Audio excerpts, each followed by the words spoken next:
tó ń pè ní WD76. Link yẹn a máa ń share sórí status mi.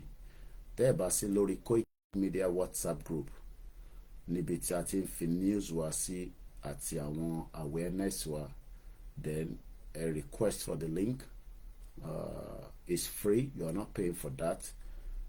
The only thing is early post anything sínú ẹ̀ because it is well controlled, because I feel that everybody might post anything sínú ẹ̀, so it is not an open group. It is actually a closed group. So that means pé ẹ láǹfààní àti mọ̀ tá bá ti go live, I might post the link síbẹ̀ so that ẹ lè máa follow gbogbo bó ṣe ń lọ àti ibi tí ìrìn àjò Yorùbá Nation under our leaders. Right now, our lórí gbogbo our platforms wa tó kù náà, from the Facebook to the YouTube to the Instagram. A lot of people are requesting that we go back on TikTok. We will review that and we will look into that. I mean, all organizations are on TikTok, so we might be reviewing that, you know, before the end of this month. Town management about we can return back on TikTok. I will have a TikTok account and we will use that to continue to educate our people. Kò sí nǹkan méjì tá à ń sọ lórí bíbá ju the awareness of Yoruba people to exit Nigeria under the leadership of Professor Adebanji Akintoye, the leader of the Yoruba self-determination. We have a lot of leaders, Nile Yoruba, and it does not matter how many of them, but under the Yoruba Nation movement, see our tele, we can only say that we follow one, and that is Professor Akintoye. Àwọn kan náà follow Baba. It does not matter. Olúkálùkù ní right láti follow ẹni tó fi gbé wọn délẹ̀ lérí. Ẹni táwa gbà pé ó máa gbé wa débẹ̀, regardless of the accusation, regardless of the whatever people talk about them, is both Professor Adebanji Akintoye and the many other important people like the deputy YSDM Kayode Mola. I spoke to him yesterday, and like I said, everything is up and running with the YSDM. So it is important that we contribute heavily láti lè jẹ́ kí ìrìn àjò kó ní ìlọsíwájú. Also, we have many other stakeholders. Some of you know them, while some of you might never even know them. I need many other teams tí wọ́n ṣe different role láti lè jẹ́ kí movement wa kó ní ìlọsíwájú. Apart from the major person táwọn èèyàn really máa ń dárúkọ, and that is Dr. Chief Sunday Igboho tá fi tọ̀wọ̀tọ̀wọ̀ dárúkọ. There are many other people that are working quietly behind the scene, heavily, but it's because many Yoruba people mọ̀ wọ́n. So lẹ́ẹ̀kọ̀ọ̀kan Baba Akintoye àti Igboho nìkan ni ẹ máa ń sábà rí ní forefront. Allow different groups to operate láti lè jẹ́ kí Yoruba Nation kó dé gbogbo ibi tó yẹ kó dé across the globe. That task, that role, àwọn tó ń play role yẹn, àwọn ní different groups tó wà lábẹ́ YSDM. Aláwọn tí wọ́n gbà fún YSDM tí ó yẹ pé they are running their own platforms tí wọ́n dẹ̀ ń ṣe dáadáa náà, tí a dẹ̀ mọ̀ pé the awareness to create own dé àwọn ibi tí àwọn ọmọ Yorùbá láti mọ̀ pé ọ̀nà àbáyọ kan ló kù. Mo kí ẹ̀yin tẹ́ ń darapọ̀ mọ́ wa, ẹ káàárọ̀, ẹ bá wa gbọ́ wọlé share button. Mo kàn ń ṣe àlàyé díẹ̀díẹ̀ síwájú kó tó di pé gbogbo platforms wa máa ready. So a ní ìlànà ọmọ Oòduà. Àwọn wo ló ń pè bẹ́ẹ̀? Ìlànà ọmọ Oòduà gẹ́gẹ́ bí another vehicle tó ń drive Yoruba nation under Baba Akintoye ní ìlànà wà. YSDM ni the Yoruba Self-Determination Movement. Nǹkan kan gbọ́dọ̀ wà tó máa drive Yoruba nation. O kò lè sọ pé òun ṣe Yoruba nation tó o bá nìkan tó ń drive ẹ̀. Àwọn ló ń drive ẹ̀. Àwọn náà ni àwọn tí a mọ̀ sí YSDM tí Baba Akintoye jẹ́ the chairman àti Kayode Mola jẹ́ the deputy chairman. Tá bá wá ń sọ̀rọ̀ Yoruba nation, kò sí bẹ́ẹ̀ ṣe fẹ́ sọ̀rọ̀ Yoruba nation tí ẹ fẹ́ gba Yoruba world media sẹ́gbẹ̀ẹ́. We have many independent media tí wọ́n darapọ̀ mọ́ Yoruba world media. It is their right láti má darapọ̀ mọ́, but wọ́n ṣe dáadáa láti campaign fún Yoruba nation, which is the most important part. So wọ́n lè má darapọ̀ mọ́ world media tí president wa jẹ́ Dr. Zabi. Àwọn ni wọ́n lead the Yoruba world media, and we have many media tó wà nínú ẹ̀, including myself, but we are still independent media tí à ń polongo tí a dẹ̀ ń fi ọ̀rọ̀ fi educate àwọn Yorùbá. Ẹ má bínú. So that is the media tí ìtọ́ba sọ ní Yoruba world media. Kò sí iyèméjì níbẹ̀, kò sí àní-àní kankan níbẹ̀ ju pé a gbọ́dọ̀ accept ká dẹ̀ believe ẹ̀. Torí pé lóòótọ́ àwọn tá à ń ṣiṣẹ́ fún náà ni àwọn leaders wa tí wọ́n ń gbé wa lọ sí ilẹ̀ ìlérí tí à ń pè ní Yoruba land, Yoruba country, àti pé àwọn leaders wa wọ́n need the media to work to support their quest tí à ń béèrè fún ẹ̀. Without the media, kò sí nǹkan tí ẹ fẹ́ ṣe, ó máa difficult.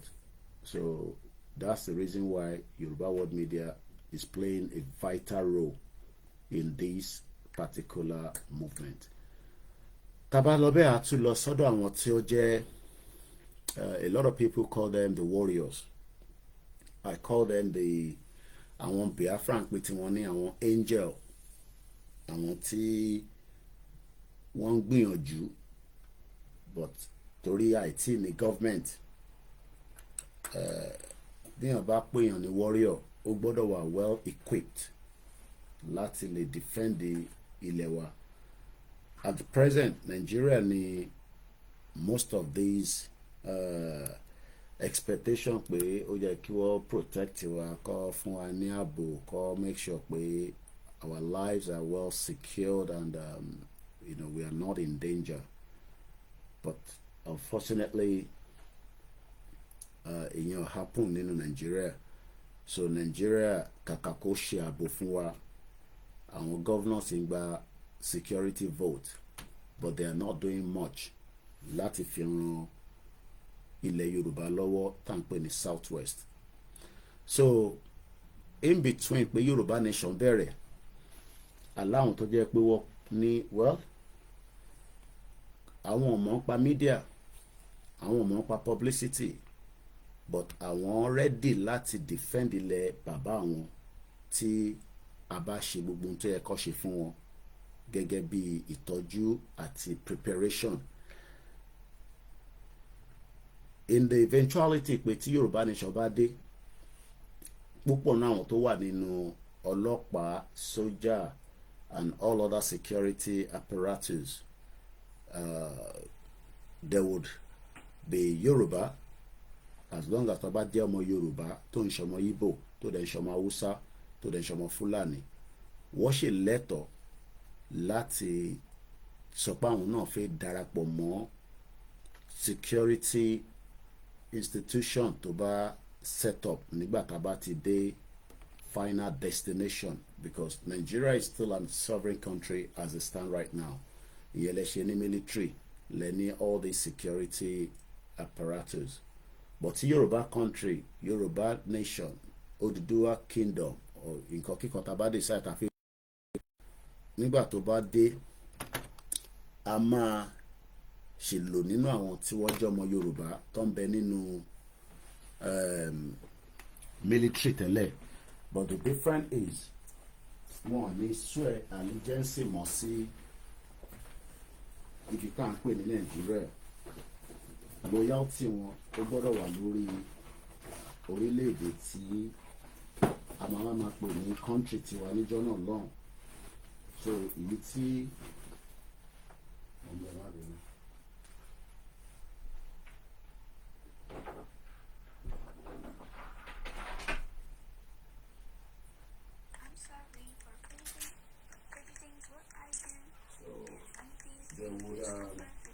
Because I don't think some of us understand that about Tiba. Oh my God. Phone to me, you should the right phone. No. I have a problem now. Táwọn ọmọ mi download sórí phone every time ló ń gbé advert jáde. Ti gbàgbé pé phone ẹ̀kọ́ lẹ̀ ká fi bẹ̀rẹ̀ YouTube wa, because every now and then làwọn máa ní problem pẹ̀lú. So bí ṣe ń sọ lọ, we would have different people will play different role. So àwọn tí wọ́n wà nínú Nigerian security right now, ẹ máa rò pé bóyá tá bá gba country wọn ò ní lè darapọ̀ mọ́ wa. Gbogbo ọmọ Yorùbá tó ń bẹ nílẹ̀ Yorùbá wọ́n ní right, whether they agree with this movement or not. Bóyá wọ́n tẹ̀lé ìrìn àjò yìí, wọ́n gbà fún. Nígbàkigbà tí Yorùbá bá ti wà fully established, kò ń ṣàwọn ní àtìgbà country tí wọ́n rójútu ìtọ́nsọ tí gbogbo wọn tó ń dààmú ara wọn. I'm not talking about that. I'm talking about as at the time tí full declaration of Yoruba nation bá wáyé, gbogbo ọmọ Yorùbá láti succumb to the new government. We need to end this particular because it's going to give us a lot of headache. I'm not to end the YouTube channel here and start with another phone, because momentan when we download sorry phone here every time is giving me advert. So I'm going to start with this phone so that Kamama log in and out. So they were frustrating. Because phone time when I finish really so momentan download sorry every 30-40 seconds is popping up with an advert. So I'm going to start another live from here, and we will end this one now. So I gotta go on this one. So Bishen Solo, we need to understand that àwọn tó ń ṣiṣẹ́ ní government nísìn, ọmọ Yorùbá tó bá wà láàrin wọn á sọ àwọn ẹ̀yà mi o, they have every right to also participate fully in the Yoruba government. So máa rò pé bóyá wọ́n tẹ̀lé wa, wọ́n support wa, àwa nìkan la máa ṣe. We're talking about the government now. We're not talking about one small government. We're talking about a big government. Two-man were everybody were involved. The UK is run by the civil service or the civil servant, just like Nigeria is not run by civil servants. It's a fake country. So because kò sí law, kò dẹ̀ sí nǹkan tó protect most of our people back home. So at the end of the day, expectation is pé we have a country, but tó bá pe local government láàárọ̀ yìí nísìnyí pé problem wà ládùúgbò yìí, ṣé wọ́n lè dẹ̀ lóhùn? Ìyàtọ̀ tó wà láàrin bíbáyìí tèmi fi wà ní bíbáyìí, tí n bá pe council mi nísìnyí pé mo ní problem whatever the problem is, it doesn't matter. I can't just think of one.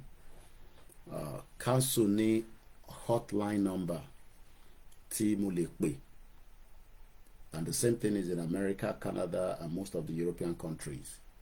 Tí a lè pè, and they will respond to our problems. But ìwọ nísìn nílẹ̀ Yorùbá, we have 191 local government.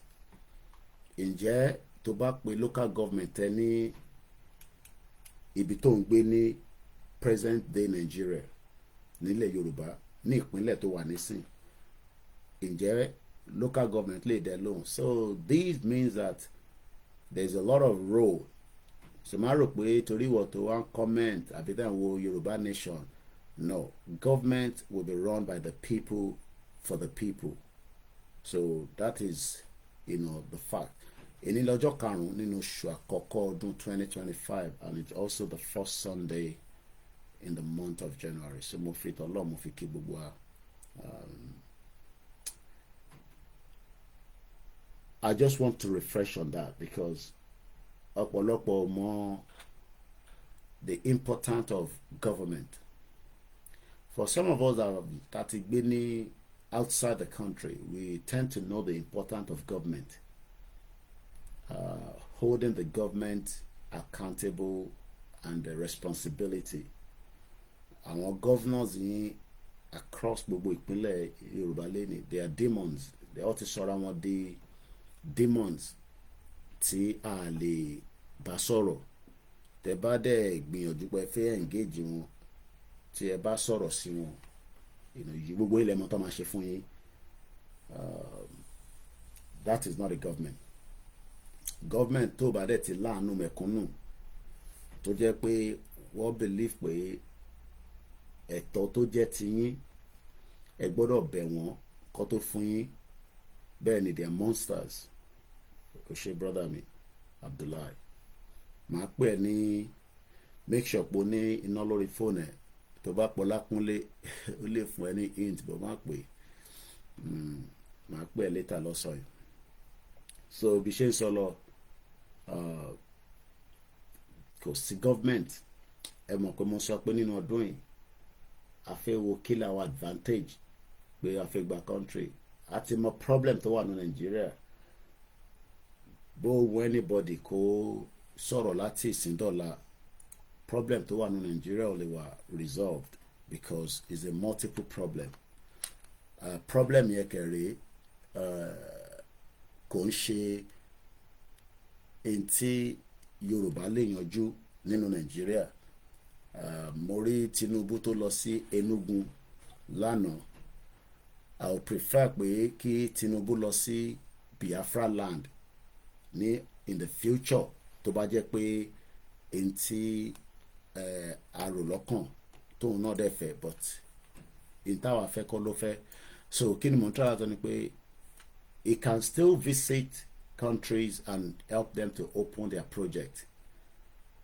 But à ń lọ sí Enugu, à lọ ń ṣí project, à ń lọ sí Calabar, à lọ ń ṣí project láti satisfy whatever reason of their political reasons. That is not going to resolve the internal crisis tó wà láàrin àwa àtàwọn ọmọ Ìgbò. Bí Tinubu ṣe lọ sí Enugu gan, àwọn ọmọ Ìgbò were satisfied because we were trusted as the president of the Federal Republic of Nigeria. Wọ́n believe pé rig election, wọ́n believe pé olè ni, wọ́n believe pé drug pusher ni Tinubu, wọ́n believe pé he's a corrupt individual. Does that justify pé a fẹ́ gba country? Yes. Tá bá gba country, ẹni tá máa fẹ́ fi jẹ president wa, tá bá tẹ̀ mọ̀ pé wà corrupt, tá bá end up pé is a corrupt person, kí lẹ́yìn rò pa máa ṣe fún ròyìn bẹ́ẹ̀ lọ́jọ́ iwájú? But right now, ẹ bá larí mọ́lẹ̀ èmi bí ọmọ Yorùbá, ọmọ Ìgbò, ọmọ Haúsá, ká larí mọ́lẹ̀ títí pé olè ní Tinubu, ó ti ṣe drug rí, owó cocaine gbanú account ẹ̀ kọjá, as we have been told from information tí ó jáde l'Amẹ́ríkà. Ó ṣe this, ó ṣe that, kò lè solve pé kò ní di president, òun ló ṣe di president. But I don't think tábà délẹ̀ lérí ní United Kingdom tó bá fi ẹ̀sùn kan any member of the cabinet or just even a member of parliament, tó ń pè ní MP, which is equivalent sáwọn senator ní Nigeria, a ní láti ṣe sọ fún kó tó mú ẹ̀tọ́ tó yẹ kó ṣe. Mo kí wa pẹ́ káàárọ̀. A ní láti sọ fún. Tí bá jí láàárọ̀ yìí nísìn pé a kò gbọ́ pé ìkànnà àwọn tó jẹ́ politicians ti wà níbí báyìí wọ́n accuse ẹ̀ fún kankan. News tá a máa expect ni pé within 24 hours ó gbọ́dọ̀ resign. A ní láti sọ fún. Àwa kàn expect pé within 24 hours ó gbọ́dọ̀ resign. That is the advantage of what you are missing in the present day Nigeria. Because kò sẹ́ni kankan tó máa resign. Kàkà kó resign, they will become even much more dangerous. And I don't think you want to live in that society for a very long time. I don't think none of you want to. The society, the government is not there for you. Let's ask, is the government there for you now? Ìjọba Tinubu tó wà ń bẹ nísìn. Mo kẹ́yìn kí mi káàárọ̀. Ẹ káàbọ̀ sórí ìkànnì náà. Is the government there for you? Ǹjọ́ lè tọ́ka pé government yìí àti tàná tó ṣọdún mẹ́jọ, because it's still a continuation, it's still the same APC. Ǹjọ́ lè tọ́ka pé in their 9th year tó ń lò lọ nísìn, because Buhari ti lò 8, Tinubu ti lò 1 year so far plus some few months. Can you put your hand on your chest? Kò dẹ̀ sọ pé yes, ìjọba yìí, this government has favored me and my family. I can put my hand on my chest that as much as I disagree with the Conservative Party, because I am not a full member of the Conservative Party, I am a Labour Party member. But while they were in office throughout their duration, I benefited from that government. Ó dà pé ẹ̀kọ́ tí mo ń sọ yé yín. Ǹjọ́ lè fọwọ́ sáyà ní ìwọ tó láǹfààní tó ń gbọ́ mi ni o. Ẹ mọ̀ pé ẹni tó ì tí gbọ́ wa kò mọ tán pè ní government. Ó kọ́ expect pé káwọn kí Tinubu kó dọ̀bálẹ̀ fún, kó lọ dọ̀bálẹ̀ fún Sanwó-Olú, kó bẹ Dàpọ̀ Abíọ́dún kó jọ kó san allocation ní local government. Èyí tó bá dẹ̀ ti bu kó push it out. Kẹ́ máa rábàbà pẹ̀lú Ṣèyí Mákindé, kẹ́ lọ máa bẹ dancing senator Adeleke, kẹ́ lọ bẹ èyí tó wà l'Ékìtì, Ondo àti gbogbo àwọn ìpínlẹ̀ yẹn. So kí ló ń pè ní government? Ìjọba tí ẹ bá lè hold accountable is no longer a government. As at the time you cannot hold them accountable, it's not a government. Iṣẹ́ wa fúnlẹ̀ wa, forílẹ̀ ibi wa, kàgbéga kàgbéga kàgbéga fàlérí. Ìgbàgbọ́ wa ni pé bá ti bẹ̀rù làbọ̀ mọ́, ká ṣiṣẹ́ ká ṣiṣẹ́ ká ṣiṣẹ́ ká jọlá. Ìṣọ̀kan tó mìnira ní kẹ́jẹ́ ká máa lépa. Ìtẹ̀síwájú fọ̀pọ̀ ire àtòhun tó dára ọmọ Oòduà dìde bọ́ sípò ẹ̀tọ́ rẹ ìwọ ni ìmọ́lẹ̀ ògo adúláwọ̀ àwa ni ìmọ́lẹ̀ ògo adúláwọ̀.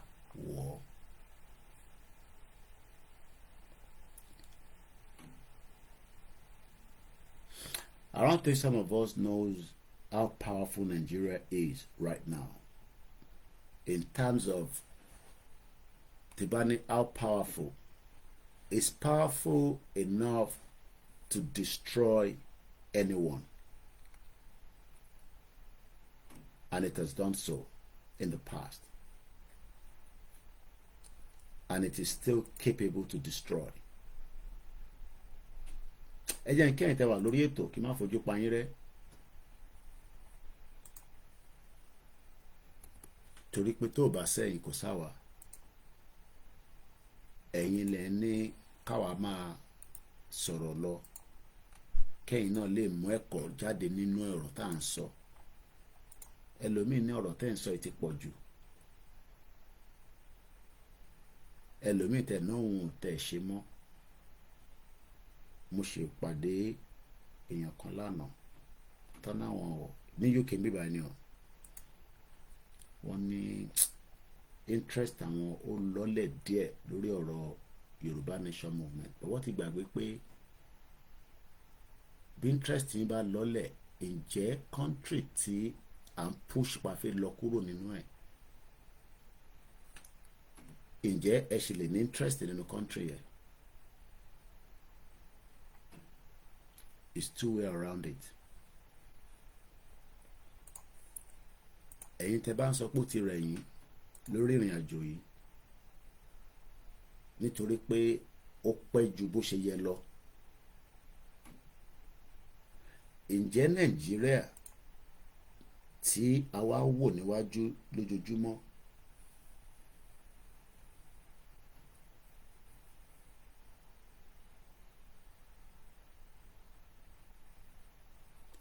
ǹjẹ́ Nàìjíríà yìí ǹjẹ́ ó lè sàn wá sówó ǹjẹ́ ó lè sàn wá sálàáfíà ǹjẹ́ a lè rí àṣeyọrí ṣe nínú ẹ̀ torí pé lọ́kàn yín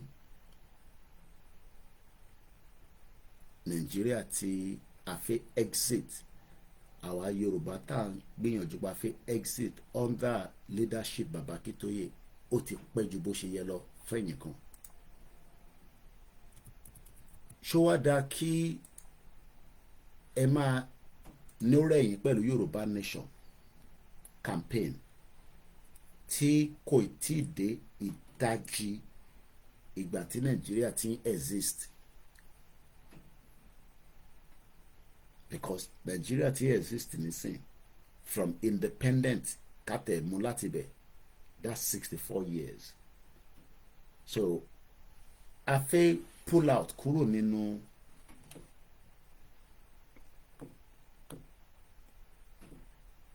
this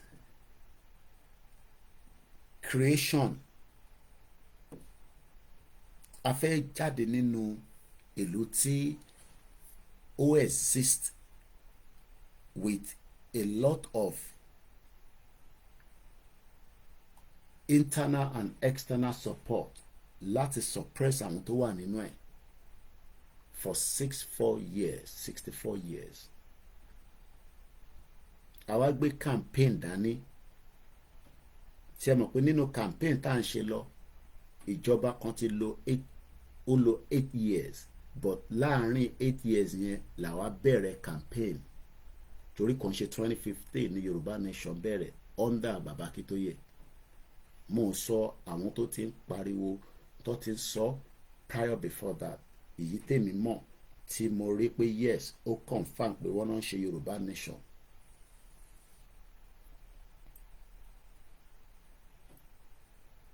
It has not even reached the 5th year It's almost the 5th year now, because Nigeria run for 64 years. Ìlú yẹn la wá náà fẹ́ exit àwa tí a gbà gẹ́gẹ́ bí indigenous ọmọ Yorùbá tó wò pé bí nǹkan ṣe ń lọ tá bá fi sílẹ̀ báyìí tá a takulẹ̀ tó bá pẹ́ ju bó ṣe yẹ lọ ó máa affect àwa the present ọmọ Yorùbá tó ń bẹ nínú ẹ̀. Mo ń lo parables because tí bá ní ó máa affect àwọn tá wà nínú ẹ̀, kò sẹ́ni tí Nàìjíríà tí affect one way or the other. Mo rò pé ọ̀kan lè jáde kó nawọ́ sókè. Kódà àwọn tó ń ṣèjọba Nàìjíríà lọ́wọ́lọ́wọ́ nígbà kan rí Nàìjíríà affect wọn, and their life were even at threat. Ìkànnì wọn ni Tinubu. Because bó bá jẹ́ pé Tinubu ò sásà láfẹ̀mí ẹ̀, ó ṣeé ṣe kó ti yọ ẹ̀mí lára ẹ̀ látara jàǹbá tí Nàìjíríà lè ṣe fún yàn. Nígbà tí wọ́n dáwọ́rú pẹ̀lú ìdìbò tó ṣẹlẹ̀ ní 1993 táwọn kan náà wọ́n gbà. 1993 èmi ṣì wà ní secondary school. Mo dẹ̀ rántí pé nígbà tí bó yẹn tó di pé wọ́n ń kà á ṣáà rí tán mú result kan tó ṣáà ń fi wọ́n wá ní school. I was in secondary school ní Abẹ́òkúta grammar school. Mo ṣetán ní 1995. Throughout that period, ní ọdún méjì after that election, Nàìjíríà ṣe jàǹbá tó ṣe kékeré fúnlẹ̀ Yorùbá àti àwọn ìpínlẹ̀ míì nínú Nàìjíríà ń bẹ. But ká sọ nípa tilẹ̀ Yorùbá, ṣé ká máa dárúkọ àwọn tí ẹ̀mí wọn jábọ́ lẹ́yìn ìdìbò yẹn?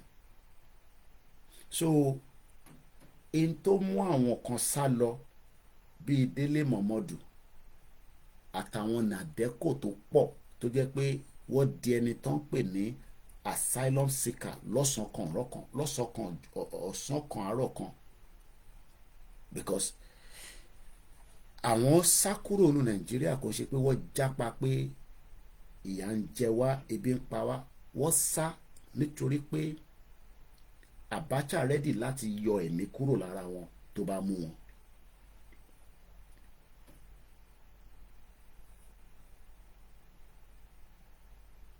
Ta l'Abacha ń ṣiṣẹ́ fún níjọ́ náà lọ́hùn? Ṣé ó ń ṣiṣẹ́ ta rẹ̀ ni àbí external forces wà behind it? Ẹ mú yẹn dání sọ́wọ́. Àwọn tó sá lọ tó takú pé kàkà kílẹ̀ ṣá àbí bá lẹ ṣe ń sọ ìwé yẹn ẹ parí ẹ̀, wọ́n dúró ti Abacha lọ́rùn, àmọ́ ọ̀pọ̀lọpọ̀ wọn náà mọ tí ojú wọn rí tẹnu ò lè sọ. Àti lọ́ọ̀yà ni àti student ni, family míì títí dọ̀la wọ́n tẹ̀lé sọ pé bí báyìí ni àwọn mọ̀lẹ́bí wọn kan wà látara into play jáde ní gbogbo ìgbà yẹn. Mo kàn jẹ́ káwọn tí wọ́n ní Yorùbá nation ti pẹ́, ó ti lọ láti lè mọ bí how powerful ìlú tá à ń sọ yìí bó ṣe rí. It's a powerful country. Kò ń ṣe pé wà powerful like àwọn other ìlú tá à ń rí lágbàáyé láti fi ran àwọn ọmọ ìlú wọn lọ́wọ́. Ìyẹn kọ́ ni Nàìjíríà wà powerful about. Ó wà powerful láti subjugate, suppress, láti make sure pé bí o bá tẹ̀ sọ pé o fẹ́ tún ṣe, tó bá débẹ̀ á kù díẹ̀ tó bá rí ṣe. Kàkà kílẹ̀ kú ilẹ̀ máa ṣá ni. Ẹ ṣé gan ni bàbá wa Gbàdámọ́sí. so ẹ ṣe gan bàbá wa Johnson, àwọn náà ti fún mi ní kàkàkílẹ̀ kúrò àṣà ni. So kéde mò ń try láti jẹ́ kọ́mọ Yorùbá mọ̀ ni pé à ń ja ìjà kan ta fẹ́ mú ẹ̀mí tí Nàìjíríà ti gbà lára àwọn kan àtàwa tó sì fi gbà lára ẹ̀ a fẹ́ gbára wa kúrò lára ẹ̀ pátápátá. And kò ní wá as nírọ̀rùn bí ọ̀pọ̀lọpọ̀ èèyàn ṣe ń wò. Ìrọ̀rùn tó lè wá ń bẹ̀ ni pé mo máa kí gbogbo ẹ̀yin tẹ́tí wọlé bọ́ jẹ́ ká gbọ́ àgbọ́yé torí ẹlòmíì ìwọ̀nba iná kékeré ló wà lórí fóònù ẹ̀ lára jàǹbá tí Nàìjíríà ti ṣe nìyẹn. Torí jàǹbá tó ṣe pọ̀ olúkálukú ló máa sọ níbi tí jàǹbá yẹn ti bá, torí kò sẹ́ni tó ń bẹ ní Nàìjíríà tí jàǹbá ò kọlù. Kò ń ṣe ẹni tó bá ní mọ́tò accident nìkan ni jàǹbá kọlù. Jàǹbá kọlù gbogbo wa including myself. Because tó bá jẹ́ pé mo pẹ́ díẹ̀ sí nínú Nàìjíríà ó ṣeé ṣe kí ẹ̀mí ṣì wà àbí kẹ́mi má sí ọ̀ kí jàǹbá kan ti kọlù olúwẹ̀. Because ọ̀pọ̀lọpọ̀ interfin sọ pé crime scene ní Nàìjíríà àwọn ìtàjẹ̀sílẹ̀ kan wà tí kò jẹ́ kó exist. So ìlú ìlà wa ń sọ pé àwa fẹ́ exit a dẹ̀ fẹ́ lọ in the right direction tá a dẹ̀ fẹ́ sọ́dìjà. Ìlú tá a dẹ̀ ń wò yìí tí mò ń mú analysis from the 1993 tó fẹ́ yọ ẹ̀mí kúrò lára ẹni tó ń ṣèjọba nísìn tẹ́ni tó wá ń ṣèjọba nísìn wá ń jẹ́ kó yé wa pé ká má wọrí gbogbo nǹkan ti nírọ̀rùn torí pa ti wà nínú democracy. Mo wá ń béèrè pé ṣé a lè mú àwọn tó ń ṣèjọba ní federal ní state ṣá lè hold wọn accountable fún àwọn nǹkan tá a tún wá ń rí nígbà tá a wọ democracy. Ṣé lọ́dọ̀ yín torí lọ́dọ̀ tiwa níbí báyìí nígbà tá a rí pé ìjọba conservative tó ń wà níbẹ̀ wọ́n bẹ̀rẹ̀ sí ní wá lára. Lóòótọ́ wọ́n ń ṣe àwọn ẹ̀tọ́ fún aráàlú but a wà satisfied. Human nature nìyẹn. We were not satisfied because ìjà tó kàn wá lọ́lọ́ dá sí ní Ukraine tó fi di pé wọ́n squeeze àwa economic wise tí inflation fi lọ sókè. Lára ìjà Ukraine òun ló jẹ́ kí gáàsì inú ilé mi máa wọ́n torí gáàsì mo ṣe lọ́pàá nísìnyí a lè tán 24/7 à ń yọ tán ní àkọ́ra tán kó ra jẹ́ kó warm díẹ̀ wà tún switch it off torí kò ń ṣọ̀fẹ́. Nígbà tí a dẹ̀ wá rí i pé well ẹ pé ìbò call for the election a bẹ̀rẹ̀ sí sọ fún ìjọba conservative tó wà lórí oyè níjọ́ náà lọ́hùn ní last year pé ẹ pé election kí àwọn aráàlú tún padà lọ wo bóyá a fi gbé yín padà wọlé bóyá a nífẹ̀ẹ́ yín àbá a nífẹ̀ẹ́ yín. And I'm sure tí o bá rí fídíò mi nígbà tí wọ́n ń ṣe election tó bá lọ sórí online tó type Koikimedia UK election á gbé kankan jáde wà wá rí i pé àdìbò yẹn kò sí ẹnìkankan tó faṣọ ẹnìkankan ya pé torí àgbà fún àwọn tá a fẹ́ yọ kúrò torí àwa kan a sọ débi pé a máa yọ wọ́n kúrò àmọ́ kò ní mú ìtàjẹ̀ sílẹ̀.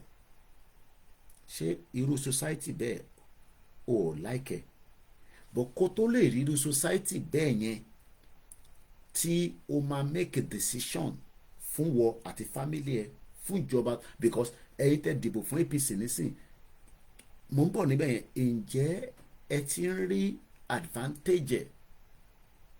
Má dẹ̀ sọ fún mi pé Tinubu wà ń bẹ̀ fún 1 year I'm not interested in that. Continuation ìjọba Buhari ló ń ṣe lọ́wọ́lọ́wọ́ APC ọmọ ìyá kan náà ní gbogbo wọn. tó bá wá sọ pé Yorùbá nation àmọ́ bí tẹ́ ń gbé wa lọ ó ti sú wa àṣe mọ́ kódà ẹ kàn fi ń gbowó ni ẹ kàn fi ń enrich ara yín ni ṣé o mọ̀ pé wọ́n tó wà nílé gangan ni the bulk of the problem wà lórí ẹ̀ kò ń ṣàwátà wà ní diaspora at least àwa ti exit in tó fi pa wá yẹn àti exited díẹ̀ in tó kọ̀ sí ń pa wá ni pé à ń gbé bùkátà yín sórí nígbà tá a bá ti bẹ̀rẹ̀ sí ń reprogram brain wa pé nígbà táwọn tó wà létí ní Yorùbá nation ti sọ àwọn wọn mọ ibi tó ń kó àwọn lọ àwọn ò ṣe mọ́ then àwa tá a wà ní diaspora a gbọ́dọ̀ reprogram brain wa pé kàfíyín sílẹ̀ at least ìwọ tó bá tún lè jápa kò jápa ìwọ tó bá lè jápa ìtọ́ bá ṣe fún ẹ nínú bẹ̀ kò máa gbà níbẹ̀ bọ́ṣọ wa mọ̀ pé kò satisfy conscience àwa kan bí bàbá Akíntóyè tíyàwó wọn fi sọ pé gbogbo tí bàbá bá mọ̀ ní ọgbọ́n àtòye tí Ọlọ́run gbé fún kó yọ Yorùbá kúrò nínú ìyà tó ń jẹ lọ́wọ́lọ́wọ́ ṣe mọ̀ pé kò ń ṣe gbogbo àwọn olóṣèlú ló lè sọ̀rọ̀ ọ̀rọ̀ bẹ́ẹ̀ yẹn pé a fẹ́ yọ àwọn èèyàn wa kúrò because ìjọba democracy tó ń bọ̀ láti 25 years kò tí ì ní impact nínú life ọmọ Yorùbá kankan ní present day ní ẹni ìpínlẹ̀ tó bá wà ìnáwó sókè kò sọ fún mi pé láti 1999 tí wọ́n ti ń ṣe ìjọba alágbádá èmi ti jàǹfààní nínú ẹ̀. You can come and argue it torí ìwọ mọ̀ èmi mọ̀ pé kò ní àǹfààní kankan because tó bá láǹfààní ni àní rí gọ́vnà tó ń yọ owó inú budget tó ń sanwó school àwọn ọmọ ẹ̀ ní dọ́là tí state ẹ̀ ọ̀dẹ̀ ní school bí Kogi state Yaya Bello àní rí gọ́vnà tó ń sá lọ sí ìlú òyìnbó tó lọ ń gba medical treatment tí ìwọ náà dẹ̀ ní the same problem torí kò sẹ́ni tí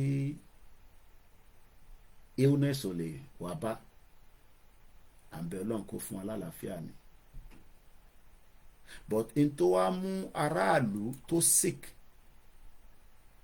tó ní that same sickness tí gọ́vnà kan ní even though àwọn gọ́vnà ń disclose illness wọn fún wa torí wọ́n fi jẹ́ ká mọ̀ wọ́n tí bí prime minister wa dá ní bíbá ni mo sọ kó jáde ní bíbá kó náà lọ gba treatment ní India àbí ní Germany wọ́n tí bí dá lẹ́yìn ibẹ̀ ló ti máa resign kó tó padà dé bíbá ṣó ti ń rí yàtọ̀ èyí tí mò ń try láti gbé jáde torí ta bá sọ nísìn pé kí ló mú Akérédolú sá lọ sí Germany tó lọ gba treatment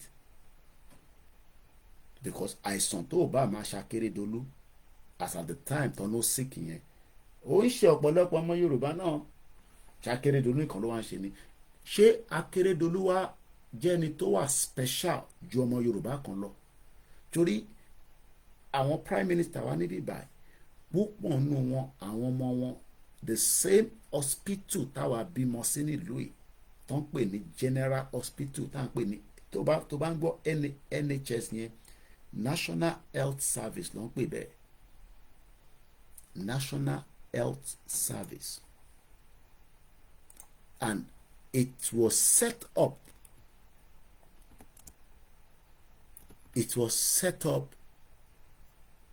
to help the citizens aráàlú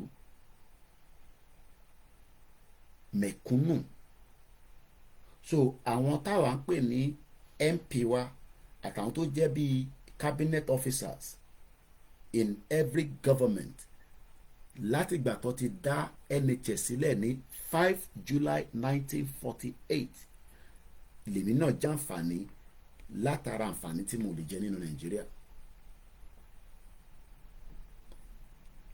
because tí bá wà nínú Nàìjíríà tíyàwó mi bá lóyún tó fẹ́ bímọ ní Mercy Hospital mo mọ tí ojú máa rí kódà tó bá lówó lọ́wọ́ tó bá tẹ̀ tó wá lówó lọ́wọ́ kọ́nà kò ṣọ ẹni.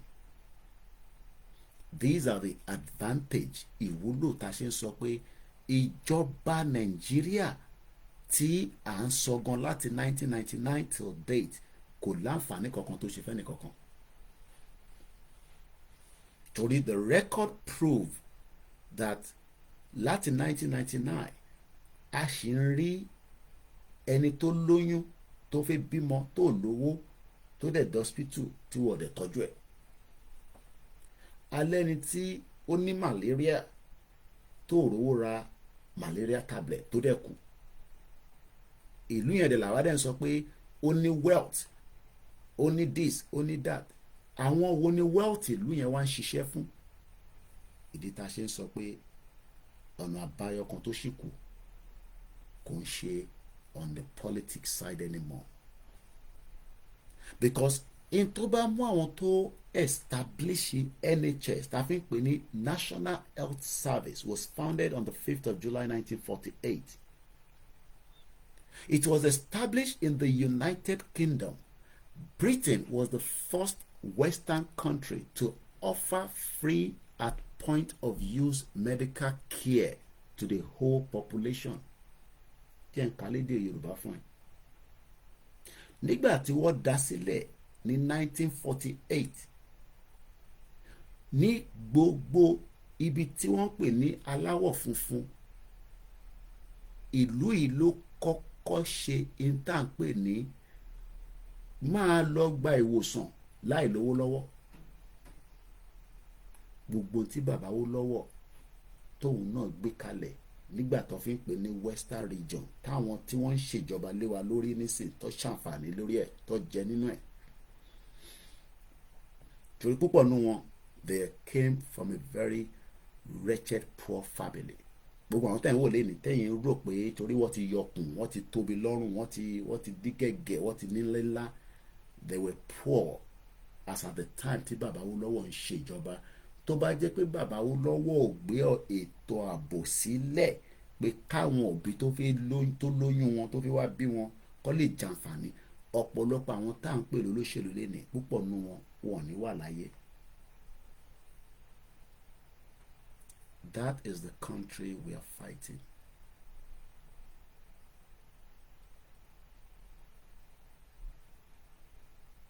"75 years on, NHS continues to be a distinguishing feature of the British welfare state." Kódà America ò ní America kì í ṣe welfare state. Ìyẹn ló ṣe ń ṣiṣẹ́ up to the point of no return America, because kò ń ṣe welfare state bí United Kingdom. Ìyàtọ̀ kan tó wà l'America ni pé o lè tètè become millionaire tó bá mọ̀ tó ń ṣe, because ìjọba tó wà níbẹ̀ ó ń create a policy láti fi ṣe ìrànwọ́ fún aráàlú as against Nigeria tí ìjọba ò wò pé irú policy wo ni ká gbé kalẹ̀ kí ó lè benefit ìwọ tó ń wò mí báyìí nílùú lé ní ibi tá à ń pè ní Nàìjíríà ní Yorùbá land. So tó bá wá sọ pé bàbá kí tó yóò mọ̀ ṣe Ìgbòho ti pẹ́ jù kíníkan nítorí pé ìlú tí wọ́n ní ó easy yẹn tó bá jẹ́ pé ó easy bẹ́ẹ̀ ni ó jẹ́ kíwọ àti parent ẹ ó jẹ́ kẹ́tì establish nínú ẹ̀ tó yẹ pé ó tẹ̀ ní máa ronú Yorùbá nation. So in tó bá lè mú wọ́n ti lè ronú pé ìlú yìí ò ṣiṣẹ́ mọ́ má tún máa ronú pé ó ń pẹ́ ká tó exit ẹ̀, nítorí pé the foundation ẹ̀ bó ṣe fọ́tì tó wọ́n ṣe débi pé kó pa ọ̀pọ̀lọpọ̀ èèyàn. Ìyẹn ni Buhari ṣe láǹfààní àti pa 29,000 ọmọ Yorùbá nígbà tó wà lórí oyè. Tinubu máa beat record ẹ̀ torí pé approximately 15,000 ọmọ Yorùbá ti fẹ̀mí lọ, ẹ̀mí ọmọ Yorùbá tó ti lọ àáka àwọn tó ṣẹ̀kú náà ní Ìbàdàn a máa kà wọ́n mọ́ wọn. Kọ́lọ́n fọ́run kẹ́wọn. Torí pé tó bá jẹ́ pé àwọn tí wọ́n náà ń ṣèjọba lé wa lórí tí a tún wá ní aláǹfààní pé ọmọ wa ló wà níbẹ̀, ọmọ wọn kì í ṣèdí bẹ̀bẹ̀rẹ̀ ká lọ gbé lẹ̀kẹ̀ sídìí ẹlòmíì torí argument ẹ mú wá nìyẹn fún wa o, ẹ ti gbàgbé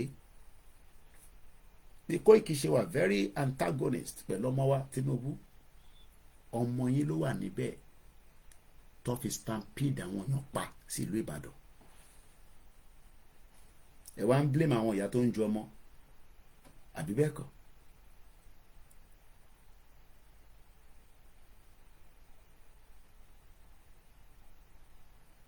There will be more death in Yoruba land.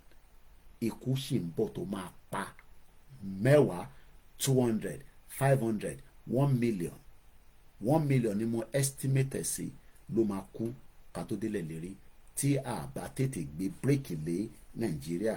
Torí pé àwọn tó náwọn rí country yẹn from the spiritual realm. Túndé Bákàrè ní òun rí Buhari tó ń wa mọ́tò Nàìjíríà tó ní steering, tó ní handbrake, tó ní foot brake, tó dẹ̀ ń wá lọ, tó ń dẹ̀ ń wò pé níbo lòun wà wá lọ. Òun náà ni Tinubu wà wá lọ báyìí nísìnyí. Àwọn ọmọ Yorùbá ní náà Tinubu ò gbé wa lọ sọ́nà ọbẹ̀ yẹn, òun fẹ́ reform, ó fẹ́ dá padà, ó fẹ́ ṣe báyìí. And okay,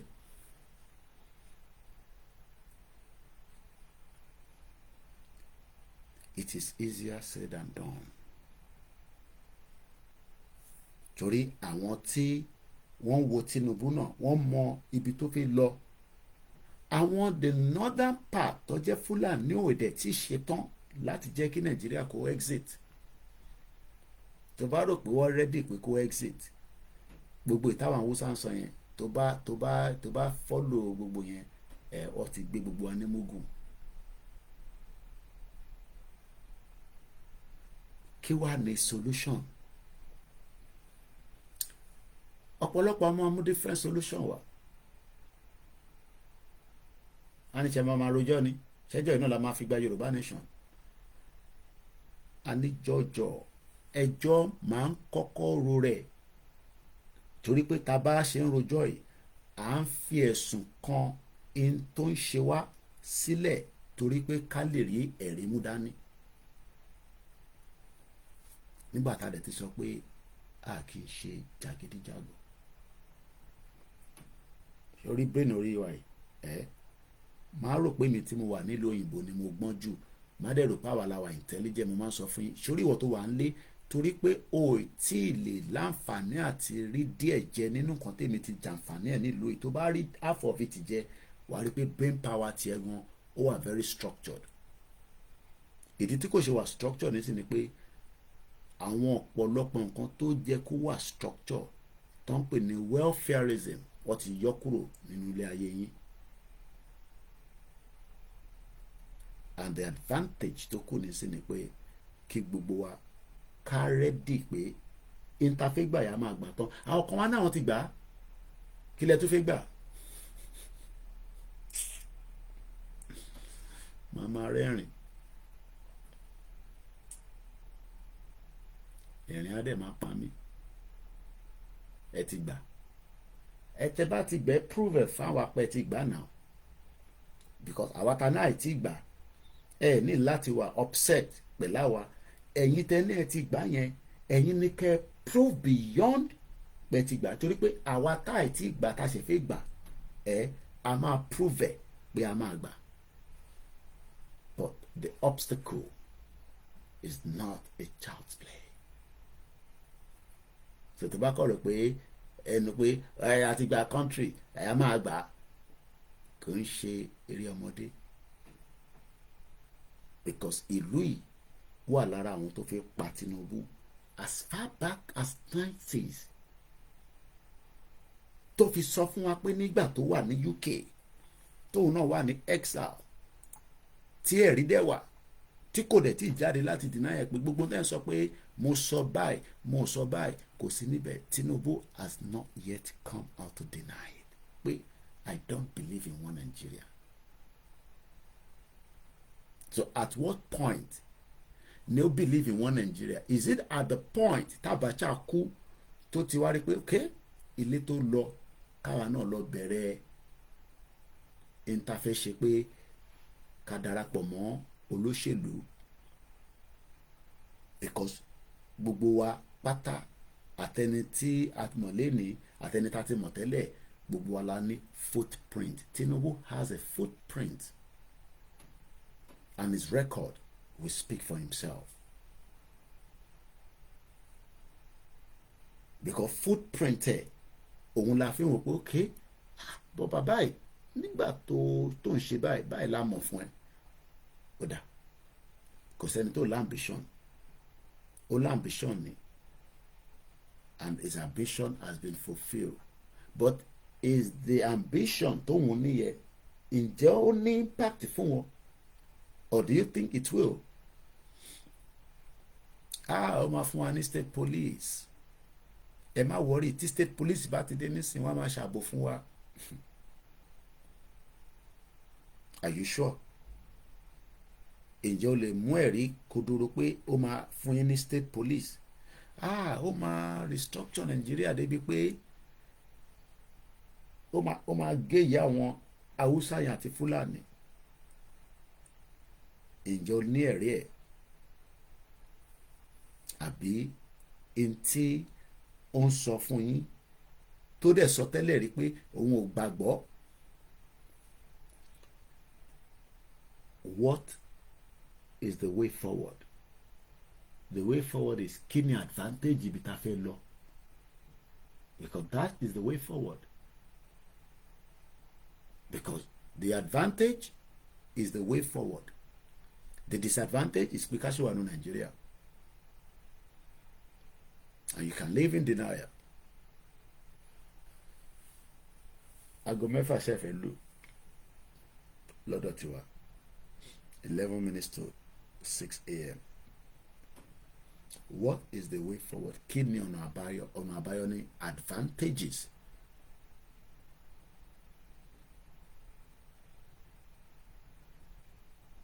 Advantages. Kí ni advantage?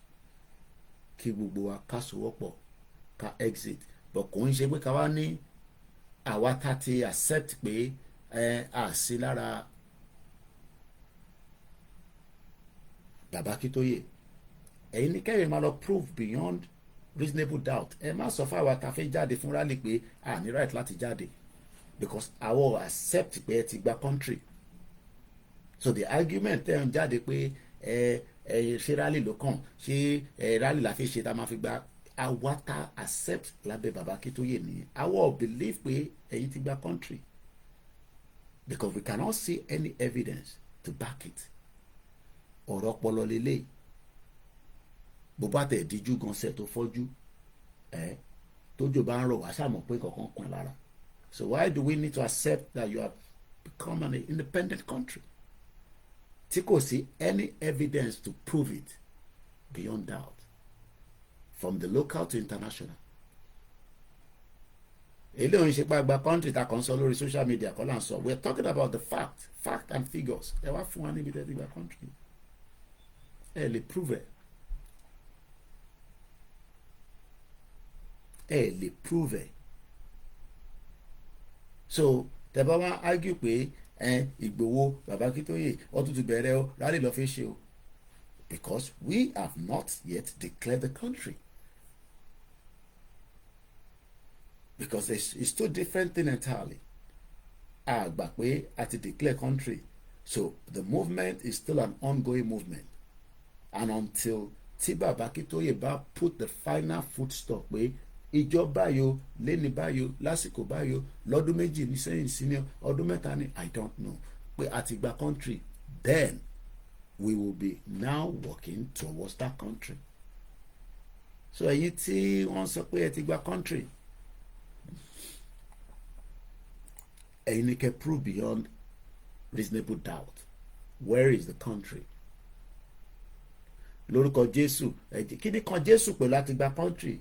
Prove beyond doubt. Eléyìí ṣe kò ní wọn kan ṣe pẹ̀lú Jésù. Why are you calling Jesus Christ?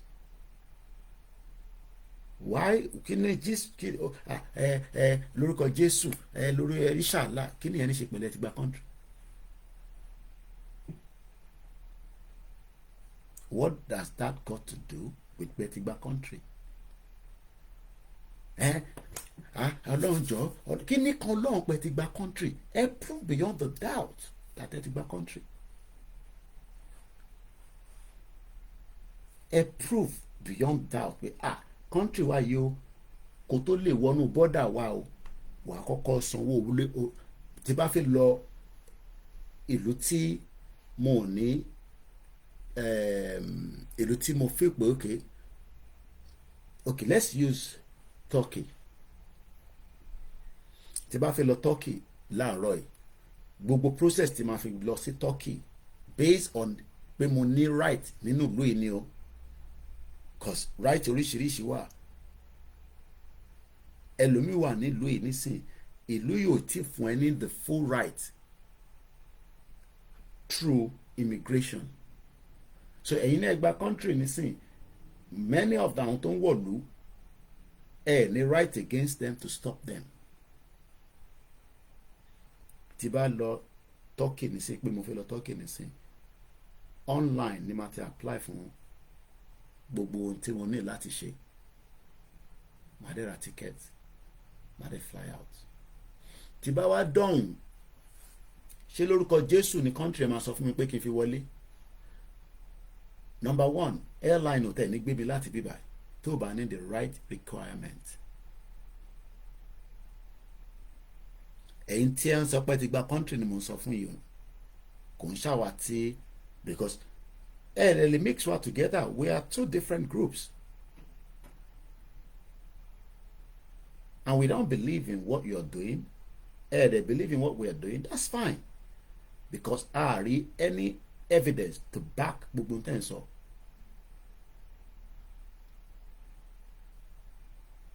but many of àwọn tó wà nílé exposure yín fẹ́yìn tí wọ́n gbé lọ sí that end mo rí pé the level of understanding yìí ó low gan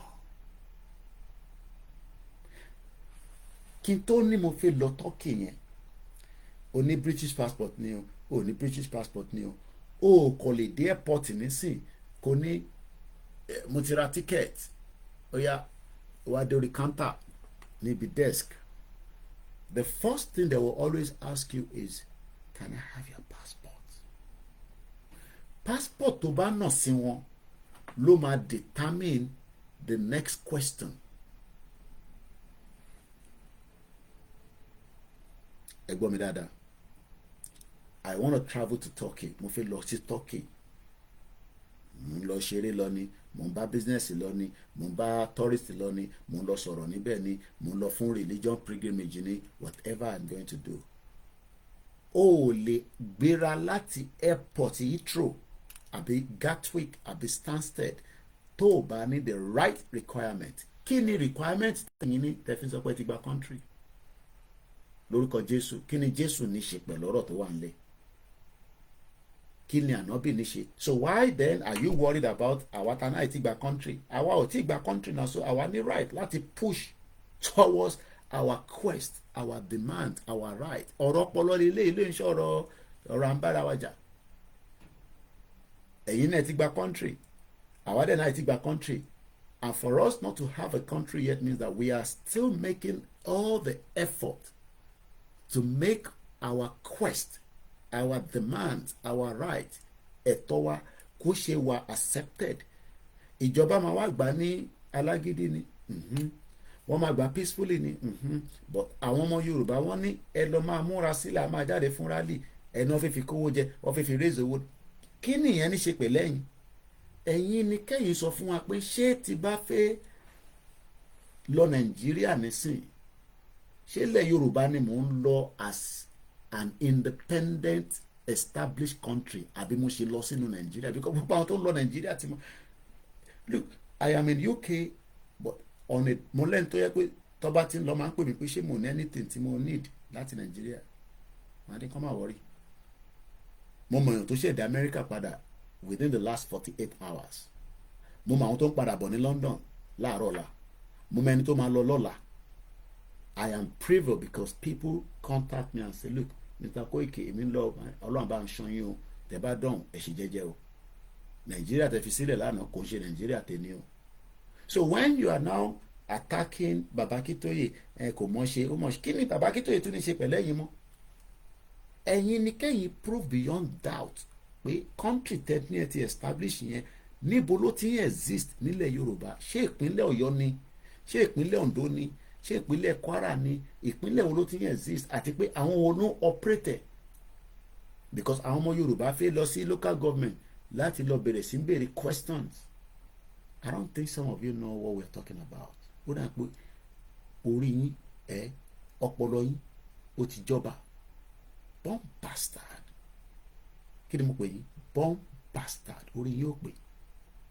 Ṣé tẹ́yìn ò bá ń ṣọmọ àlè ni wọ́n náà gba country àwọn tó náà ti gba country yẹn wọ́n dẹ̀ prove ẹ̀ fún yín beyond doubt ju pé wọ́n sọ pé lórúkọ Jésù. Kí ni Jésù ní ṣe pẹ̀lú yẹn?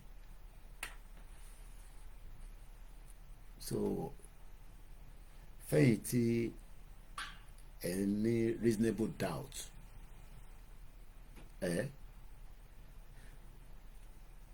gbogbo ẹni tó lọ Nàìjíríà as a case study, mo lẹ́ni tó lọ pẹ̀lú American passport, mo lẹ́ni tó lọ pẹ̀lú travelling certificate, mo mẹ́ni tó lọ pẹ̀lú visa, mo mẹ́ni tó lọ pẹ̀lú British passport. As far as I'm concerned, ìlú tó náà wọ́n lọ ní Nàìjíríà o.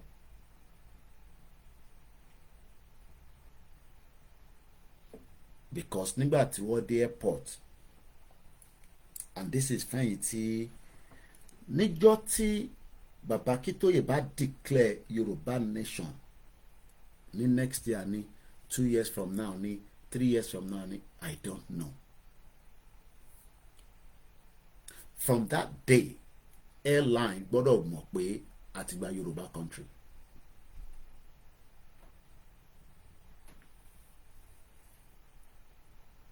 Gbogbo airline tó wà lágbàáyé wọ́n máa mọ̀ automatically pé country kan ti exist tó ń pè ní orílẹ̀-èdè Yorùbá.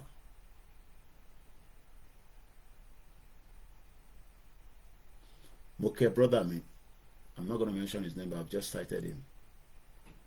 Mo kí ẹ̀gbọ́n ṣàlàfíà lẹ́wà, mo mọ̀ pé dúró dáadáa pẹ̀lú wa, adélẹ̀ lérí together, ọlá àforíjì popsi. Because we're all suffering. Because ìyà tó ń jẹ mí ló ń jẹ ẹni tó wà nílé. Bó ṣe ń jẹ mí oúnjẹ ṣégè sáwọn family mi nílé. Because gbogbo wọn kọ́ la lè take care. Kódà àwọn kan ní ayé àtijọ́ nígbà tí bàbá tiwa wà láyé, brother mi kan tó jẹ́ ọmọ bàbá mi wà lórí ètò bá ń gbọ́ mi. Bàbá tiwa máa ń send owó sáwọn tó jẹ́ ẹ̀gbọ́n tiwa, àwọn àkọ́bí bàbá wa, wọ́n máa ń send owó sí wọn lọ sí Yugoslavia. Kò sí ibẹ̀ lọ ti kàwé.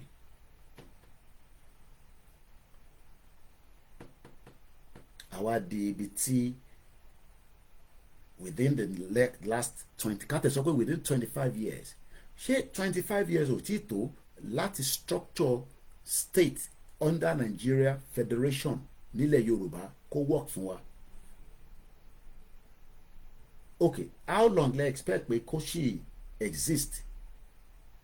Because each of the governors tó rán ní ilẹ̀ ẹ jẹ́ ká fi àwọn pàǹtí ní àwọn tí gba country sílẹ̀, I believe àwọn tó bá ní làákàyè tó dẹ̀ ní, because gbogbo ọmọ Yorùbá ló ní làákàyè, but lóòótọ́ làákàyè olúkálukú níbi tó bá wà ní, tó bá dẹ̀ fẹ́ ní open mind. Tẹ́ bá prove beyond doubt fún wa pé ẹ ti gba country, ẹ jẹ́ kí mi lọ sí airport láàárọ̀ la nísìn àbí ní láàárọ̀ yìí kí n kọ̀ dé airport kí n kọ̀ lọ sọ fún wọn pé I'm going to Yorùbá land àbí I'm going to Yorùbá country àbí orúkọ tẹ́ ẹ bá pè. Ṣé wọn pé the first thing they will do is they will look into the system. Ẹni tó travel rí ṣé o mọ bó ṣe ń check pé tíyàn bá fi travel, mo ti sọ fún yín ọ̀nà méjì ni. O fi lọ Turkey la ṣe ń ṣe example lẹ́ẹ̀kan kí n tó move away from there.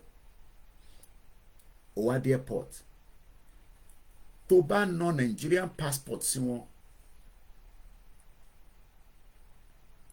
ẹ̀yin tí ẹ jẹ́ onílàkàyè kí lẹ rò pé máa check lẹ́sẹ̀kẹsẹ̀ tó bá fún wọn ní Nigerian passport?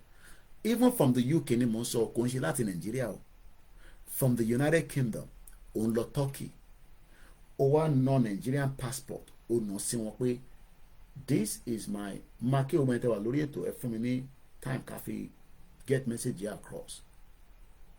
Tó bá ná Nigerian passport sí wọn pé I am travelling to Turkey, kí ni nǹkan tó expect after tó ti ná sí cash counter lórí desk ó fi travel ó wà ní airport?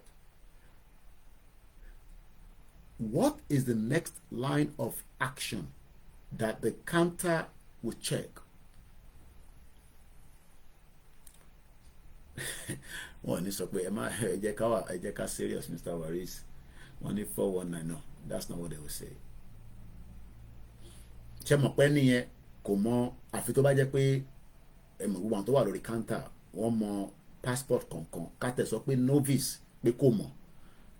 All they need to do is just go on their system níbi tó jókòó sí yẹn wọ́n máa jókòó. Hello, can I have your passport? Wà fún Nigeria passport. Where are you going? Mr. Godwin Oluokun sọ pé do you have the visa to travel? Wọ́n báwọn ṣe kọ́ ni pé visa application to Turkey ẹ tẹ̀ tún lọ further ni because ẹ ti kọ́kọ́ ṣe application yẹn kẹ́ tó débẹ̀. So but mo accept the visa, so your visa ń bẹ̀. Mr. Olajide Ajikobi ni your travelling permit, which is the same thing tí Mr. Godwin sọ. So méjèèjì ló right. Application ni wọ́n máa process. Máa sọ pé o lè process any country. Mo bẹ̀ nínú ọdún yìí a fẹ́ gba Yorùbá nation tó bá lè japa èmi ni mo sọ bẹ́ẹ̀ japa kúrò ní Nàìjíríà but gbogbo yín ò lè japa kò possible. Báwo lọ ṣe ń ṣe èmi ò mọ̀ pẹ́ kí n ràn lọ́wọ́ tó bá wọlé sí UK pè mí màá fún ẹ láwọn pointer kan tó kò ṣe sọ lórí social media wàá wà nílò for the next 20 years ó kàn ní níwèé ni 15 years the British will lock me sínú ilé tí mo níwèé 15 years tó bá wá jápa yẹn bàbá mi Waris ẹ̀yin lẹ́ ń kánjú ẹni tó jápa lánàá àwọn tó ṣẹ̀dí lánàá tí mo sọ pé kò tí pé 3 years ó ti sùn. Mo ní brother kan máa padà sórí ọ̀rọ̀ Turkey yẹn ẹ jẹ́ kí mas b kò ṣe pé mo fojú pẹ̀yìn tó kù rẹ̀ mídíà ni ká má fojú parẹ́ kò sẹ́ni tó kéré nu wa. Okay, brother mi ẹ̀ṣẹ̀ dé kò tí pé 2 years ó ní Mr. Koiki ìtẹ́ ìforírọ́ níbí báyìí ìbẹ́ ti dé ẹ̀bẹ́ ń pa pounds ó ní òun pa pounds ó ní ìbọn kò easy áyúnlé ó ti ṣe ẹni tó dé ní 2 years ago kí ni kí ló àwọn ọmọ mi sì tèmi wá ṣe àwọn grandma gbogbo àwọn grandma tẹ̀rín tó wá sí rally yẹn àwọn màmá yẹn they are not meant to be in Europe anymore. Bẹ́ẹ̀ jẹ́ ká fi bẹ̀rẹ̀ sílẹ̀ kọ́ mo fẹ́ divert discussion tá n bá lọ. Discussion happy first Sunday mo kẹ́yìn ti Kristẹni Muslim ni mí but nídìílé mi gbogbo ẹ̀ làwọn ṣe má takò ẹ̀sìn kankan àwọn Kristẹni ló bá ilẹ̀ Yorùbá jẹ́ àjọ máa gbé papọ̀ ni mo ti sọ fún yín ẹ lè lé Christian kúrò ẹ lè lé mi as a Muslim kúrò ẹ tó bẹ́ẹ̀ tó máa yẹ pé yẹn la máa fi bára wa jà but ní táwọn sọ ni pé let's have a secular state. Nigeria ò kì í ṣe secular because wọ́n practice sharia ní north olórí burúkú ni wọ́n they are bomb bastard. Must be máa lo bomb bastard èmi mo ní o ẹni bá máa lo bomb bastard ẹ máa sanwó fún mi. Inú mídíà lọ ti takò must be ó lọ ń lo bomb bastard ni bàbá kan ẹ̀gbọ́n wa kan bá ní Koiki ló ní bomb bastard yẹn o má lò rárá o. Now tó bá dé airport bá ṣe ń bá lọ mo kí gbogbo ẹ̀yin ìyá tètè wọlé torí mò ń record kínní so tí bá ń dárúkọ yín a máa wọnú clip tí mo fẹ́ send síta torí ìdí tá a ṣe ń ṣe gbogbo eléyìí ni pé kẹ́yìn tí ẹ lè láǹfààní àti wo fídíò à ń gbìyànjú lórí platform tó ń ṣe kékeré to make tó bá ti pé 1 hour nísìnyí máa stop ẹ̀ èyí tá a ṣe lánàá gbogbo yín gbádùn interview yẹn irú ẹ̀ sì máa wáyé a máa sọ̀rọ̀ débi interview yẹn kò ń ṣe ìjọ kan lọ́ máa mú wá èmi mọ̀ kọ́ sì máa wà torí àwọn messages kan wà náà táwa náà ń gẹ́tì pé ẹ lọ bèrè lọ́wọ́ ẹ̀ bí a sì sọ ọlọ́run dẹ̀ ní jẹ́ kí èmi sì sọ. Kí ni mò ń sọ ni pé ó dé airport mo fẹ́ lọ wo ọ̀rẹ́ wa ní Turkey ká má dárúkọ ẹ̀ a fẹ́ lọ wò mo wá fún wọn ní Nigerian passport torí àwọn kan máa ní ẹ ṣèbí Nigerian passport ló fi travel kúrò ṣé mo ní British passport ni mo fi lò nígbà tí mo wà náà jọ bí mi sí bíbá iná dé ṣèbí Nigerian passport náà ni màá fi jápa why are you now fighting Nigeria kò ṣiṣẹ́ ni kò wọ́ọ̀kì ni tó bá ti wá dé airport tó ti fún wọn ní Nigerian passport the novice cashier tó mọ̀ bóyá passport yẹn ó wà lára passport tó lè wọ Turkey officially ó gbọ́dọ̀ lọ wò lórí system a lọ sórí kọ̀mpútà níwájú ẹ̀ náà ni kò ń ṣe pé ó ṣe máa wọnú ilé kan tó máa lọ káàkiri akọ imputed Nigeria Mr. Koiki o mọ̀ pé àwọn adé lágídí o mọ̀ pé Yorùbá a máa allowed gan kí ló o lè máa sọ pé kí ló ṣẹlẹ̀ ọmọ aníkà calm sórí wọn mọ̀ pé bá ṣe ń sọ̀rọ̀ nìyẹn tá a bá ń sọ̀rọ̀ òyìnbó àwọn tó ń ṣiṣẹ́ ní ìlú òyìnbó yìí wọ́n máa ń rò pé à ń bínú náà ń jà wọ́n mọ̀ pé bí culture wa ṣe rí nìyẹn tí tá a bá bẹ̀rẹ̀ sí sọ̀rọ̀ báyìí ní canteen táwọn kan bá ń sọ̀rọ̀ ọmọ rò pé jà fi bẹ̀rẹ̀ ni and Mr. Koiki you say you're travelling to Turkey. Yes, I'm traveling to Turkey. I'm very sorry you will not be able to travel to Turkey because you need a visa. That means pé country tí mo fẹ́ lọ yẹn restriction wà just to buttress internet gba country. At what point ni àwọn nǹkan báyìí máa bẹ̀rẹ̀ sí pop up based on pé ti gba country? At what point lọmọ Yorùbá máa rí ẹ̀rí pé ti gba country àbẹ́ẹ̀kọ́ máa pé Jésù yìí náà ni lórúkọ Jésù àti gba country wa ọlọ́njọ́ àdúrà tá à ń gbà yìí ọmọ Yorùbá tètè gbọ́ bá ti gba country. ọmọ Yorùbá ò ní ilẹ̀ ti mọ ẹ̀yin lẹ́yìn náà ti gba country ẹ̀yin ni kẹ́ prove pé country exist bomb bastard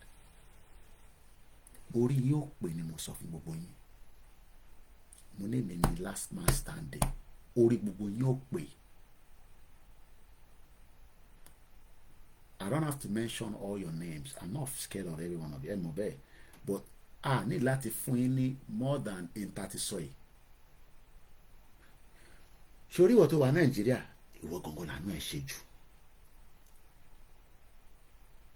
Ìwọ tó wà ní Nàìjíríà ìwọ lànà ẹ ló ń ṣe wájú.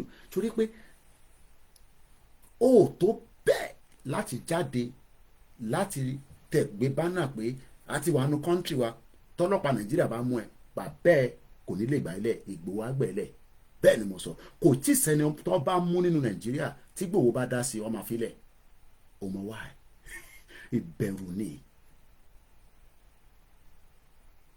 ọmọ tó ń pè ní ìbẹ̀rù ó wà ní Germany tó bá lọ quiet tó gbúrò wọn mọ tó ń rò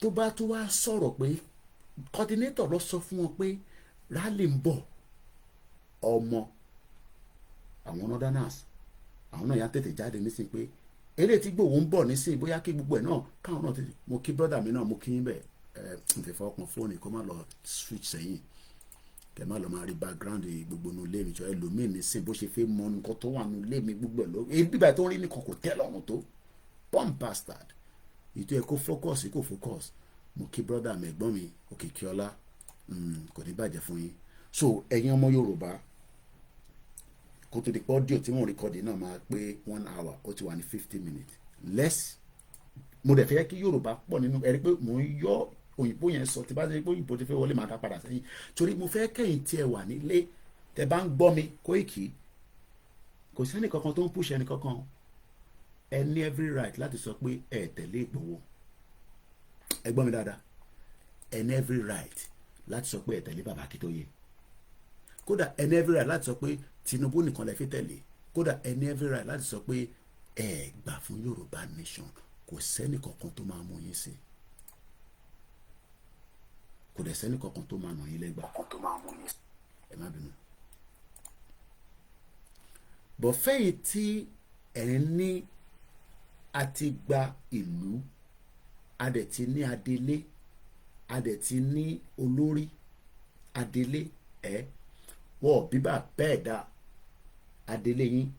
Mo ò ní kóhun jáde o, kó sọ̀kò ọ̀rọ̀ sí inú Nàìjíríà kí gbogbo Nàìjíríà pépà dẹ̀ gbé. Ó rà ń pẹ́ ìgbọ́n tí mò ń sọ. Ṣé mo pàwọ̀ tí gba country, àwọ̀ tí ní adelé, àdẹ̀ ní interim government. Wọ́n bí torí international ni pé ẹni àṣẹ sọ pé kó jáde, àbọ̀rọ̀ kó jáde yẹn wọ́n máa mú because n tó ń ṣe yẹn òun náà lè jáde kó náà ń ṣe lọ́wọ́lọ́wọ́ yìí. But ẹni kó sọ̀rọ̀ kó jù sínú afẹ́fẹ́, káwá wò bí àwọn máa gbé ní north, káwò bí wọ́n máa gbé ní south east, káwò bí wọ́n máa gbé ní middle belt. Tó lóye bá tún pàṣẹ fún mi láàárọ̀ láì tílẹ̀ mọ́ ìtàn yìí pé coordinator mo kàn fẹ́ kó bá mi tún lọ fèlè sínú afẹ́fẹ́, tọ́ba àìjákè lọ́wọ́ mi tó mú pé confam pé kó number one wọ́n kọ́kọ́ gbọ́dọ̀ confam pé tó lóye fún rẹ̀ ò bá ránṣẹ́ fún rẹ̀, torí ó lè ránṣẹ́ fún rẹ̀ ó máa ń ṣe lẹ́ǹkọ̀ọ̀kan pé ó yá èmi direct to direct. But tó bá pe Koiki the spokesperson, the spokesman for Igboho, tí mo jáde tí mo sọ pé ọ̀rọ̀ tí mo wá sọ yìí o under the spokesman of Igboho ni mo fi sọ, bíbá bá anybody dá kó doubt ẹ̀. Jẹ́ mọ̀ pé fact nìyẹn, kò ṣe pé mo fi ń ìlú tí bá ní wọ̀ bíbá báyàn dájọ́ ẹlòmíì lè pa kí ló wá dé tó yẹ ní tí mò ń try sọ pé mo kàn fi exaggerate pé mo ì tí rẹ̀ ní kankan tó máa doubt ẹ̀. Torí èmi náà gbọ́dọ̀ jáde lásán kíkọ sọ pé Ìgbòho rán mi iṣẹ́ tó rán mi iṣẹ́, ṣe mọ̀ pé ó ti di abuse of office, because office yẹn tí mo bá Ìgbòho manage kódà kò tí ì sọ pé òun fẹ́ yọ mí, tó bá tún wá yọ mí gan àní 110% ibi tó bá lọ ni mo ṣe ń tẹ̀lé. But for now I remain his official spokesman. Mo ò dẹ̀ ní jáde kí n sọ pé Ìgbòho sọ báyìí kí Ìgbòho náà ò sọ bẹ́ẹ̀, and that goes around the world. So ẹ farabalẹ̀ internet ti gba interim government ti gba délé o, ẹ lè máa ṣeré ọmọdé o, ẹ lè máa ṣe yẹn ní online which is okay because online is an open ó dàbí open university ni, irú ògiri wá ni. Ṣé lórí YouTube yìí náà láti ń sọ̀rọ̀? Mo lórí YouTube kọ́ láti máa gba Yorùbá Nation. So fẹ́yìn tí ó wá jẹ́ àwọn tiwa, ẹ̀yin ni mo fẹ́ fi the last 6 minutes bá sọ̀rọ̀. Ẹ má ìkẹ́ni kankan confuse yín. Yorùbá are ready for rally. Ẹ má jẹ́ kí ẹ̀yin tẹ́ wọn lé ni mo bá sọ̀rọ̀, torí àwọn tó wà ní diaspora kan lè máa sọ fún yín pé ṣé rally ni wọ́n fẹ́ ṣe.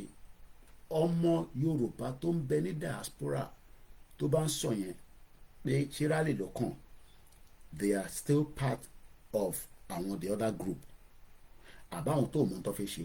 Torí gbogbo àwọn yẹn ọkùnrin náà obìnrin ni bí ṣe máa ń lo language ni they are born bastard. Wọ́n bí bàbá wọn dá kọ́ lọ ṣe 1% ní tó lóye ti ṣe àti bàbá kí tó yẹ.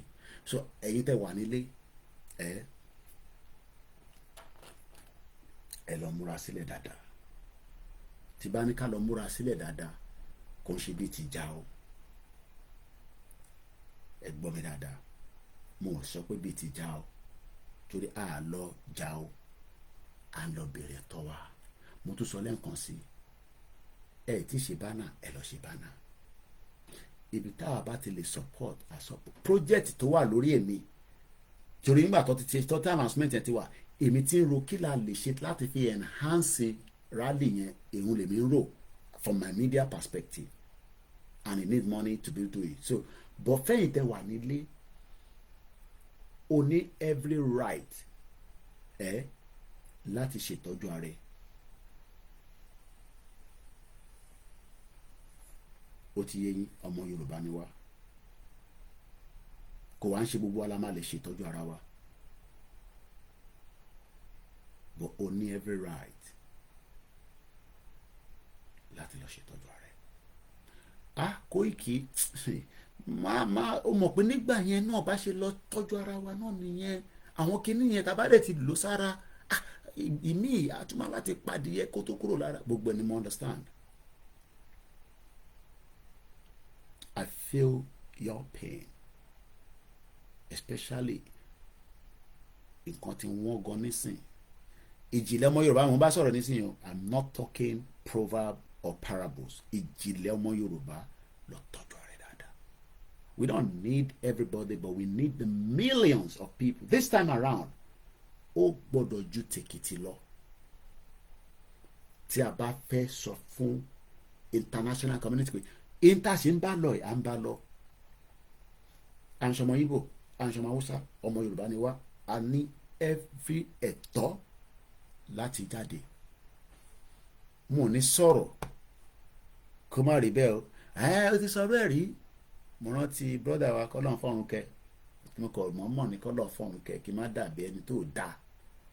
Ṣé ọ́díò kan fún mi. Màmá ṣẹnu bàbà bolo lórí social media. Mo ní èmi Ọláyọmí Kóìkì àjọmọ̀ on the ground ni.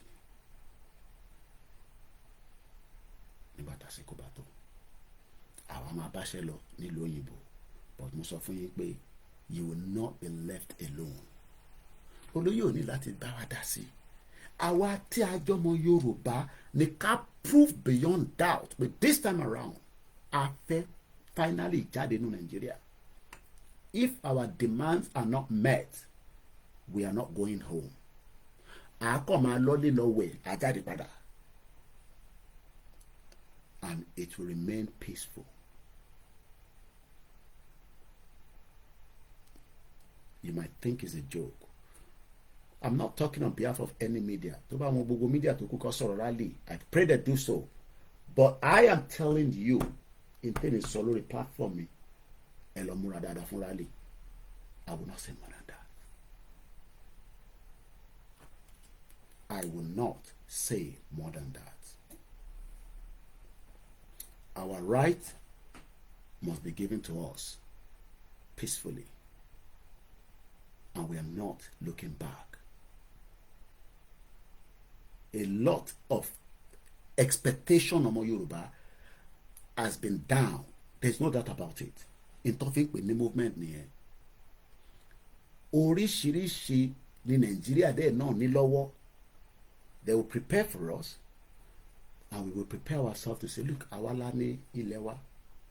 We are coming out peacefully to demand our right under the ṣẹ̀rí right yẹn kò dé Nàìjíríà o, but kápọ̀ máa sọ pé right wa là ń torí ẹ̀ wá torí ẹ má expect pé Tinubu will be different from Buhari. Mo fẹ́ ká máa fi ẹ̀ sọ́kàn wa. Ẹ má expect pé Tinubu will be different from Buhari. I will leave it like that.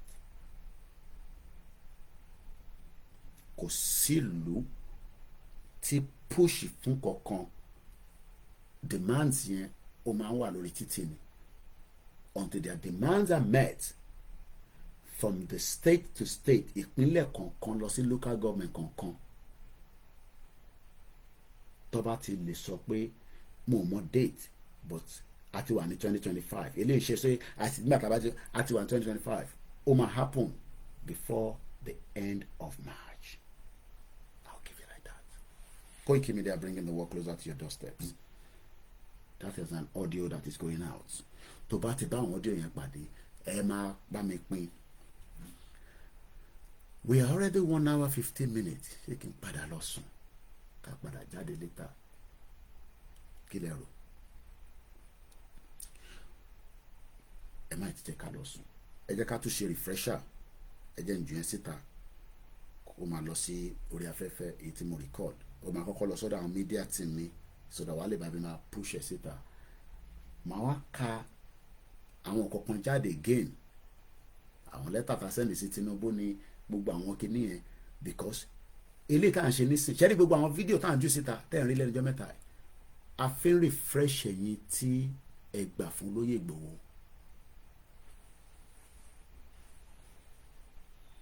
Àti Bàbá Kítóyè àti Yorùbá World Media àti home-based media àti this àti that, we would all get to our destination. But ẹ má yẹ kẹ́ni kankan sọ fún yín pé nǹkan ṣe yẹn kò sí nǹkankan níbẹ̀. The world media will come out and announce the rally officially very soon. Ẹ mọ̀ pé world media àwọn gbọ́dọ̀ prepare dáadáa, kò ń ṣe tọkọ máa èmi ṣe ń jáde èmi fún yín ní sneak view based on ntí mo kàn rán. But the official announcement will come from the leader of the movement, tá à ń pè ní bàbá wa Alana, kọ́lọ̀ kó bá wa foríjì ìyàwó wọn. Ẹ jẹ́ kí kọ́kọ́ kẹ́yìn tó kù tẹ̀tí wà lórí ètò tẹ́ẹ̀ tí sá lọ, ká má fojú pa yín rẹ́. Màá mú láti ìsàlẹ̀ lọ sókè ni o, ṣe máa wò pé Koiki àwa tá kọ́kọ́ wá wọlé ò ṣe kí àwa náà nà tẹ́ ẹ máa respect wa lórí platform ẹ̀. Mo kí bàbá mi Ọlájídé Ajíkòbí, wọ́n ní gbòs is the answer but in unity. Bẹ́ẹ̀ni, ẹ̀yin tí ẹ ní ẹ ti gba country ẹ lè darapọ̀ mọ́ rally o.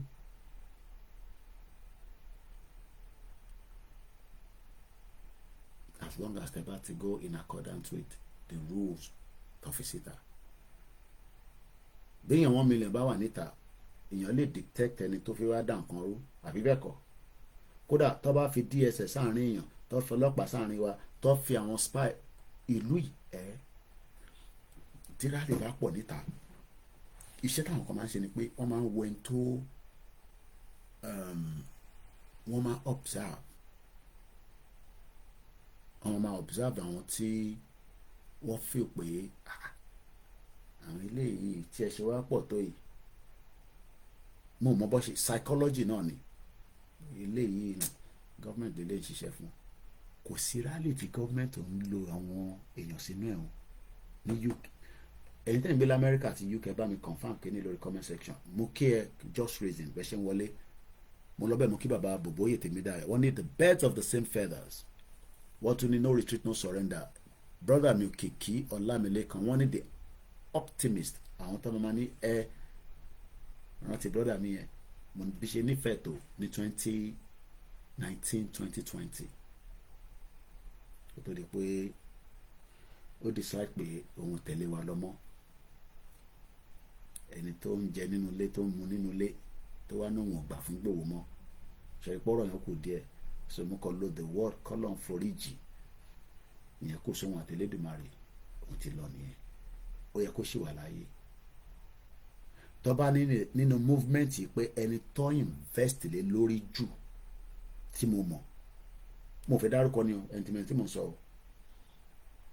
ó wà lára àwọn tó invest lé lórí ní gbogbo nǹkan ni. Kẹ́ ká má fi gbogbo ọ̀rọ̀ sọ lórí social media, but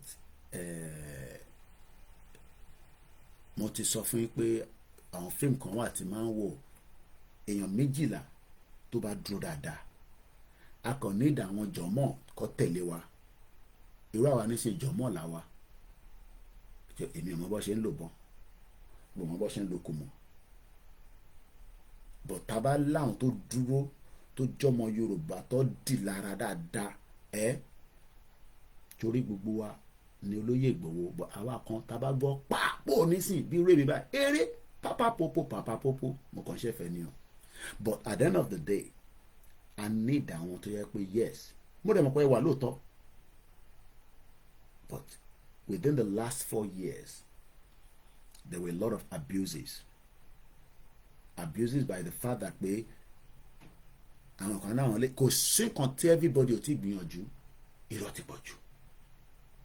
A lè sọ kedilẹ̀ àwọn diaspora and we were desperate. Ojú ń kán wa àkàn jù sí yín ni àwọn rẹ̀ pé ọmọ àwọn ilé kan fẹ́ owó amú pẹpẹ súpù ni o. So the diaspora have become wiser. But ẹ̀yin diaspora ẹ̀yin lè máa parí iṣẹ́ ìfáwọn tó wà nílé o, ẹ bá fẹ́ ràn wọ́n lọ́wọ́. Our people have been weakened kò dára. Gbogbo ilé táwa ń ṣe níbí báyìí ọlá ọlọ́run tó dálẹ̀ Yorùbá àti bàbá Akíntóyè àti Ìgbòho ni. tó bá halẹ̀ mọ́ mi nísìn ní Nàìjíríà ṣe mọ̀ pé Ìgbòho nígbà bó ṣe nígbà fún wọn náà nìyẹn tó bá halẹ̀ mọ́ ẹ. ìdí tá a ṣe ń sọ pé akọnilẹ̀ Yorùbá ni. tó bá yẹ pé ru bàbá Gani Adams imagine kí Gani Adams wọ́n sọ pé Ìgbòho ọ̀rọ̀ àpọ̀ náà àbáyọ níbẹ̀ yẹn nìkan Yorùbá nation no going back ni gbogbo ẹ̀wọ̀n OPC ó yá kí lè rí kó máa ṣẹlẹ̀. The energy will be like, because Gani Adams ò like Tinubu so èmi ò mọ reason tó ń bẹ̀rù but àwọn fi máa ṣe kádàgbádà bolẹ̀ ká máa àkókò ni mo ti kọ́kọ́ rí tó ṣe kinní yẹn tó ń ju ọ̀pá gbẹ̀gẹ̀gbà ẹni tó bá kí ló lè tó ìkẹ́ I'm talking about 20 ìgbà ọlọ́tún bá jẹ oyè náà ṣe 2018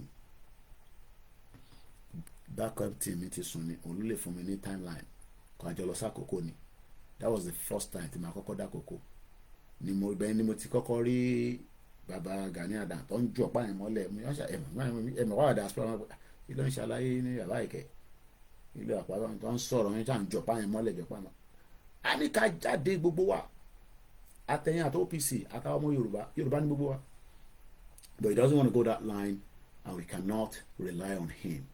What will change? I don't know. Ẹ̀yin Àmọ̀tẹ́kùn ọmọ Yorùbá nìyí Àgbẹ̀kọ̀yà mo mọ̀ pé dúró dáadáa olóyè ò lè dá ṣe kínní yìí o. Koiki ìbéèrè nìkan lẹ́ ń gbádùn ẹ̀ fáwa lówó kò sówó kankan bí kankan tábà gbalẹ̀ wa mo rò pé yà máa jẹ́ anybody o ìyẹn mo ṣe ti sọ̀rọ̀ síwájú tẹ́lẹ̀ pé advantage of Yorùbá country ó pọ̀ ju disadvantage pé kàná ti sú wa àdarapọ̀ mọ́ wọn. Èmi expect pé gbogbo ọlọ́dẹ ilẹ̀ Yorùbá pátá ló yẹ kó wà well equipped bọ̀kọ́ sì máa wá dàbí ọlọ́dẹ ti tẹ́lẹ̀ yẹn náà. Ọlọ́dẹ bá kó oògùn sára tó di oògùn dáadáa ó gbọ́dọ̀ ní AK-49 tó máa gbé sápá báyìí pé tọ́ba bíbà bá yín dà yẹn mọ́ Fúlàní yẹn máa bọ̀. Ọlọ́dẹ gbọ́dọ̀ máa wọnú igbó lọ ní but ó gbọ́dọ̀ wà lè equipped. Ṣùgbọ́n ṣe ń lo tìbílẹ̀ wọ́n á máa lo advance bọ́lọ́dẹ yẹ̀ ṣe ń lọ yẹn àwọn wo movie ni àwọn kan wà ṣe wọn ní 24/7 and I'm not making this up. Kí lẹ rò pé America ṣe set up drones sí Niger the biggest drone wọ́n ti lé wọn kúrò bẹ́ẹ̀ nísìn the biggest drone facility ní Niger ó cost wọn ní $81 million. ṣe é pé àwọn drone yẹn wọ́n ní bàbá kámẹ́rà tó wà nínú ẹ̀ tó fi operate 24/7 táwọn drone yẹn bá àwọn drone kan wà wọ́n lè ṣiṣẹ́ bí i 12, 15, 16 hours èyí tó bá ti fi máa week wá gbé padà wálẹ̀ wá tún send mi lọ sókè àwọn kan ló ń drive kìíní ẹ̀bẹ̀ tó ẹ̀bẹ̀ ní PS5 níbi àwọn ọmọ mi nínú ilé èmi ò ń play game ni iṣẹ́ tó lúkàlùkù wa máa ṣe ọ̀tọ̀ọ̀tọ̀ ni we are all playing different roles so kí mo kàn fún àlàáfíà ni pé expectation pé tá a bá délẹ̀ lérí mo láti mọ Koiki kí tó gba position kí tó di this ó ní kí ló fẹ́ mọ̀ mí fún ṣé mi mọ kí ni kọ́ mi pẹ̀lú prime minister wa even though pé mo dìbò fún I don't need to know him èmi àti Wàlátà ń sọ̀rọ̀ níjọ́ òní no àbúrò Wàlátà ó wá náà lọ páàkì síbì kan ìmúdẹ̀mọ́bi tó lọ páàkì sí yẹn mo á ní láì because ìlú ìtọ́ bá ti rí pé ibi tó bá súnmọ́ train station wọ́n máa ń fi parking restriction sí mo á níbẹ̀ yẹn pé wọ́n máa fẹ́ tó fi parking restriction ó definitely báwa ṣe ń ronú nìyẹn ó ní wọn kò lè fi parking restriction sí ó ní táwọn community tó bá ti accept pé kò fi parking restriction sí kí ló mean by that wọ́n máa ṣe consultation so gbogbo ọ̀rọ̀ pa fix Nàìjíríà yẹn ó ti late so jẹ́ kí n lọ bẹ́ẹ̀ kí n ṣe kí bàbá mi Waris Jinadu wọ́n ní Yorùbá land nationalism aṣọ tí mo wọ ó ti gbógun bò mo ń láìkẹ́ ṣòro ní máa láti sọ fáwọn tó fún mi láṣọ ikọ̀ ní láti fún mi ní mi because late ti week Yorùbá nationalist and you should be proud of that so Waris Jinadu ní Yorùbá land nationalism is ẹni tó bá dẹ̀ fi pè wọlé ẹ̀jẹ̀ sáré túbọ̀ share ẹjọ́ tẹ́ bá ti ń rí ọ́díò wa tá a bá ti sẹ́ndẹ̀ sí mo bẹ̀ yín ni ẹ máa bá mi pín torí àwọn èèyàn ò lè wo fídíò gbàtí tó bá download ọ́díò yìí wọ́n á gbọ́ gbogbo ẹ̀ ló gbádùn ìta ṣe lánàá pẹ̀lú àwọn professor àti barrister Yomi Ogunlọlá ọmọ Yorùbá ni wọ́n, but as usual mo believe pé torí Nàìjíríà tó wà wọ́n wà very careful. Wọ́n ní káwọn lọ sọ̀rọ̀ bí Koiki wọ́n tó wà ní London pẹ̀lú family ẹ̀ jẹ́ kára máa sọ tá à ń sọ yìí o. So bọ́n mo kí 34 FM Ìbàdàn tó ṣe interview yẹn fún mi, inú mi dùn. So we hope we get more. Bàbá mi wà rí jìnnà, the Yoruba land nationalism is a self-determined by free will. Yoruba nationalism is not a charter, commodity, stock exchange. It is not for sale by individual title. Ṣẹ́rí kò sẹ́ni tó bí ọ̀rọ̀ tó sọ yìí, àwa gan a lè fi torí àti jẹ́ àwa tá a ṣe Yorùbá káwa fi sọ Yorùbá di bó ṣe ṣàlàyé yìí nísìn. Yoruba land nationalism is not charter, commodity, stock exchange. There will be a lot, but the first thing ni pé àkọ́kọ́ gbọ́dọ̀ exit Nigeria ká tó lè rí kankan ṣe. Kò sí nǹkan tẹ́ fẹ́ ṣe nínú Nigeria, no, kò sí nǹkan tẹ́ fẹ́ ṣe nínú Yorùbá pé a fẹ́ jẹ́ kó wà flourish, culture, tradition, Christianity, Islam, education, welfare. Àkọ́kọ́ gbọ́dọ̀ fi Nigeria sílẹ̀. Mo kí bàbá Bòbóyè Tèmídáyọ̀ wọ́n ní program yìí is excellent. Bọ́lá bá ṣe gbé kalẹ̀ ni Ọlọ́run ló ń ṣe kò ń ṣàwà. So mo kí ẹ mass be lẹ́ẹ̀kan sí i. Mo lọ bẹ́ẹ̀ mo kí ẹ̀gbọ́n mi brother mi Òkìkí Ọlámilékan, kò ní bàjẹ́ fún yín. Mo kí ogun ẹ̀tẹ́ wà ní àná yìí tutù. Mo wọ tábà wẹ̀ mi, mo wọ sókè, mo wọ sísàlẹ̀, mo jáde lánàá yẹn kọ́ mo lọ ra omi ní store. Wọ́n tẹ̀ ní milk. Màá lọ ra yẹn láàárọ̀ yẹn ní Glasgow. The last milk ni mo gbé jáde ní freezer. Ìyẹn wà ní kitchen nísìn kó defrost there. Òtútù yẹn ti pọ̀ jù. Even though after 25 years kò ẹ̀rọ pé mi ò drive. Àwọn tó ń drive gan máa ń complain pé ìfowópamọ́ jáde ní mọ́tò, but kò wá dàbí ti Canada. Òtútù Canada yẹn ó kọjá bẹ́ẹ̀.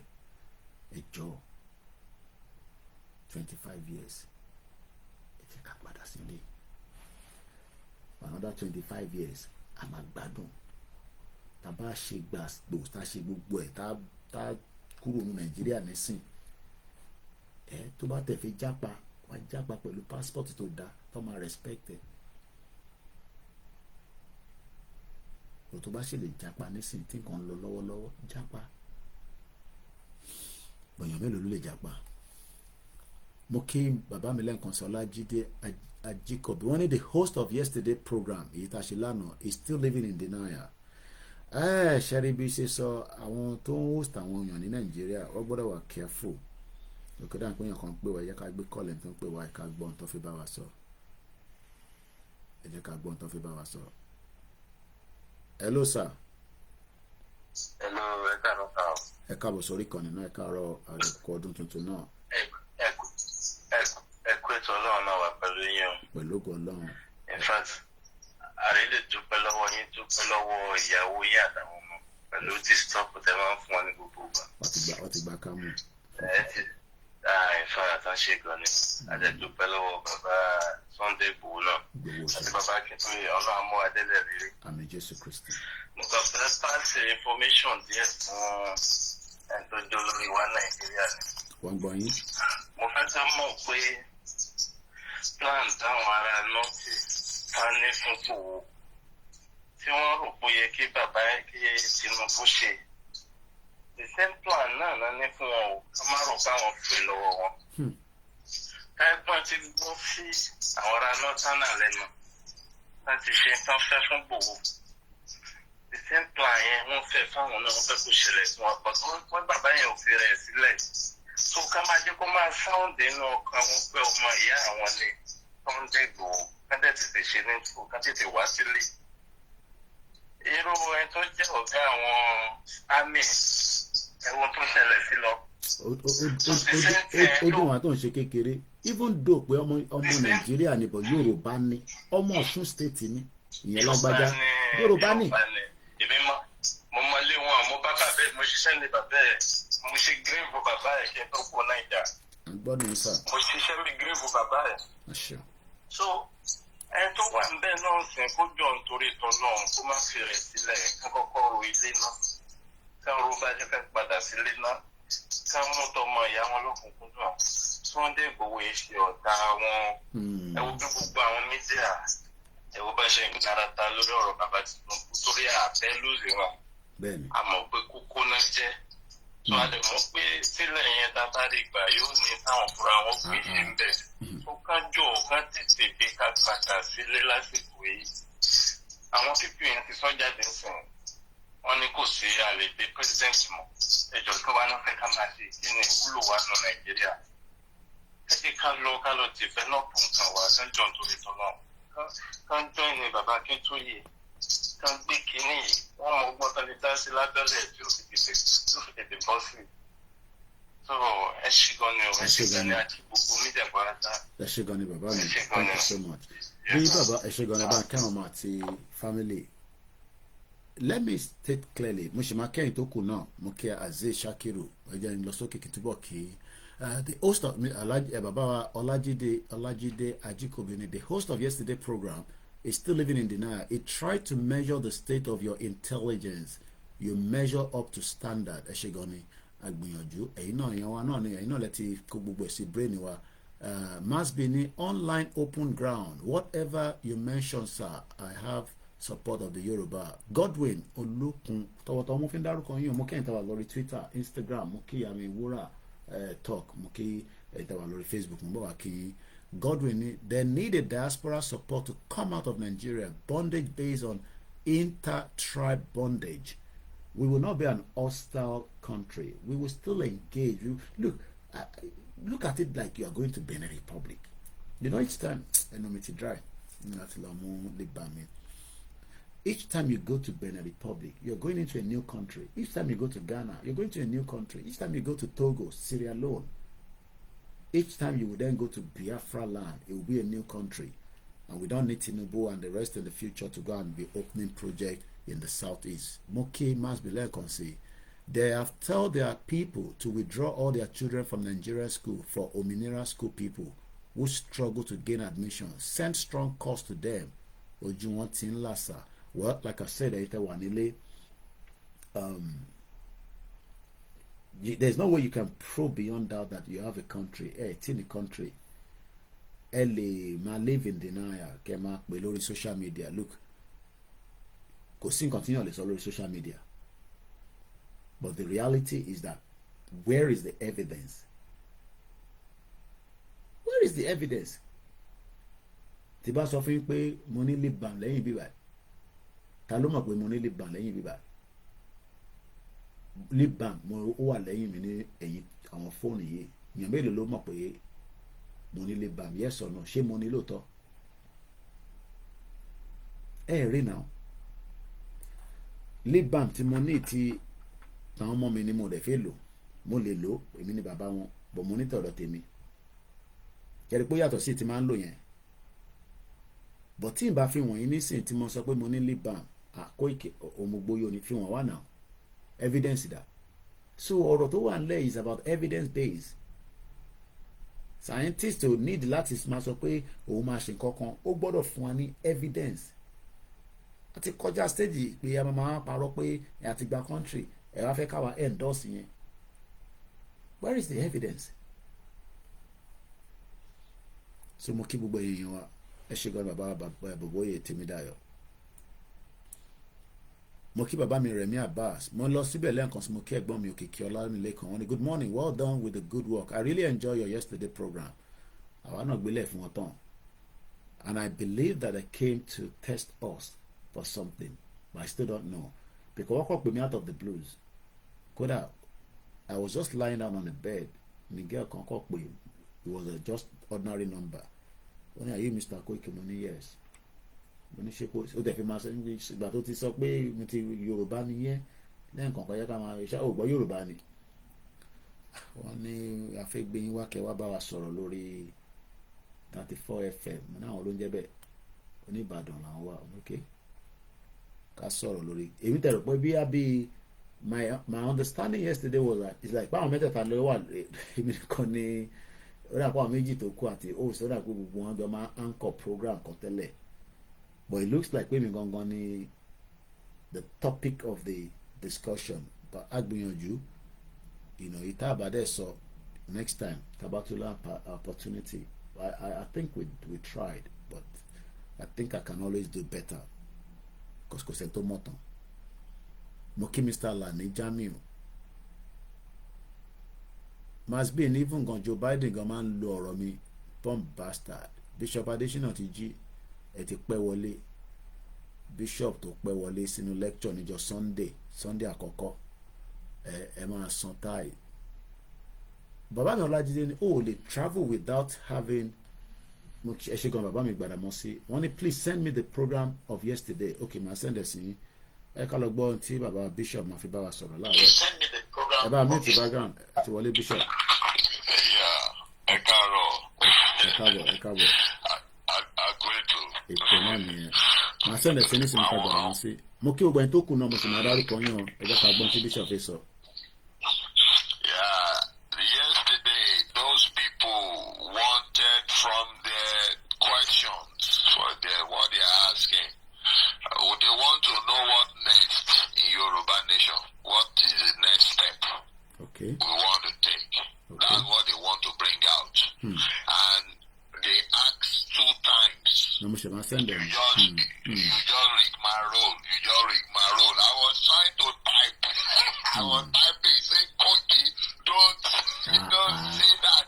Thank God you rig my role. You just rig my role. They want to know what is the next step. They finally asked it at the end. The first one, they asked that what is the modus operandi? I was asked, what can it say in Peru, Kotan, Baba, She, Bajelo? Koiki, no answer. I'm a Yoruba.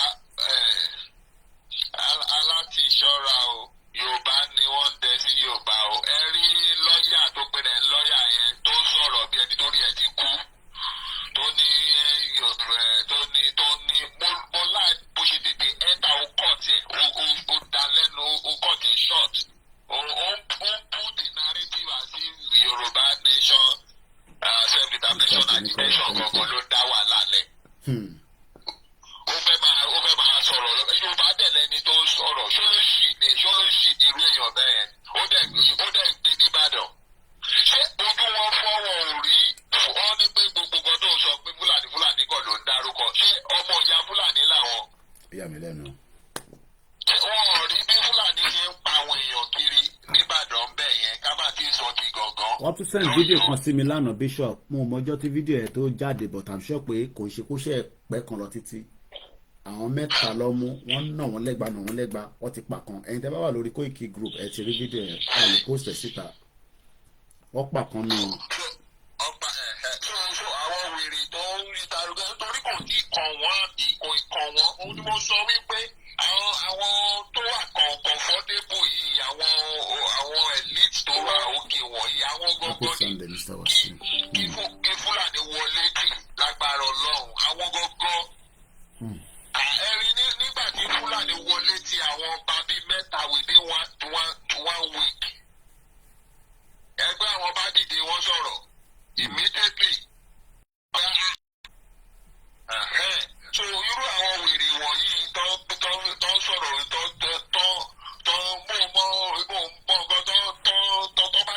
tó bá ti pèrè àwọn pọ́njẹ́ bá kan wípé wọ́n kàwé bí bá kan ìwé òsì tó kà. Òyìnbó recognize ìwé tẹ̀ kà. Ẹ̀kọ́ pọ́nra yín léwu certification and all that. Òyìnbó rán certification, òyìnbó rán professionalism. What you can do? Ẹ̀yin live in denial ẹni ẹ̀jẹ̀ bá kan ẹ máa sọ òyìnbó èdè tí ó ń ṣèdè ẹ̀. Ó máa sọ á máa sọ̀rọ̀ sódì. Àwọn ẹ̀ máa lọ síwájú ẹ̀ máa lọ sẹ́yìn bí kórè yóò kọ́.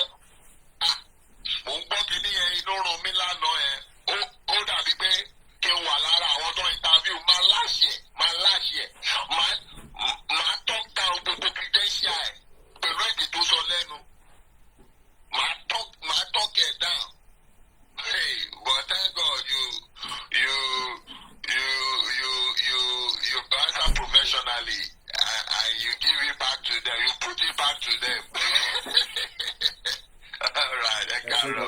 Well, àbára tó fẹ́ pè wọlé, the line is open láti lè engage. Ẹ jẹ́ ká ṣe kí àwọn èèyàn wa mo sáré lọ gbómi kaná láti fi ṣe tíì kò ń ṣorí stove àbí gas o mo ń plug ẹ̀ ni nígbà tí iná wà. Ẹ jẹ́ kí ẹ̀yin tí ẹ ti darapọ̀ mọ́ wa lórí Twitter space, mo kí Yoruba greatness, ẹ ṣé gan ni tí ẹ darapọ̀ mọ́ wa láàárọ̀ yìí. Mo kí V Pad Deola, mo dẹ̀ kí Bọ́lá, it could be male, it could be female. Mo kí ẹ̀ ń tẹ́wà lórí Instagram and the Twitter. Wasiu Aziz, one good morning White Lion, happy first Sunday of the year to you, I send to you as well. Mr. Omikunle Toyin, one please send it to me. Ẹ gbọ́dọ̀ pè mí kí n lè mọ bí mo ní nọ́mbà yín lọ́wọ́ or not. Mo lọ bẹ́ẹ̀ jẹ́ ká kí àwọn tó wà lórí Facebook. Mo kí brother mi Alarapa Israel. Mo rẹ́yìn tẹ́ máa ń comment ẹni Koiki àwa warrior ẹ̀ reach out sí wa gbogbo àná ni warrior ẹ̀ reach out ká put into àwọn tí wọ́n jẹ́ bí in that line like I always say gbogbo àná la kàn gbìyànjú ni, so even if you're a warrior or not tẹ́ bá fi pé there is a way you can help the movement. Ní kíyàn kankan lọ bá anybody jà, ní kíyàn kankan pààyàn. Bàbá Akíntóyè ni it's gonna be non-violent, but we will push out, we will push until our demands are met. Mo ti rí grandma, gbogbo àwọn grandma pátápátá náà ni à ń kí. Mo kí gbogbo àwọn olórí ìjọ kọ̀ọ̀kan nílẹ̀ Yorùbá títí dé ọ̀dọ̀ bàbá wa Adébóyè first Sunday. Mo kí yín bàbá, mo kí ìyá àdúrà, mo kí àwọn bàbá ńlá tí wọ́n ń ṣoríṣiríṣi ní ìrìn àjò mùsùlùmí àti kìrìsìtẹ́nì. Mo kí Anthony Joshua, mo kó ṣe ń gbádùn Nàìjíríà, ó lọ sọ́dọ̀ ìyàwó Àbíkẹ́ Dábírí. Mo lọ bẹ́ẹ̀ mo kí ìyàwó Esther Adétọ́ún Ewétúgà JP, Prince Adémọ́lá Shittu, mo kí ní gbogbo Òkè Ògùn. Mo kí bàbá wa Ṣẹ́gun Adébáyọ̀, mo kí wọn dáadáa. Mo kí Ọláìfá Olúwaṣẹ́gun. Tó bá jẹ́ gbà kan ni tí wọ́n bá gbọ́ Ọláìfá irú orúkọ wo nìyẹn? But right now ṣẹ́rí tí Yorùbá nation tó ṣe ni pé ó gbé consciousness ọmọ Yorùbá jáde, because nísìnyí tá a bá ń sọ̀rọ̀ pé òun lọ sọ́dọ̀ babaláwo kò sẹ́ni kankan tó máa ń gbójú sókè mọ́ àdáṣe rí. Tí bá ní mò ń lọ sọ́dọ̀ babaláwo nísìnyí pé mo fẹ́ lọ rí babaláwo, ṣe mọ̀ pọ́rọ̀ yẹn nísìnyí kò ṣe nǹkan kan mọ́ tẹ́lẹ̀. Babaláwo kẹ̀ kí ló fi lọ ṣe lọ́dọ̀ babaláwo? Bẹ́ẹ̀ tó ń lọ sọ́dọ̀ pastor náà ni kó lọ gbàdúrà àbí kó lọ sọ́dọ̀ imam. So gbogbo yẹn àti rectify yẹn for 4 years. Láyé ìgbà kan tẹ́lẹ̀ kò ṣẹ́rí máa sọ kò wá ń ṣe gbogbo èèyàn náà ló gbọ́dọ̀ gbà pé òun lọ sọ́dọ̀ babaláwo, but as ọmọ Yorùbá oúnjẹ wédú oúnjẹ lá ìwòsàn kan náà nìyẹn. Mo kí it is King AY, mo kí Mr. Jaye TV, ó tó jẹ́ mẹ́ta. Brother mi kan send audio kan sí mi, ẹjẹ́ òwe ẹ̀wọ̀ lè play. Wọ́n fìyà iná jà wọ́n yẹn wá gan. Mo send ẹ̀ síra mi lánàá wá tí mo fẹ́ lọ ṣe tíì. Mo kí àwọn tó kọ́kọ́ wọlé lókè ọ̀nà ẹ̀kọ́ ìkí orí, àwọn tó mọ̀ ló máa ń kí, kò dárúkọ èmi o. Ó dẹ̀ rí mi bíbí ayọ̀ Mr. Adébánjọ, mo kí yín. Mo kẹ́yìn dáàdì mi tẹ́ wà nílé. Ok, ṣe nọ́mbà studio lẹ send ẹ̀ sàbí 979. Ok, mo ti rí. Ok, ṣé Dubai lẹ wà ní àbí nọ́mbà Dubai kọ́ ni? Ok, máa send ẹ̀ sí yín nísìn. Màá dẹ̀ send èyí tí mo record náà lé nísìn. Ẹ jẹ́ ẹ̀ lọ́bẹ̀ mo ṣe kí bàbá mi Adébánjọ, mo fi tọ̀ọ̀tọ̀ òun fi kí yín. Àgbẹ̀ tó ní tractor, báwo nìyẹn ṣe máa fi àdá fi roko ní 21st century? Gbogbo bàdí máa bàjẹ́ ẹ̀ tẹ bá délẹ̀ nílé ìbáyàwó yìí sùn. Lóòótọ́ ta bá tẹ máa ṣe máa lo àdá, ó gbọ́dọ̀ jẹ́ just minimal tractor, ilẹ̀ yẹn level lára ẹ̀. Màá sẹ́ndẹ̀ sí nísìnyí, mo ti rí mẹ́sẹ̀gì yẹn, jẹ́ gbé látọ̀dọ̀ brother mi Gbàdámọ́sí. Mo lọ bẹ́ẹ̀ mo kí Mr. Adélùgbà Adébáyọ̀, mo bẹ̀ wá lẹ́ẹ̀kan sí. Mo mọ̀ pé púpọ̀ nu wa la máa ń ní ẹ̀sìn ti balẹ̀ Yorùbá kan jẹ́, but notwithstanding ẹ máa ká fi yẹn gauge ká fi máa attack ẹ̀sìn. Mo bẹ̀ wá. Ok, mo ti rí mẹ́sẹ̀gì yín, Ọlọ́run bá wà pẹ̀lú yín. Gbogbo àwọn ìlú kan wà Tinubu ní àwọn Dubai United Arab Emirates ọ̀nà máa fún gba ọmọ Yorùbá tó ọmọ Nàìjíríà tó wà ń bẹ̀ ní right to stay but kò rí bẹ́ẹ̀ o. Gbogbo wọn gbìyànjú ni. Mr. Akeem Ademola mo kí yín so ó dàn pé mo ti clear bẹ̀ yẹn ẹ jẹ́ ká wá báyìí ká kí àwọn tó wà lórí Koikimedia Odùduwà. Ìdòwú Michael brother mi mo kí ẹ dáadáa. Gbogbo ẹ̀yin tẹ́ ń go through pain Koiki wo owó ni mo need nísìn àwọn ọmọ máa wọ school báwo ló ṣe lè ràn mí lọ́wọ́ ọmọ ẹja ti fi gbogbo yẹn sílẹ̀ o àfi wọlé síbi tí ẹ pariwo máa pọ̀ rẹpẹtẹ bá débi tá à ń lọ gbogbo ọ̀rọ̀ school wo àwọn tèmi máa wọlé nísìn lẹ́yìn kí n ra bàtà wọn dà pàṣẹ àti ra bàtà mo rò pé ìyá wọn ti sọ fún mi pé a máa ra aṣọ school kò sówó school tá a máa san ẹ jẹ́ ká kọ́kọ́ ṣe gbá ká jáde kúrò ní Nàìjíríà ó lè dàbí pé ó máa pẹ́ but like I always say kò ní pẹ́ mo kí àwọn Biafra ẹ di fún mo kí ẹ ti wọlé mọ̀ bí ó gbọ́ Yorùbá púpọ̀ ni wọ́n gbọ́ ti gbé pẹ̀lú ọgbọ́ Yorùbá dáadáa. Ìdòwú Michael ní Yorùbá nation will move.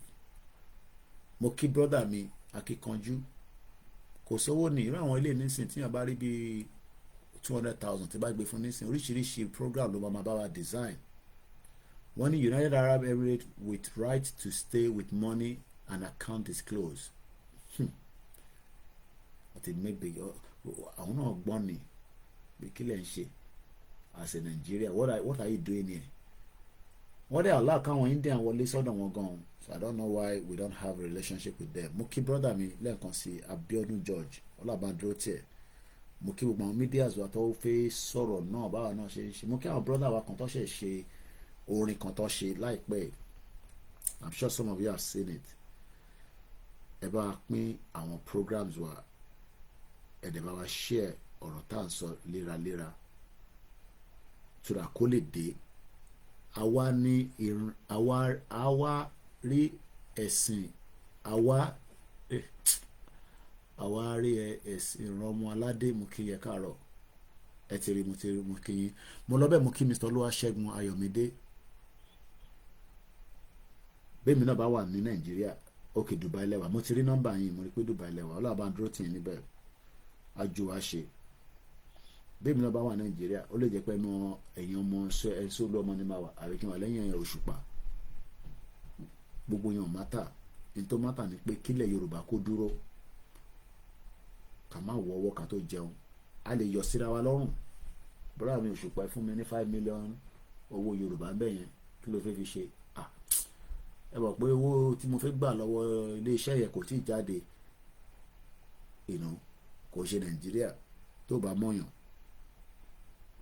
everybody fẹ́ mọ̀yàn kíyàn tó ṣoríire kò yẹ kó rí bẹ́ẹ̀.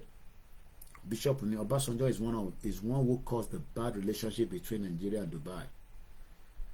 wọ́n láǹ ṣèdájọ́ fún gbogbo bàbá yẹn gbogbo yín pátá ẹ ṣe fìyà jẹ ìran ọmọ Yorùbá. Bàbá mi kọ́ ní Koiki tó bá ti ń sọ̀rọ̀ máa gbómi sẹ́gbẹ̀ẹ́ ó dà pé ọ́díò tún fẹ́ ká gbọ́ lélẹ̀ mú bọ̀. Mo pè ní ìlànà ni mo pè wọ́n ó ti di bí ẹ̀ẹ̀mejì bẹ́ẹ̀ tí mo ti pè wọ́n I'm sure pé bẹ́ẹ̀ náà ṣe ń go through pain nìyẹn. Àwa náà ní power bank nílùú yìí but hardly la fi ń lò. I think I have a new one here. Ó tẹ̀ ní kan tí mo ní lókè àwọn ọmọ mi tó wà lé ni máa ń rà sílẹ̀ fún tó bá ń ṣe ìkan wà tí mo ti bá lọ mú wá nísìn ó fẹ́ tó tó bá làmọ́yàn lórí yẹn ó máa bẹ́ sí méjì ni. Àwa sọ power bank I saw the normal norm in a country that we are told that has the wealth. Mo kí ìyá wa Àjàlá Bọ́lá Tawakalitu olórúkọ mọ́ sí mi salamu alaikum wọ́n fi àjà wọn yẹn wá ẹni padà sí democracy in 25 years àríyàtọ̀ everything is stand still ẹ wá intimidate àwọn èèyàn tó bá fi sọ̀rọ̀. Mo kí brother mi Yẹmí Fátókì Akérèlé Abíọ́dún mo kí yín o mo kí ẹ Saheed Balógun ẹni good morning my brother I greet you happy new year bẹ́ẹ̀ ni a sì máa sọ happy new year títí the end of the year náà ni tó ẹni tó bá rí tó bá máa fi di December wa ní happy new year kọ́lọ́njà ríra wa kọ́lọ́njẹ́ ká tètè get the hell out of this shit hole country. ìlú tó ti ṣe ìjàmbá fún everybody. Mo kí Mr. Ọlálérè Ọláníran, mo kí n fi tọ̀wọ̀tọ̀wọ̀ kí yín. Lẹ́ẹ̀kan sẹ́yìn yan wa a sí lórí Koikimedia mọ́ lórí YouTube, bọ́ a ṣì ń post video wa lọ síbẹ̀. Tẹ́ bá fẹ́ máa rí wa wò ẹ gbọ́dọ̀ wá sórí backup wa. Mr. Idowu ní Mr. Koiki, that is just the truth. If you don't know people in the power, it's not easy. Someone to live in location 419. Ẹ̀jẹ̀ sáré lọ ṣe tí mi ẹ máa gbọ́n tálá arákùnrin sọ.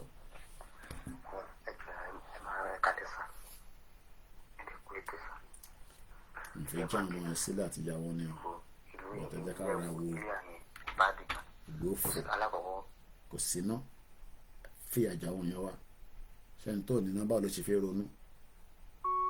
Everybody wan live in darkness, hand to mouth ni gbogbo wọn ṣe. O kọ́kọ́ gbọ́dọ̀ lọ ṣe nǹkan kan kó tó jẹ ní àárọ̀, kò ń ṣe pé ètò ṣe sílẹ̀ ní last week báwa ṣe ń ṣe níyẹn ní bíbá ètò ṣe ní last week wọ́n máa sanwó yẹn ní wíìkì àbí kó san ní 2 weeks àbí kó san in 3 months. Mo kẹ́ ìtẹ̀mí lórí Koikimedia Odùduwà, mo kẹ́ Gani Olóyèdé, mo fojú pẹ̀yìn tẹ́wà lórí mixela rẹ̀, mo kẹ́ ẹ. Okay, wọ́n ní 32 FM not 34 FM. Okay, 32 ni. Okay, ó ṣe jàre Ògúnmọ́lá, mo ṣe rí comment ẹni. And we didn't hear anything again for people arrested at the state secretariat. Oh, wọ́n máa ti gbàgbé àwọn yẹn síbẹ̀ yẹn. Ìyá kòkòtè.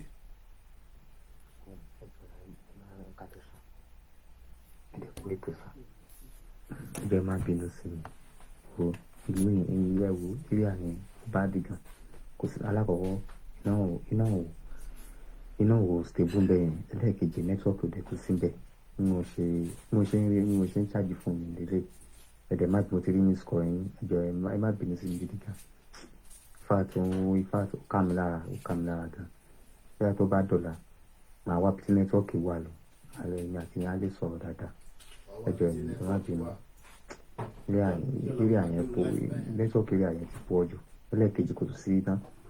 Mo ẹ̀ṣẹ̀ struggle ni mo ẹ̀ṣẹ̀ rí máìlì 2 sí 5 ni kí n tó rí fún mi charge, mo tó lọ fowó charge ẹni. So ni mo fi níná jẹ́ lórí fún mi. Ẹ̀ṣẹ̀ náà fowó charge ẹni. Inú rẹ̀ tó ti lọ fowó charge ẹni gan sí jìnnà síbi tí mo wà. In fact, àkàtà sọ ni location 419. Ọ̀dọ̀ yín náà bẹ́yìn anything rural area bẹ́yìn iná débẹ̀.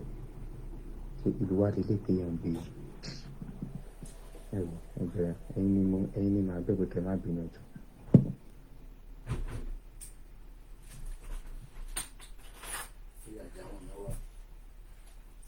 Ẹ̀sọ́ poverty asọ́diri normal. Kí ni àwọn advantage mo náà láwọn pọ̀ nínú ọ̀rọ̀ wa? Gbogbo tó bá fẹ́ pè wọlé ẹ má bínú ẹ̀yin tẹ́ ẹ̀ ń wò wá lórí. Mo ní láti update nọ́mbà tó wà lórí website orí software wa. Nọ́mbà yẹn 12 ni kò pé ó ti ju 11 lọ. Ẹ̀gbọ́n mi kan ló send message ni pé Koiki nọ́mbà yẹn alright. Àwọn kan lè fi máa pè nígbà tá a bá ń ṣe program. Mo kí ẹlẹ́ẹ̀kan Ògúnmọ́lá. Kò sí ìyàtọ̀ láàrin èmi àtẹ̀yin tẹ́ wà nílé bí ṣe máa ń sọ. Nàìjíríà ló ń jẹ́ kẹ́ máa wò wá pé ọ̀bọ̀ ìbò ṣe. Bébí náà ṣe máa ń wá àwọn kan náà nígbà tí mi wà Nàìjíríà, especially àwọn tó ti travel. Ó dédé pé mi náà mo kí ẹ brother mi Dizzy Man 123 káàárọ̀ happy Sunday. Wọ́n ní Bọ́lá Ahmed Tinubu expatriate levy was a disaster. Mo kí Mr. Adeniyi Akin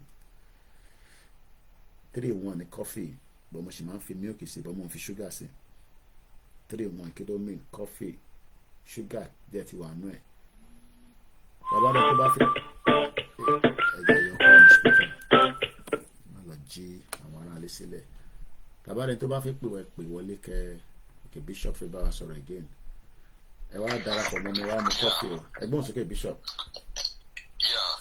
Now, lórí relationship Nigeria and Dubai. Mo kí grandma owó ní ìyá kábọ̀ mọ́. Màá pín in lẹ́nu bí ṣe sọ. An advantage yóò bá wà fún Nigeria. Mashallah. Initially, nígbà tí àwọn Dubai tí wọ́n plan ilẹ̀ wọn, country wọn, nítorí gbogbo bẹ́ẹ̀ was desert ní gbogbo bẹ́ẹ̀. Just now they now sat down àwọn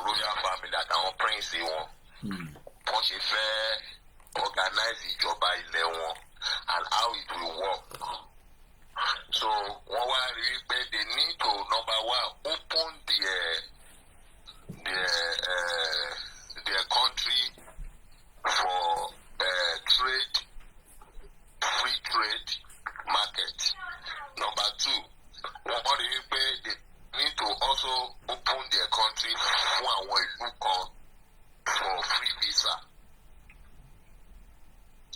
So, and number three, they want nígbà táwọn èèyàn máa wá bẹ́ẹ̀ yẹn láti wá gbé wọn láti jẹ́ kó wà lọ́ọ̀bù wọ́n láti ní ilé infrastructure táwọn èèyàn máa gbé.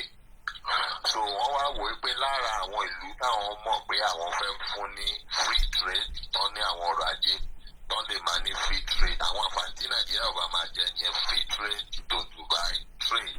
Anything you produce in Nigeria, you'll be able to go to Dubai and sell. Anywhere in the world, people will go there because it's a market and sell now. And free visa, no need of visa. Will be able to just go there. That's another advantage in Nigeria over market. So, all we pay a law. More reason don't say choose Nigeria as first choice. Our pay law see Nigeria Kaloba Yoruba Nigeria. We pay Koa invest asset management ní ìlú wọn. Àwọn estate management kìíní kan máa kọ́ ilé síbẹ̀. So that is an eye opener for Nigeria náà. Tó wá pé Nigeria ló invest ló kọ́ a lot of ilé sí Dubai. Nigeria máa make owó láti Dubai. Nigeria government. Bishop. Mo fẹ́ fi nǹkan wọn àwọn èèyàn wa mo lọ sókè nísìn mo kàn lọ yọ mi gàrí ni. Àná ni mo ra toilet roll yìí sà. Toilet roll táwọn èèyàn ń wò lórí life yìí àná ni mo rà nígbà tí mo lọ sí store. Buy one get one free ni. Èló ni mo rà. Ìtàn sọ pé kò sí production ní Nàìjíríà. Wọ́n tà ní pẹ̀lú VAT. Ó bọ́ sí 24 ló wà nínú ẹ̀. Mo mọ̀ kí ló ń pè 24 nílẹ̀ Yorùbá. £12.99 ni bó ṣe wà ní 24 yìí. Ó wá ń ṣe sales wà á rẹyọ kan wà tó wá gbẹyọ kan pẹ̀lú VAT ẹ̀ jẹ́ £15 something. Now ìjà lè máa wá sá lọ sí gbogbo ìlú àgbáyé nígbà táwa ní ilẹ̀ láti lè ṣe toilet roll. Àwa wá import toilet roll wá sí Nàìjíríà nígbà táwọn èèyàn dẹ̀ ń jí tó ń sùn tẹ́ẹ̀rí ṣẹ̀ṣẹ̀ kí là ló ń ṣe ní Dubai kí là ń ṣe lamẹ́ríkà. Àwọn kan ló jókòó ló ń brandẹ̀ ló ń ṣe oríṣiríṣi sí tó fi di kó dé store ọ̀tọ̀ ní driver tó máa wá deliver company tó máa wá deliver ọ̀tọ̀ àwọn tó máa market ọ̀tọ̀. Ẹ jẹ́ ká dìde ọmọ Yorùbá ọgbọ́n sókè Bishop.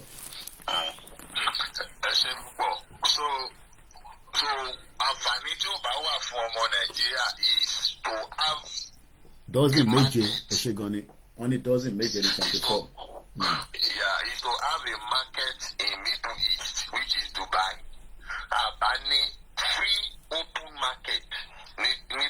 Number two, Albatoni free visa. We pay on need visa láti máa lọ síbẹ̀. Number three, Albani ìlú Albani àtàwọn estem àwọn investors àwọn èèyàn tó lówó wọn bá ní assets. Kọ́ máa control assets ní Dubai. So jẹ́ pé every year and every month ni owó máa wọlé fún àwọn èèyàn wa láti Dubai. Lórí àwa làbá máa control ilé àti kìnnì. Number four, àwọn civil engineer wa. Nàìjíríà aláwọn civil engineer tó ń ṣe títì tó ń kọ́lé káàkiri. Ìjọba Nàìjíríà yìí gbéṣẹ́ fún wọn. Àwọn òyìnbó náà máa ń lọ gbéṣẹ́ fún. Àwọn civil engineer wa wọn ò bá máa gba contract ọ̀ ní iṣẹ́ láti Dubai. Sẹ́wọ̀n ẹni sọ̀rọ̀ Bishop mo lè support yín pẹ̀lú yẹn. There was a particular guy mo mọ bí aka tó bẹ̀rẹ̀ Yorùbá Nation top guy ló máa ń bá wọn kọ́ gbogbo àwọn high-end ice scraper àwọn ọmọ Yorùbá ni o. Ice scraper, yeah. Bí àgbà tí mò ń tẹ̀lé àwọn the engineer Nigerian engineer kìíní kan ní UK bọ̀bọ̀ yẹn big gidi gan ni gbogbo most of àwọn project ẹ̀ rí Dubai ó wà in charge of it. Wọ́n pọ̀ ìkan kú ní ìdínà last 3 years ìkan kú ní Nàìjíríà ní lásán nígbà tí building kan collapse ní VI. Mo mọ̀ ẹ̀tẹ́ nǹkan yẹn mo mọ̀ ẹ̀tẹ́ nǹkan yẹn. Ọmọ Celestia báyẹn wọ́n pọ̀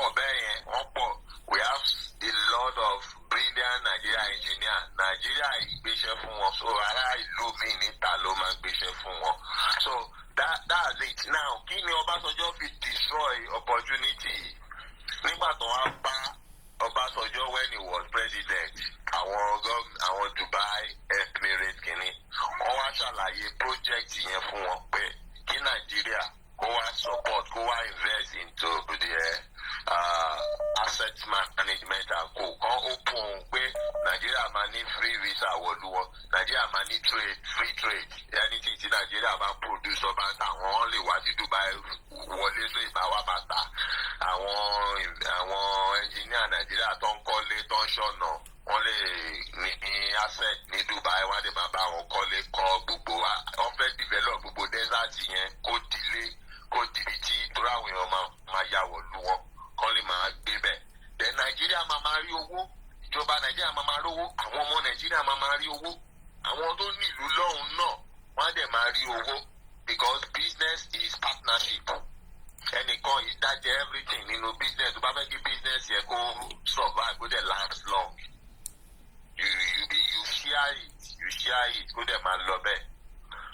So Ọbásanjọ́ wá sọ wípé can any good thing come from desert? Ọbásanjọ́ sọ nìyẹn. Ọbásanjọ́ throw them away. Kíní ẹ dùn wọ́n because wọ́n ti rọra wọn pin at that time. Wọ́n rọra wọn pin because ilẹ̀ wọn is desert. Wọ́n rọra wọn pin at that time. So wọ́n wá wo statement Ọbásanjọ́ sọ Ọbásanjọ́ lé wọn pé any good thing cannot come from desert. Mo wá mọ bí nítorí ẹ̀nà ẹni ọpọlọ kìí once you stand on something and you keep doing it ọ̀nà máa là ń bẹ̀. So lára àwọn ọmọ ọba ẹ ló ní pé okay maybe we think that àwọn ìjọba bíi ti wà ní alátìlọ́ba why can't we meet private investors? Mo ṣe lọ meet àwọn private investors ní ẹ̀wọ̀n báwọn ìjọba sọ̀rọ̀ mọ́ báwọn investors ṣe ń wọbẹ̀ tán lọ ń build ìlú wọn nìyẹn. That same Dubai tọ́básanjọ́ tó ní wípé can any good thing come from Dubai? Ọbásanjọ́ ó ní hòtẹ́ẹ̀lì níbẹ̀ náà. Láti mọ Ọbásanjọ́ ó lọ kọ́ hòtẹ́ẹ̀lì síbẹ̀ náà. Ibẹ̀ ni gbogbo wọn kókó tìṣà lọ now. See, that's the reason we have the leadership problem. Àwọn bàbá wọ̀nyí àwọn ò lè sọ kọ̀ọ̀kan di èjì wọn ò mọ bó ṣe ń tún nǹkan ṣe nǹkan tó bá ti da náà kọ̀ wá jókòó sí máa jẹ kọ́ dẹ̀ bàjẹ́ tẹ́ bá gbà wọn láyè ni. That's why Nigeria remain the way it is and gbogbo àwọn bàbá wọ̀nyí àwa náà la máa blame ara wa because we allow them àwọn tí wọn ò láti ọ̀dọ̀ wọn when they were young lọ́ ti handle Nigeria wọ́n dẹ̀ bà Nigeria jẹ́ kọ́lẹ̀ débi tó dé àdẹ̀sí ń pè wọ́n ní bàbá wa àbí gba àwọn ló lè ṣe kí náà lè ṣe. They tie everybody down in the country you should know wípé arọ làwọn eléyìí wọn ò lè rìn so ìwọ tó lẹ́sẹ̀ láti rìn o ní láti lọ gbẹ́sẹ̀ lọ bá wọn máa tú ẹ mọ́lẹ̀. So these are the simple things. So láti gbà ẹ́ làwọn Dubai ni wọ́n ti hate Nigeria. Wọ́n hate Nigeria with passion because statement Ọbásanjọ́ make yẹn àti wípé wọ́n rọra wọn pín as a country at that time. Ọlọ́run wá lànà fún wọn. Na Nàìjíríà wá fẹ́ máa lọ síbẹ̀ kí ló fẹ́ wá ṣe lọ́dọ̀ wọn. So wíwé pé wọ́n bá di Nàìjíríà wọ́n lu àwọn ọmọ Nàìjíríà náà tí lò yín nílòkulò ẹ̀yà gbàlú mi lọ. Ẹ mọ̀ pé bẹ́ẹ̀ ṣe ń sọ̀rọ̀ ẹ̀ Bishop ẹ mọ̀ pé every time I máa receive different mail from our social media to know what is happening. That's how we know what is happening around the world. So you will MSN listen or send the email to me, and the email contain different news that is happening around the world. Ele was sent an hour ago. So we should click lórí kan click lórí all the headline says everything you need to know before traveling to Europe. Ìjà wa ti ronú pé everything you need to know before traveling to Yoruba land. Ìyẹn yọ kan. Ó yẹ káwọn gúrúùpù kan àbáwọn nǹkan kan máa ṣiṣẹ́ lórí ìyẹn. So tabarẹ́ nìkan tó ṣiṣẹ́ lórí ìyẹn sì tó gbé jáde àwọn kan wá máa tápù ẹ̀ wọ́n ní Yorùbá ọmọ ọ̀pá tàbí Yorùbá. Is group Yoruba. Are we all not Yoruba? Ẹ jẹ́ kí wọ́n kà nǹkan tó kọ síbẹ̀. Wọ́n ní wọ́n ní culturally stereotypes are something every responsible traveller should leave at the door. Stereotype. Wàá fi ẹsẹ̀ nulẹ̀.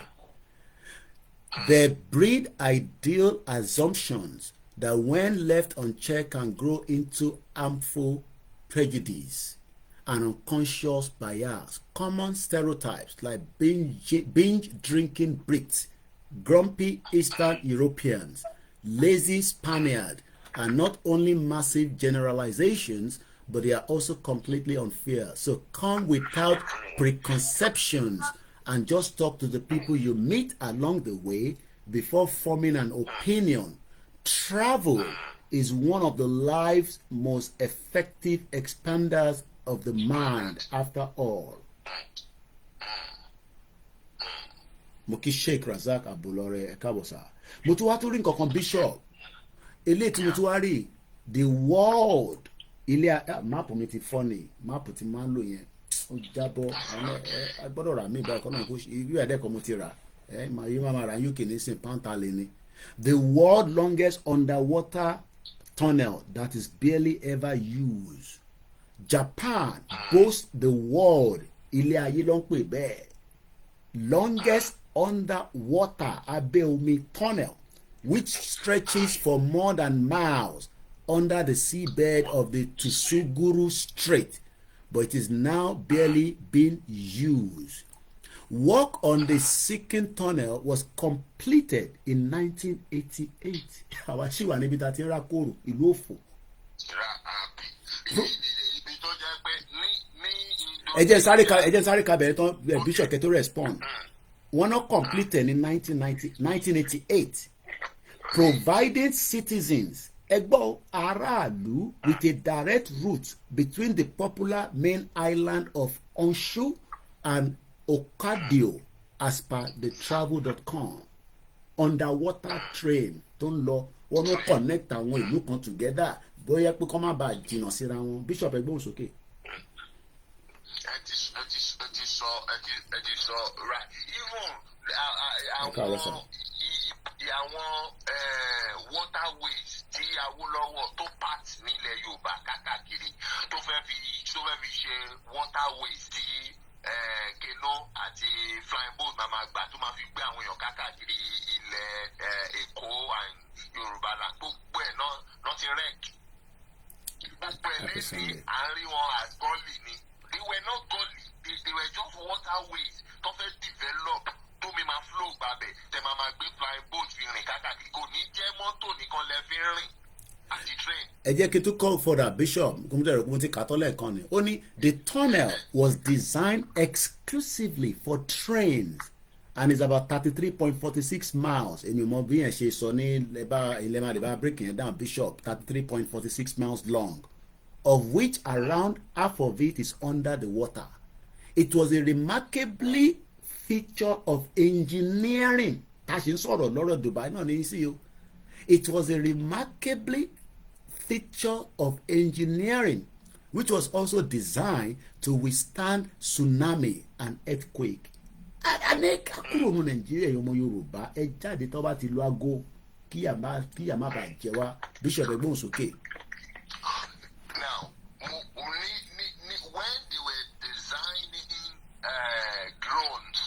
when they were designing drones and táwọn drones ti tán jáde èmi àtàwọn colleagues mi gan we sat down and sọ wípé there is possibility for flying cars and it won't be a luxury, it won't be something that is too expensive for people to buy or once it's available it will be difficult for people to acquire.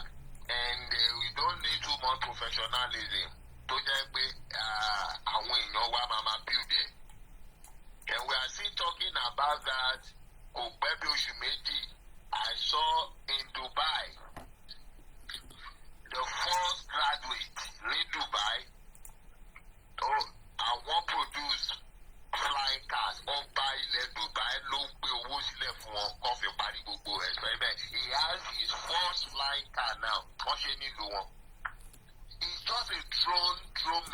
nísìn ó ti tán control drone yẹn ni driver kìíní seat máa wà ó ti tán nísìn is no more a special thing ní àwọn èèyàn ti ń wa mọ́tò tó fò káàkiri mọ́tò tó fò it doesn't use fuel I mean all technology everywhere.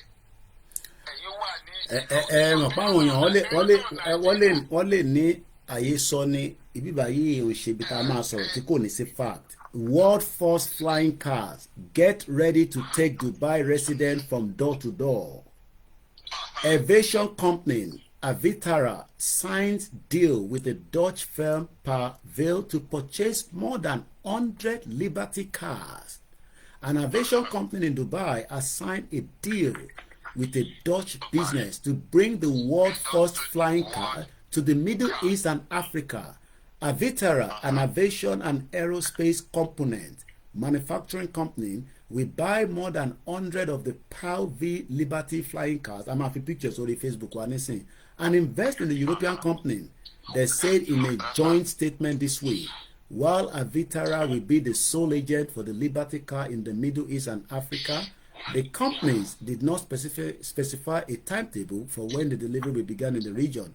The two-seat Liberty, described as the world's first flying car because it combines a gyro plane and a car, is akin to something from the James Bond movie in how it transformed from road into the aircraft. Máa jókòó síbẹ̀ kó máa sọ pé ebi ń pàwọ́. Àwọn ọmọ yunifásitì ló ṣe jáde ọgbà ló wọ́n gbowó sílẹ̀ pé kán fi ẹgbẹ́ kan parí nísìnyí wọ́n ti ń gbé wọ́n ti ń contract wọn pẹ̀lú company tó máa develop into mass production. Àìwẹ́ wa nílùú gọ́ọ̀mẹ̀ntì ò rí ti yín rò wọn kí à nípa yín tó even drone lásán tó bá fi kámẹ́rà nínú Nàìjíríà tó bá kí afutọ́ ọlọ́pàá máa mú ẹ ọlọ́pàá máa nísìnyí tó bá rí drone lọ́wọ́ ẹ bíi pé nǹkan tí ó bíi ẹrù òfin lórí lójú wọn. You see, we don't have all these illiterate people, uneducated, uncivilized people with a dangerous weapon bí wọn lọ́wọ́ kọ́ máa intimidate àwọn aráàlú. That is what Nigeria is known for. That is all. Tó bá wa mọ́tò tó nice jù wọ́n stop ẹ̀. Tó bá jọ̀dọ̀ ní o ti dáràn. Wọ́n máa wọ ẹ pé yahoo ní ibo ló ti lówó tó ra. Wọ́n fẹ́ mọ̀ bí mọ́tò dáàdì ẹ̀ ní àbí mọ́tò mọ́mí ẹ̀. Is that a country? Ó ní plate number o. Dọ́kúmẹ̀ntì ẹ pé o. List ẹ pé wọ́n ti máa wò pé ẹ̀yìn gbádùn. That is the country. The country at the last time I lost in Benin, when we were moving, number one, apart from we pay títí ọ̀kadà ó wà lọ́tọ̀ títí mọ́tò ọ̀tọ̀ níbi táwọn ọlọ́pàá wọn máa wà lójú ọ̀nà wọ́n kọ́ kínní yẹn bíi put ẹmọ put tẹ bá wo put ibi tí àwọn telephone booth rẹ bó ṣe máa ń rí yẹn bẹ́ẹ̀ náà ṣe ṣe wọ́n kọ sí àárín ọ̀nà ibi AC wà nínú ẹ̀ wọ́n kọ sáàárín ọ̀nà AC wà nínú ẹ̀ solar panel ló ń lò tẹ bá lọ sí bẹ́ẹ̀ rẹ máa rí tẹ bá ti ń lọ lójú títí báyìí máa rí búùtù yẹn kìlómítà sí kìlómítà ibẹ̀ làwọn ọlọ́pàá wọn jókòó sí ìwọ tó bá fẹ́ stroll out gẹ́gẹ́ bí ọlọ́pàá wà wọ́n ò lè gbé bọ́dá. mo kí ọba ní jésù ẹ̀ka rẹ̀.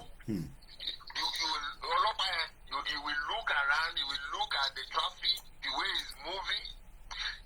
Ìkejì ẹ̀ jókòó sínú bóòtù yẹn glass bóòtù ni AC wà bẹ́ẹ̀ wọ́n dẹ̀ ń wo gbogbo tó ń lọ. Wọ́n ti bẹ́ẹ̀ nẹ̀. But these are Yoruba people, how they can do good things for themselves? So what's wrong with Yoruba in Nigeria? That you embedded yourself with wickedness, selfishness. Drug ṣìnà kí n má lo ọ̀rọ̀ àlùfàǹṣà kọ́ bọ́bìnrin sùn mo rí gẹ̀ kan tí wọ́n fún ní 1,000 naira tó ní kọjọ pé 1,000 naira yẹn kéré ìyẹn ni ó ní ẹlò yín mọ́lẹ̀ mo ti post video yẹn lọ́wọ́ ẹ̀yin tẹ́ wà lórí social media lọ́wọ́ ó ní ẹ wá ẹfẹ̀yìn mi mọ́lẹ̀ nínú ìyẹ̀pẹ̀ ẹ̀tún ya pátá mi ọmọ Yorùbá ọwọ́ ní òkè èlò ló fẹ́ oníkọ́ fún òun ní 3,000 èèyàn kan wá ń sọ fún mi pé ṣèbó wà ní Europe bomb bastard ṣé ká máa ronú bẹ́ẹ̀ nílẹ̀ Yorùbá ẹ̀ ní ṣoríire. ẹ bá rí ọmọ náà kò tí ì lè ju bí i kò tí ì lọ ọmọ yẹn tí ì lè ju bí 16 years old lọ.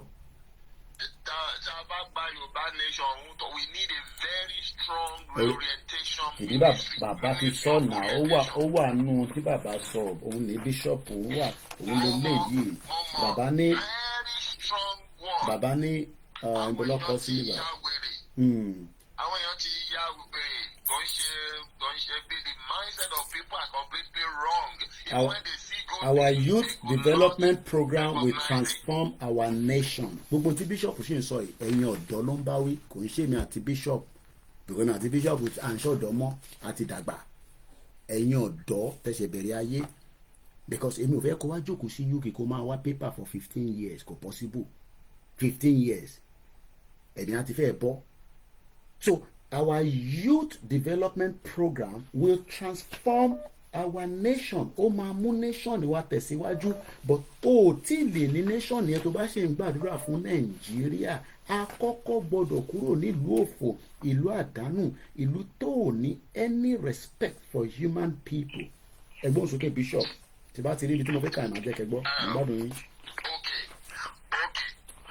So I was just surprised pé if people can do good things for themselves kí ló ṣe Nàìjíríà. And you see the police neatly dressed ọlọ́pàá máa wọ̀ ẹ́ ọkùnrin wa tó bẹ̀rẹ̀ neatly dressed àwọn eléyìí ò ní kan bá ẹ ṣe pé o fẹ́ mú tọ́lọ́kadà ni o mọ́tò wọn ni o tó bá lọ ṣe mistake wọ́n tó disobey traffic. mo kí ẹ Ọlákúnlé pẹ̀lú mi. fúnra rẹ̀ ló máa pa. Bishop ẹ jẹ́ ká jọ wo ọ̀rọ̀ yìí nítorí pé àwọn ọ̀dọ́ tá à ń bá sọ pé tá bá ti ní ká jáde tó bá náà jáde òfin máa dóbò ni òfin máa mú okò lóní gbogbo tó ń tà Nàìjíríà ti máa ń rí nísìnyí pé boko máa ṣe lé nìkan lẹ́ ń tà. ẹ gbọ́ bí wọ́n ṣe ṣe Singapore bí bàbá ṣe sọ fún wa. In our new country as we start seriously improving our educational system we shall embark also very seriously on establishing a national youth program for empowerment and elevation of our youth. We shall learn from the example of the country of Singapore in Southern Asia. Up to 1965, Singapore was one of the member states of Federation of Malaysia. Singapore was a terribly poor island. It had no resources, no land for agriculture, no forest for resources, no mineral resources. And it even had to pipe its domestic water supply from other provinces on the mainland. In addition, Singapore's youth, most of them with little education, were a serious problem because they were unemployed. Many of them were involved in crimes. The large crowd of them were frequently rioting in the street. Finally, in 1965, the government of the Federation of Malaysia decided that the Federation could not continue to face the problem of Singapore and therefore granted Singapore the freedom to separate from the Federation and become a sovereign country. In short, Singapore was expelled from the Federation. So suddenly, without any preparation, without any resources, with our youth rioting the street bí àwọn ọmọ àlè Yorùbá kan tó ń lọ bomb buster tó ń lọ káàkiri nísìn tó ń jó kẹlẹ̀dẹ̀ káàkiri tẹ́ǹtẹ́ǹ fapáta ya fídíò ọmọ kékeré ó ní wọ́n fún 1,000 naira lọ ó ní kọ́ máa fún ní 1,000 ó ní ẹ̀tú ya pátá mọ́ onídìí ẹ̀yàn ọmọ àlè. Singapore became an independent country in the world. Singapore's situation was so terrible that the Singaporean leader who had to announce a sudden change to his people by radio was heard sobering as he made the announcement. At one point in the announcement, he said, sobering, don't sokun, this is a day of anguish for Singapore and for me. Fortunately for Singapore, Singapore leaders decided that the only available path ọ̀nà kan tó kù láti tẹ̀síwájú ní ká kúrò ní Nàìjíríà. Báwọn ṣe ń sọ lọ níjọ́ náà lọ, their country was seriously develop their youth. Therefore, Singapore decided to invest all the energy on the great youth development program. Number one, providing the skills training for all the youth in occupation, from simple occupation like hairdressing, nursing máa gúnyàn lábẹ́rẹ́ bọ̀ máa gún lábẹ́rẹ́ tó máa pa bíi ti Mohbad bomb bastard ẹ̀ ní soríire. Also cooking, restaurant service, èmi ṣiṣẹ́ waiter nílùú ìmọ̀fọ́bọ́ nílùú ò ní soríire oní àwọn diaspora and threaten Nigeria ò dẹ̀ ń gbowó lọ́wọ́ wa bomb bastard. To the higher occupation like mercenary, èyí tẹ́ ń ṣiṣẹ́ carpenter, roofing, plumbing, entertainment. Need entertainment nìkan ní Nàìjíríà nísìn táwọn kan lówó lọ́wọ́ tó ń bára wọn jà lórí social media ìbẹ̀lẹ̀ olójókòó sí tó ń wo Burna Boy àti Obi Cubana àwọn àlè méjèèjì tó lówó lọ́wọ́ ibẹ̀ ni wọ́n lọ́jókòó sí tó ronú tiẹ̀. Bishop kí n tó parí ẹ̀ wọ́n ní to still higher technology occupation like motor vehicle repair, electric installation, plumbing, metal fabrication etc. wọ́n ní bí Singapore ṣe dolówó nìyẹn o olùṣe wa ní kọ́ fún ẹ ní ìwé bẹ̀ you are a bomb bastard wọ́n bọ̀ wá fún ẹ tó bá bímọ síbẹ̀ wọ̀ ní fún ẹ ní ìwé olórí burúkú jà fún Yorùbá ò ní ṣoríire bomb bastard.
ọmọ ìyá kan náà ni wọ́n yẹ.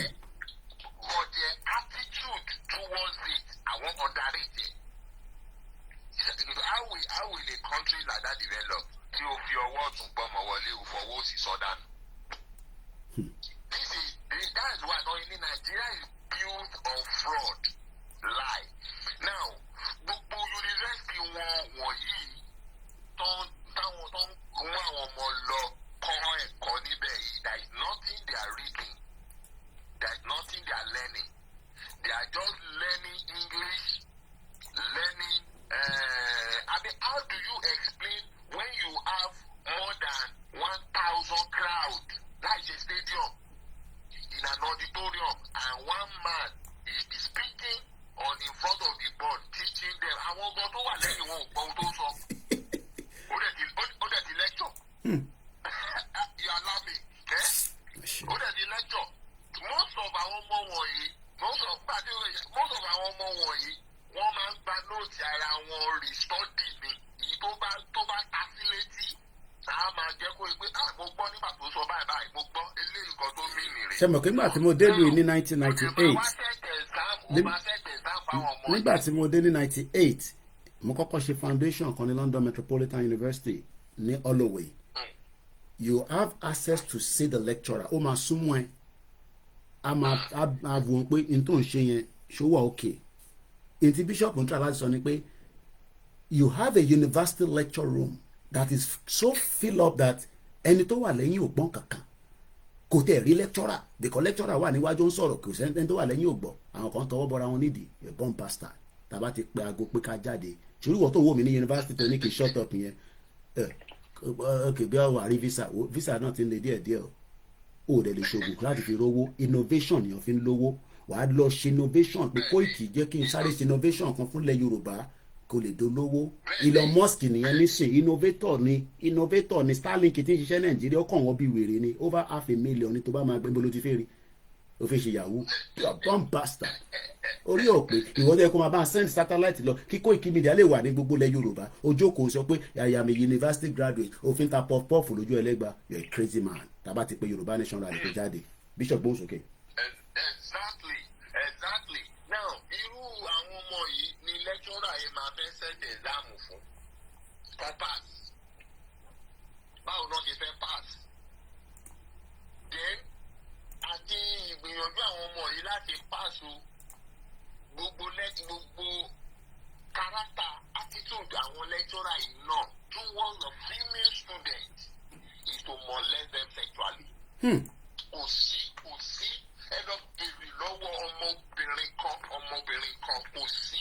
I'm talking about 90%, 90% obìnrin tó gba education Nigeria kọjá ní either university or polytechnic ó kéré ju college of education 90% gbogbo ọmọbìnrin tó gba university yẹn kọjá. Èyí tó bá bọ́ lọ́wọ́ lecturer wípé kò bá sọ pé lecturer ò bá sọ. Ó kù díẹ̀. Àwọn lecturer yẹn máa ń bá àwọn ọmọbìnrin yẹn sùn ni nítorí ẹ̀ they practically turn the female student to a prostitute. Nǹkan tó lọ kọ́ léèwé nìyẹn. Very sad. Nǹkan tó lọ gba certificate lé lórí nìyẹn. And so you will see a graduate who say is a graduate in. Kò lè kọ́rúkọ ẹ̀ gan jáde. Accounting graduate kò lè ṣe cash book kò balance. Bọ́lá ti fẹ́ balance ẹ̀ ó ti balance life rẹ̀. kò jẹ́ mọ̀ ìtumọ̀ cash book ó ní ọmọlọ́mọ kan tó wá ṣe internship ní company wa graduate ọyàn ló fi ń lọ wá kiri mo ti wo mo wo. Ó ti rò pé oníranù ní gbogbo wa. Ìgbà tá bẹ̀rẹ̀ Yorùbá nation ìdán fún yàrá fáwọn kan láyè ẹ̀fẹ́ lè máa gbé ọyàn síta pé wá wọ ọyàn. Ẹ̀rẹ̀ ti gbàgbé pé ìtagbédá ní ẹ máa distract wa pẹ̀lú ọyàn òfò tẹ́ fífi hàn wá ni. Gbogbo bomb bastard activities tẹ́ fẹ́ máa ṣe.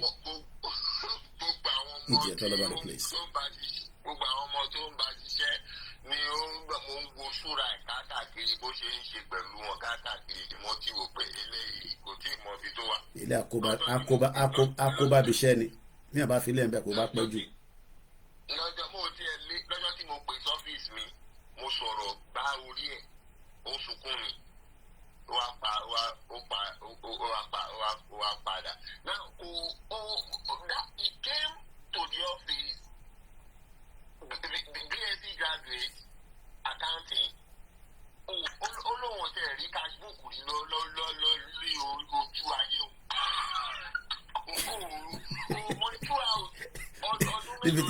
Níbi tí cash book gan ti wà lórí software rẹpẹtẹ nísìn. Ọdún mélòó lẹ lò ní yunifásitì? Ọdún mẹ́rin. Bishop ṣe wá mountain sọ ẹ ní sùúrù ẹ jẹ́ ń bá kí oníbọ̀bọ̀ kan tí àwọn tó bá mọ bọ̀bọ̀ yẹn ní Lagos Island ṣèdí lọ́ máa ń pè ó mọ̀wé fọ́ lórí pàpàpíà medicine ló fi lọ ṣe bàbá ẹ̀ wá kú ó wá òkú medicine máa pẹ́ kóun lè tètè help àwọn pé I'm talking about kémi tó kúrò ní 98 lélẹ́yìí o bó ṣe lọ ṣe accounting nìyẹn kò rí kọ̀ǹpútà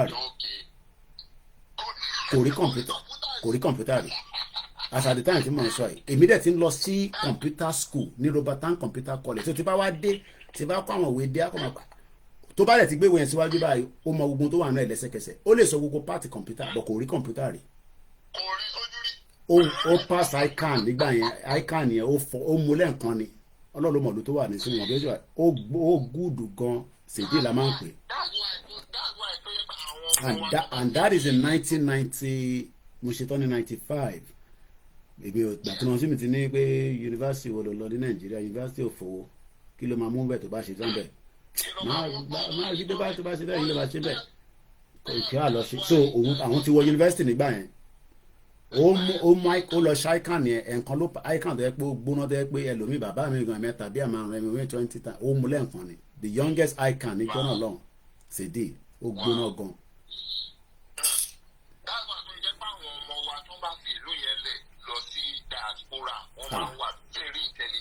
àwọn máa bọ wọn bí àjẹ́ ni. Very intelligent because àwọn ọmọ yẹn wọ́n ti go through a lot. Bẹ́ẹ̀ni.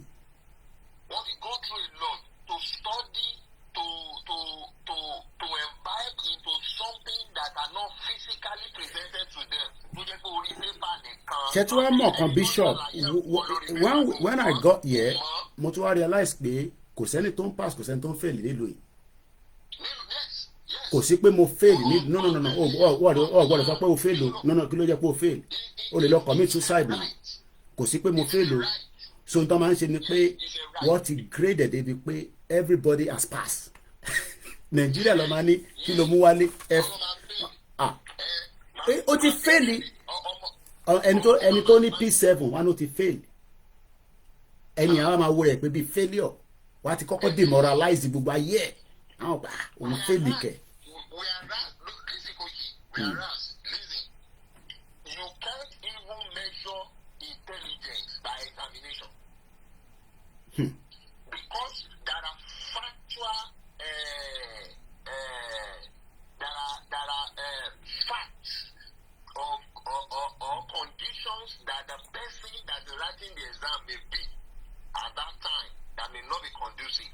He may be sick, he may be emotionally distressed, he may be psychologically imbalanced. wọ́n máa ń sọ ní ìwà yìí kó tó ẹni sùúrù bishop kó tó drive bus ìlú yìí London bus tí wàá ti ìyàwó ẹ̀ bá ní any problem má drive bus yẹn o wọ́n máa sọ fún wa níbi iṣẹ́ ò lè drive kó má wàá nọ́ọ̀kì bus yìí tó bá ti ń gbé lọ lójú títì.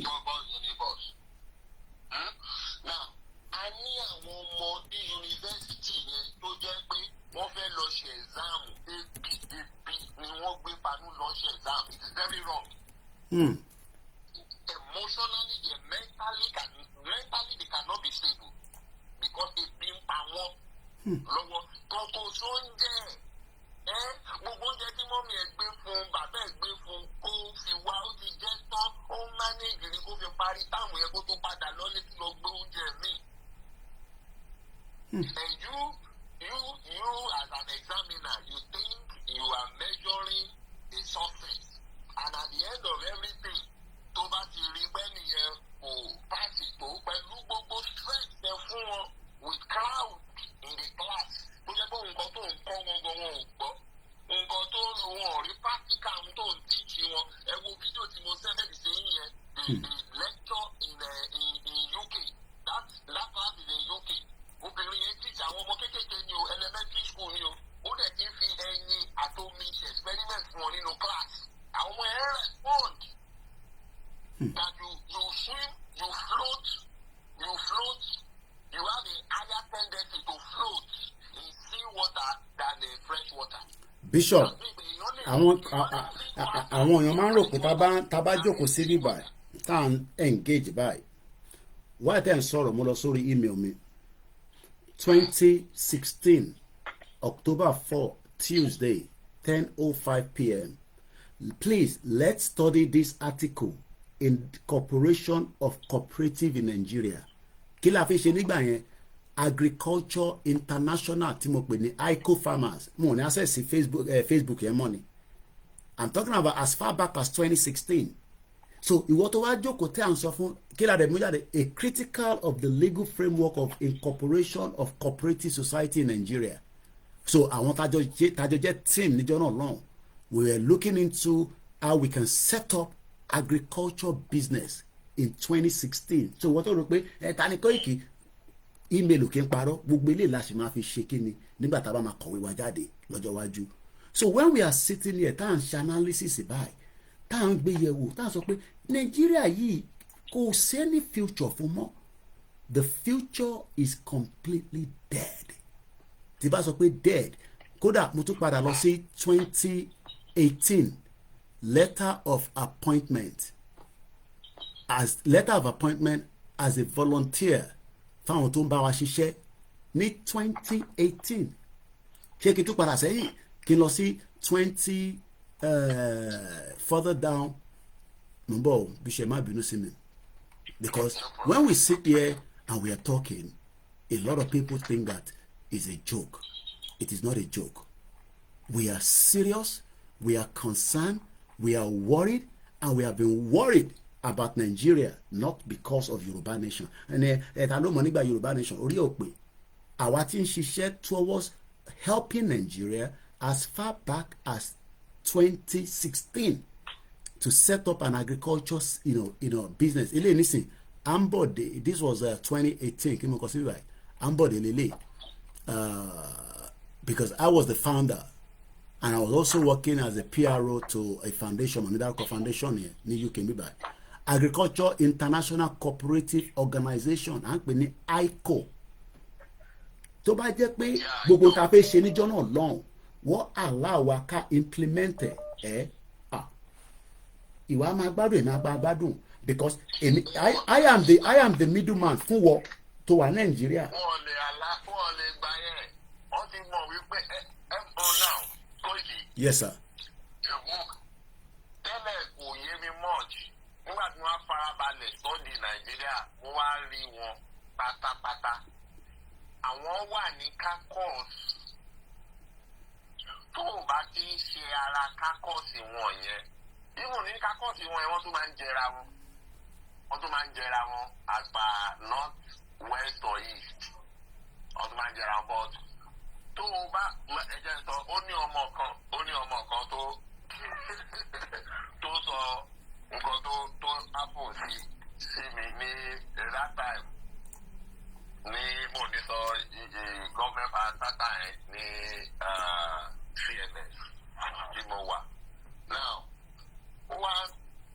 nǹkan tó ṣẹlẹ̀ sí i that young graduate ní ó ṣẹ̀ṣẹ̀ NYSC tán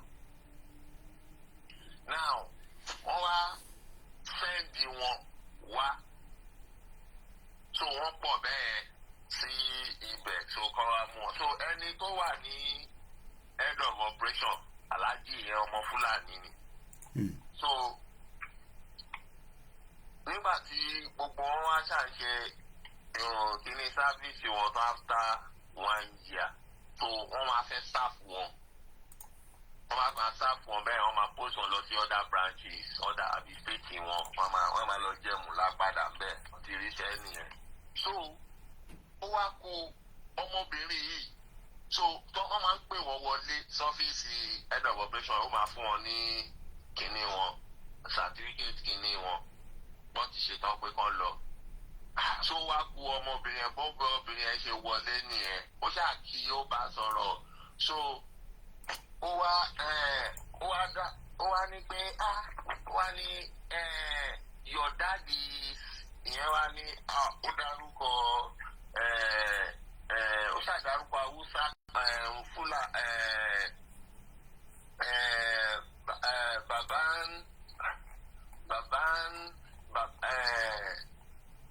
Alhaji ó ṣàdárúkọ Haúsá kọ́ṣá Alhaji Garuba so ìyẹn wá ní from Alhaji Garuba bí Alhaji Garuba the former minister of kini àbí ìyẹn bá bú sẹ́rìn pé ibi tó ọmọ yẹn ti fọ́kọ̀ sí ẹ ìyẹn bá bú sẹ́rìn pé ọmọ bá bú sẹ́rìn pé bàbá wo former minister kankan pé Alhaji Garuba kan ní orúkọ wọn ní Ìlọrin kìnní kan bó ṣàdárúkọ ìlú ẹ̀ bó ṣe jẹ́ Yorùbá ní obìnrin ẹ̀ ó ní bí ojú máa yẹn ṣe kọrẹ́ lọ́wọ́ ni ẹ̀ wípé báwo ló ṣe débí báwo ló ṣe fún ẹ ní kíní tó wà lára wọn tó wọ Alhaji Garuba èwo ni títí ẹ ó ní Alhaji Garuba ni bàbá òun bọ̀dé kò í ṣe former minister kò tiẹ̀ ṣiṣẹ́ fún ìjọba rí lọ ní báwo ló ṣe wá gba position yìí. no àwọn ti train tán ló wá wò kò fún jẹ́yẹ ní kinní ẹ̀ ó ní kó máa lọ ná gbogbo àwọn colleagues ẹ̀ ti lọ wọ́n ti post wọn ó delay jẹ́yẹ for the next 2 months jẹ́yẹ kàn wá ó ti tún ṣe tán ó tún máa ń wá láti ilé akọ̀ wá tó wá ó lè wá gba kinní ẹ̀ nígbà tí òun mọ bó ṣe lè ṣe gbogbo wa wà involve into it so ojú ka mọ́ ó wá pàpà wá fún ó wá wò pé ó ní go and thank your star go and thank your star báwo ló ṣe so ọlọ́run ló wọ́n ní ìtàpèsè Alhaji Garuba ọmọ bàbá yẹn ni ọlọ́run ló gbé if not wọn lè post ẹ̀ sí iṣẹ́ yẹn láéláyé wọn lè post ẹ̀ sí iṣẹ́ ìjọba láéláé so àwọn ti rí government parastatals, government projects as their private and their carcass assets. Fún àwọn àti àwọn ọmọ wọn, ìwọ tó jẹ́ pé ọmọ tó jẹ́ pé ò níran, ọmọ kò níran tó kọ̀ wá ò lè débẹ̀ láéláé ibo ló fẹ́ dé. Ẹ tó bá fẹ́ dáùtì in tí mò ń sọ ti bá ẹ hold on Bishop. Mo lọ wo ìgbà tá set up Twitter account fún ICO farmers. Ẹ gbọ́ o, we join Twitter. Ìṣòrí ìwọ tó ń wò mí tó ní ẹ shut up this and that ta ló mọ̀ ẹ́ tẹ́lẹ̀ wèrè ìtúgbọ́ eléyìí footprint tèmi lèmi fún wọn yẹn. I set up the Twitter account for ICO farmers October 2016. Kí ni mo pè? October 2016 ni mo kí ni sustaining the future through agriculture. Gbogbo post ṣì wà níbẹ̀, but we've not been able to. The last post was in 2021. Because man post láti from the Star Radio and all that as well. So kí ni mo ń try láti fàyọ mẹ́rin pé some of you need to understand that the diaspora have done kódà picture èmi àti wàhálà no èmi àtẹ̀gbọ́n mi kan lélẹ̀ uncle mi not ẹ̀gbọ́n mi. This is ṣẹ́rí wọ̀ tó ń sọ pé Koiki shut up. We were going to be involved in a lot of logistics through the farming. And my coming home, I was meeting directors. Bishop máa fẹ́ mọ àwọn companies máa dárúkọ nísìnyí torí is into a bit of logistics as well. After, and this was in 2017. Ó mọ̀ pé o tí mọ̀ mí gbà yẹn. Ẹ̀wọ́ mọ̀ mí àwọn tó mọ̀ mí ní sector tá ti ń bá lọ́mọ ẹ̀ mọ̀ mí. At exactly 3:13 a.m. November 30, 2017, I posted this and I've retweeted this on my timeline. And after my meeting with the director of the Red Star Express PLC license of FedEx, director of the Red Star Express PLC license of FedEx, specialized in pick-up and delivery of express document and parcel, domestic and international. More information about agro export details coming soon. Ebi mo posted. Bombaster. Kí lè jẹ́ kárí ṣe mbẹ̀? Orí ẹ̀ ò pé. Kí ni mo sọ? Orí ẹ̀ tó wò tó fi ń wò mí tó fi ń sọ pé Koiki olè. Èmi àtọ́ ń kún mi tó ń wò yìí. We still have good cordial. Kò ṣiṣẹ́ wọ́n ti retire as the director of FedEx. Bọ́mọ ní sọ pé tó wà lẹ́gẹ̀ẹ́ ní sè. Tó bá wọ London, ìyàwó mi ló dáná fún wọn. Tó bá dáná èmi ni máa drive ni máa gbé lọ sóòtẹ́ wọn. Kájọ máa ṣe fàájì director ni mo ń sọ yìí kò sí network tó sì lọ́wọ́ ẹ̀gbọ́n ìbò ṣe wà ẹ̀ because tó bá ti ṣiṣẹ́ ní that level èyí náà ṣàmì tó ń pè ní director bí báńkì ṣe mọ̀ wọ́n ní kò so tó bá jẹ́ pé àwa fífi ìyẹn fi ṣe crime irú àwọn ẹ̀gbọ́n yẹn àti gbá wọn nígbà yẹn irú èyí ní báyìí nísìnyí bí ṣe ń sọ Yorùbá nation ní sani Koiki olè ṣèwọ́n tó máa ní Koiki olè kò ní dá fún bàbá ò ní ṣoríire torí pé àwa gbìyànjú pé ká ràn yín lọ́wọ́ ní Nàìjíríà wọ́n jẹ́ ká rí i ṣe. This was an article posted on Twitter. Kokurombe, 2017. 2 years clear of Yoruba nation. Kote sendo mo Yoruba nation na. Àwa ń wò pé bí Nigeria ṣe máa dá kárí tiwa ṣe ń bẹ. So mo pé expectation tó máa sọ fún wa ni pé Nigeria is a big market. Oluka ọmọ forget about that nonsense so. Just streamline sí Yoruba is a big market. Kárí tiwa ṣe ń bẹ ká tó kú. Torí gbogbo ala ṣe máa kú bọ̀ ká gbádùn ayé ká tó kú. Kò yé máa ṣe jigijigi nínú ooru. Kò dá kí wọn máa ṣe jìgìjìgì nínú ooru wèrè ó ní bó ṣe ń wò mí ṣé mi ni mo kó bẹ́ẹ̀ ni ṣé mi ni mo kó bẹ́ẹ̀ Bishop ẹ gbóhùn sókè járe. Mo dẹ̀ múra dáadáa mo múra lòṣì wàhálà àwọn tó ń gaṣọ fún mi wọ́n ń gé gidi ní ti bá wá Nàìjíríà pẹ̀lú bàtà tó dá dáadáa tó bá lọ picture yẹn ṣé kí n fi ṣe background kò necessary ìwọ tó bá wà lórí Twitter wà á rí lọ wò mí lórí Twitter idiot all over the place. Ẹ máa gbádùn ìmúlá bí sàwọn gbádùn ẹ lọ. Àwọn èèyàn wa ní exposure.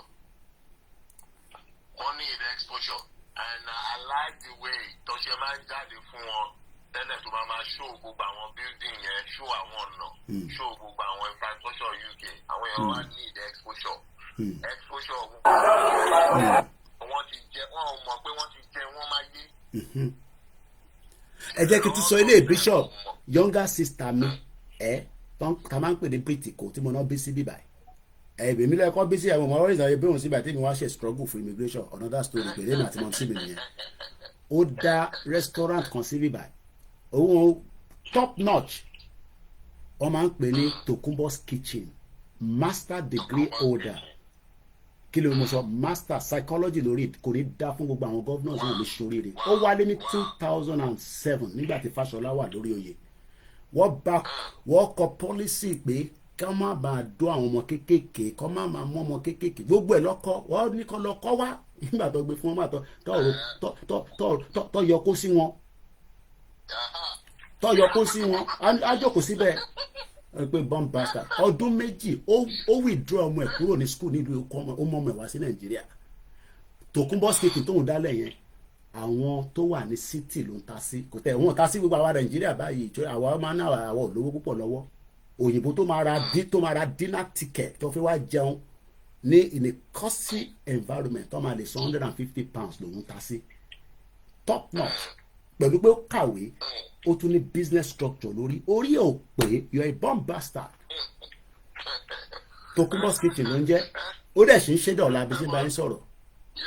ẹ mọ̀ pé àwọn èèyàn wa tó bí sọ̀hún yẹn kì í tó bá ní passion nù wọn ó máa ń wò wípé bóyá àwọn tó sá wá sọ̀hún yẹn pé àní good mentality brilliant pé irú ló yẹ ó yẹ ká. Bishop ẹ ti gbàgbé arákùnrin kan tó ń pè ní adu ogbe àwọn olórí burúkú the Minister of Agriculture and Rural Development adu ogbe ẹ ti gbàgbé ó ní ẹgbẹ́ lè yo Bishop this was posted again in 2017 in July why more Nigerians have to dive into agriculture and make the sector a top foreign exchange earner over time ó ṣàtìkù kan níjọ́ náà lọ́hùn 747 cargo plane 747 cargo plane come to Nigeria daily offloading cargo and they fly back empty sometimes they have to use sandbag to stabilize the aircraft.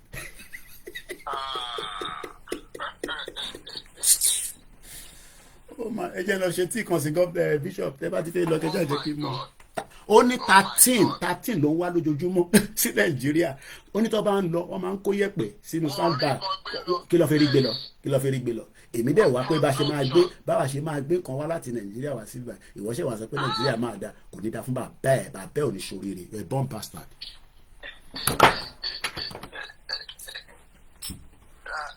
Nigeria is not the people in their fears of the Nigeria government policy and all that they are wicked enough that they don't want goodness. They are wicked enough they don't want eternal equality, eternal hatred, and kì í ṣe wípé Fúlàní nìkan àwọn ọmọ Yorùbá náà wà láàrin wọn tó jẹ́ pé ìwà yẹn náà ń wò tí kìíní yẹn ò bá ti jẹ́ títí ti wọn àbí ti gúrúùpù títí wọn tó bá ti jẹ́ wípé ìṣe ti ọ̀dọ̀ tiwọn tó ń pọ̀ jáde dágò ìbọn yẹn máa di sọ́ọ̀yẹ̀ tí ò ní ṣe é ṣe ọkọ̀ jí àjá yẹn lọ́wọ́ yìí. bẹ́ẹ̀ni mo kí ẹ triple dr bẹ́ẹ̀ni Bishop ẹ̀gbọ́n kan tí triple dr sọ ó ní any business that òun mọ̀ ń kà lórí tv mi o 60 inch ni àbí no 65 ìmáà ní 60 ìyàwó mi ní kí n máa ní 60 torí ńlá lòun rà sínú ilé ó ní any businesses that you want to do and you don't know any person in power the business will only remain idea forever you will never be able to do anything. à ń sọ̀rọ̀ 2017 2015 mo kọ́kọ́ padà wá sí Nàìjíríà my passion was two things agriculture and then the sympathy pé àwọn èèyàn ló ń ṣiṣẹ́ báyìí ló ń làágùn báyìí káwá bá ṣe máa work together èmi tẹ̀ fi máa lọ káàkiri gbogbo 36 states ká network ọlọ́tẹ̀ ló ní kí Fúlàní má jẹ́ olúwa ẹ̀gbẹ́ wọ́n bá ti gé orí olúwa ẹ̀ lọ.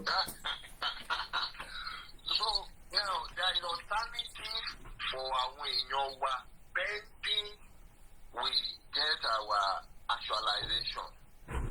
Ilẹ̀ Yorùbá ní Benin you can go and invest in Benin Republic they will welcome you and wọ́n máa rí ajé ṣe níbẹ̀. You can go àwọn ọmọ Yíbò ti kún bẹ́ẹ̀ yẹn náà. Gbogbo ìgbà tá a máa ń lọ síbẹ̀ tó jẹ́ pé oúnjẹ ìlú nítorí èmi mo máa ń wà sensitive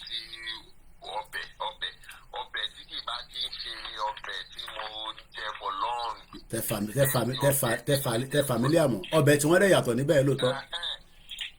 ọbẹ̀ tí wọ́n dẹ̀ yàtọ̀ àwọn oníkan ṣe sí ọbẹ̀ tí wọ́n tó máa ń yàtọ̀ being that wọ́n máa ń jẹ a lot of epo lórí ọbẹ̀ so but ìyẹn la rán manage tẹ́lẹ̀ but recently ta lọ yìí nísìnyí àwọn ọmọ Nàìjíríà ti débẹ̀ wọ́n ti ṣí restaurant mo ti rí àwọn ọmọ Ìgbò àwọn mo ní ibi oúnjẹ tá mo jẹ dé ibẹ̀ ni gbogbo àti ṣayé ta jẹ nice food ta feel at home níbẹ̀ so èmi àtàwọn guys yẹn wá ń sọ̀rọ̀ àwọn pásítọ̀ agbólágbogbo wà bẹ́ẹ̀ àtàwọn ọ̀dà young kankini àwọn ń sọ̀rọ̀ gbogbo wọn sọ pé ọkàn wọn balẹ̀ ń bí o wọn ní ọkàn yín balẹ̀ ní ìlú onílùú ju ìlú tẹ̀ ṣe wá gangan lọ. wàhálà ti wà. wọn in fact iṣẹ́ nínú wọn dùn àwọn ọmọ àtọmọ Yorùbá tó bá wọn ṣiṣẹ́ àtọmọ Igbo all of them were living like one family day. ẹ̀yin tẹ̀ ń pè wá ṣe sùúrù bíṣọ̀pù ní pẹ́ ṣe tán ẹ ṣe sùúrù. Nàìjíríà lè wà ń sìn ẹni bàbá bára yín jà. ẹ ti máa ṣàgùn síra yín gan. síra yín wọn lè ṣe bí one family lè ṣe bí ọmọ kan wọn máa lè bí wọn ta oúnjẹ fún wa wọn ò fear anything wọn ní ká sáàbù ara wa ká take drink fúnra ní Nàìjíríà wà lọ ṣí freezer ọlọ́jà ló máa ní jẹ́ mú fún ẹ. ibi báyìí wọn á wò pé bọ̀ Nàìjíríà lè ṣe wá attitude ṣe wá change wọ́n change orientation wọ́n change wọn á wò pé ìlú yẹn láti break. ó gbọ́dọ̀ break ni. There is a problem on the ideology and the ideology is enforced by the government. Nigeria can never work, it's just a joke. When the head is corrupt, the whole body will be corrupt. Oh yes. Hey, Paro. Let me give time for that. Eshegoni, thank you so much, Bishop. Yes. That has been Bishop and myself on the first Sunday of our broadcast. Arole Odudu, I don't play. Arole 10 rather. Facebook mi ti log me out níbi tí mo ti ń lọ keep chef bàbá àgbà lálàáfíà mo wà lórí program ṣe fẹ́ dá sí iná àbẹ́fẹ́ ẹ fẹ́ host mi lágo mélòó ó depend on ó dà á wò because ó máa tight but tẹ bá ẹ má ti fi flyer tèmi àti síta but as usual mo lè join ní because time yẹn mo lè má sínlé kí lọ́la ọ̀la Monday bí a ká ṣe lọ́la ọ lè ṣe lọ́la ọ̀la yẹn ẹ jẹ́ kí n pè tí bá parí program because mo ní diary mi báyìí kí n má lọ fún yín ní information tó tún máa di pé kò ní work ẹ jẹ́ n wo diary mi kí n pè yín alright wọ́n gbọ́ yín.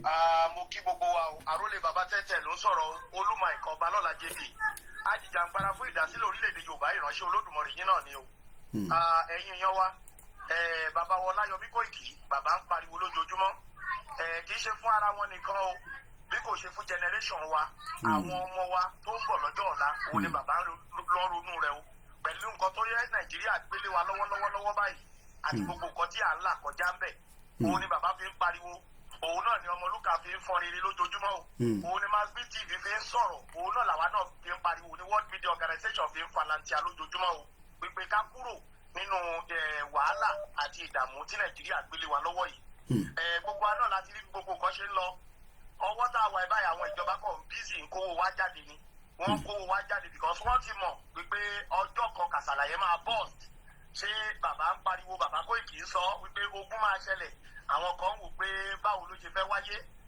tó bá dìgbà náà ẹ̀yin náà máa rí torí pé àwọn arábí ti ń sún wọ́n ti ń sún ọmọ Yorùbá kan ògiri báyìí kí Olódùmarè kó ṣàánú fún wa kó dẹ̀ dì wá mú ilẹ̀ ìlérí náà Olódùmarè á gbà fún wa o ẹ̀yin ọmọ Yorùbá ẹ gbọ́ nǹkan tí bàbá wa sọ wọ́n gbẹnu bàbá wo Olóyọ̀mọ Adéyẹmọ sọ̀rọ̀ gẹ́gẹ́ bí spokesman àwọn wọ́n jẹ́ kó yé wa pé 2025 yìí wọ́n ló máa gbóná gan bàbá gan yìí sọ wípé ó máa loud nítorí pé big rally tó ń bọ̀ kì í ṣe ṣeréṣeré mo wà ní ìpàdé kan náà lánàá wọ́n sì yan pé gbogbo ọmọ Yorùbá ká lọ máa jẹ wédú ká lọ máa jàmàlà wa dáadáa torí pé ohun tó ń bọ̀ yìí a lè máa wò ó ní o ṣùgbọ́n kó má bá wa lójijì ẹja máa gbáradì o gbogbo wa náà láti rí gbogbo gbogbo kan ṣe ń lọ báyìí ogun máa bẹ́ẹ̀lẹ̀ eléyìí ò ṣe pé báyà ń pe ogun àti fojú rí ní àti fojú rí bébí ṣe ń pa àwọn èèyàn tó ń ti àwọn èèyàn pa lórí torí oúnjẹ so gbogbo nǹkan ti bàjẹ́ so ẹ jọ̀ọ́ mo bẹ̀ wá gbogbo ọmọ Yorùbá ní kílé tó kó ẹ bá wa gbé program yẹn bá wa gbé rìnrìn àjò ẹ bá wa share sórí personal program yín kí gbogbo ọmọ Yorùbá lè rí pé kọ́ lọ gbáradì o 2025 yìí Yorùbá nation máa dá dúró o ẹ ṣé mo dúpẹ́ o. ẹ ṣé gan bàbá mi màá pín lẹ́yìn ètò thank you so much. The last call tower ended because it did 3 hours exactly. Hello caller, mute the background, mute the background. Ẹ ti wọlé à ń gbọ́ yín. Ẹ káàárọ̀ sà. Ẹ káàbọ̀ sórí ìkànnì náà. Àwa nìyẹn. Ṣèdùmarè. Ọlọ́run ló ń ṣiṣẹ́. Voice note play lẹ́kọ̀ọ́ voice note àti play ẹ bá gbóhùn sókè sà. mo wá ní kìmí náà pé kí kọ́ mi sí ọ̀rọ̀ iná ní Nàìjíríà nígbà tí mo gbọ́ voice note tí ẹ play lẹ́kọ̀ọ́. à ń gbọ́ yín. ẹ rí ọ̀rọ̀ iná ohun tó wá yà mí lẹ́nu bẹ́ẹ̀ ni pé Nàìjíríà gọ̀ọ̀mẹ̀ sọ pé wọ́n ti ta iná wọ́n dẹ̀ ṣe wá sọ fún àṣẹrí fraud ọwọ́ wọn tó wà ń sìn ọwọ́ disco tó wà ń fraud tó wọ́n ṣe ojú ti ìgbà tó wà lọ́wọ́ gọ́ọ̀mẹ̀ntì lọ. nítorí pé tó máa gbé 20,000 wá fún wa àǹsì bíi tàbá ní àlè sọ 20,000 yẹn àwọn ilé wọn á tún máa sọ fún wa pé wọ́n á tó ààrẹ sí wa wọn ò dẹ̀ fún wa ná àríná lò. ṣé rí nígbà tí mo rántí ìgbà kan tí iná àwọn ìlú wa kan bàjẹ́ ní ọ̀dọ̀ wa bíbáyìí lẹ́kìtì ìlú tí iná wa bàjẹ́ tí àríná fún like bíi 16 àwọn ìlú kan pass through bíi 13 years àwọn kan bíi 11 years tí ò sí ná. àríná yẹn sójú rárá kò sí ná kò sí anything. a lọ bá àwọn sẹ́nétọ̀ kan gbà yẹn. àwọn sẹ́nétọ̀ yẹn sọ fún wa pé Nàìjíríà disco Nàìjíríà light ò sí lọ́wọ́ gọ́ọ̀mẹ̀ntì mọ́ bí kò sí kan tó wọ́n lè ṣe sí. ṣùgbọ́n tó bá ti wá nídìí ìrànlọ́wọ́ tó bá ti wá nídìí ìbò máa wá padà wá sábà ará ìlú. ṣùgbọ́n mo dúpẹ́ dé ní pé èdè ò sí lára wọn mọ́ ní òkú sí lára àwọn tó lè wá máa sábà mú wọ́n aṣá ti gbá yẹn táwa ṣì wà pẹ̀lú wọn. kò sí ìrànlọ́wọ́ kankan tí àwọn afárá gọ́tà jẹ́ ọmọ Yorùbá la fẹ́ ṣe fúnra wa. ìlú kan wà ní Kogi state sir òkè ní. ẹni sùúrù ẹni tó wà lórí twitter space ẹ jẹ́ kẹ́ni tó ń sọ̀rọ̀ parí ọ̀rọ̀ wọn mọ̀ ń gbọ́ yín alàgbà tó ń sọ̀rọ̀.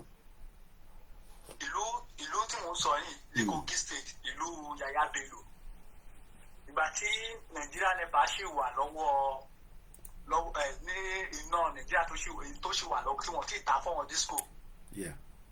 máa kàn ṣe ọ̀gá àwọn NEPA ń gbà yẹn ó wá láti ibẹ̀ àṣàtìgbà tí mo sọ yìí tó bá fẹ́ pa iná ibẹ̀ yẹn wọ́n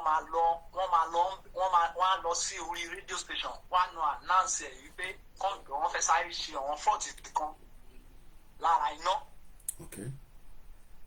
kí ló fà á gbà yẹn ni wípé ìlú yẹn wọ́n láìkì jàgídíjàgan ẹ bá béèrè ìgbéra dáadáa wọ́n láìkì jàgídíjàgan so tí wọ́n bá pa iná tí wọ́n bá inform ará ìlú àwọn ilé wọ́n á lọ tiná sí NEPA office ní straight wọn ò rán anybody iṣẹ́.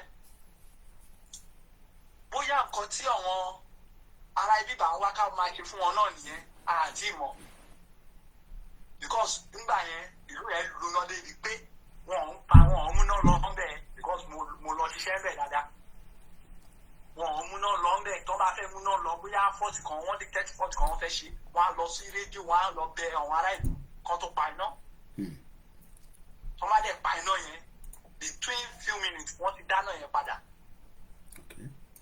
so àwa wá ń jẹ ìyà nílẹ̀ Yorùbá ohun tó yẹ kọ́ jẹ́ káwa èèyàn béèrè fún kọ́ jẹ́ ká sowó papọ̀ wọn. Network mo kí bàbá Ògúnṣẹ́gun Adébánjọ, mo kí ìyàwó Táíwò Kíkẹ́ Fásánmi, mo kí à ń gbọ́ yín. Okay. ẹ má bínú sàkó ọkàn ló disturb mi. wọ́n ní Kóìkì ó fẹ́ kó wa lówó jẹ ni ó fẹ́.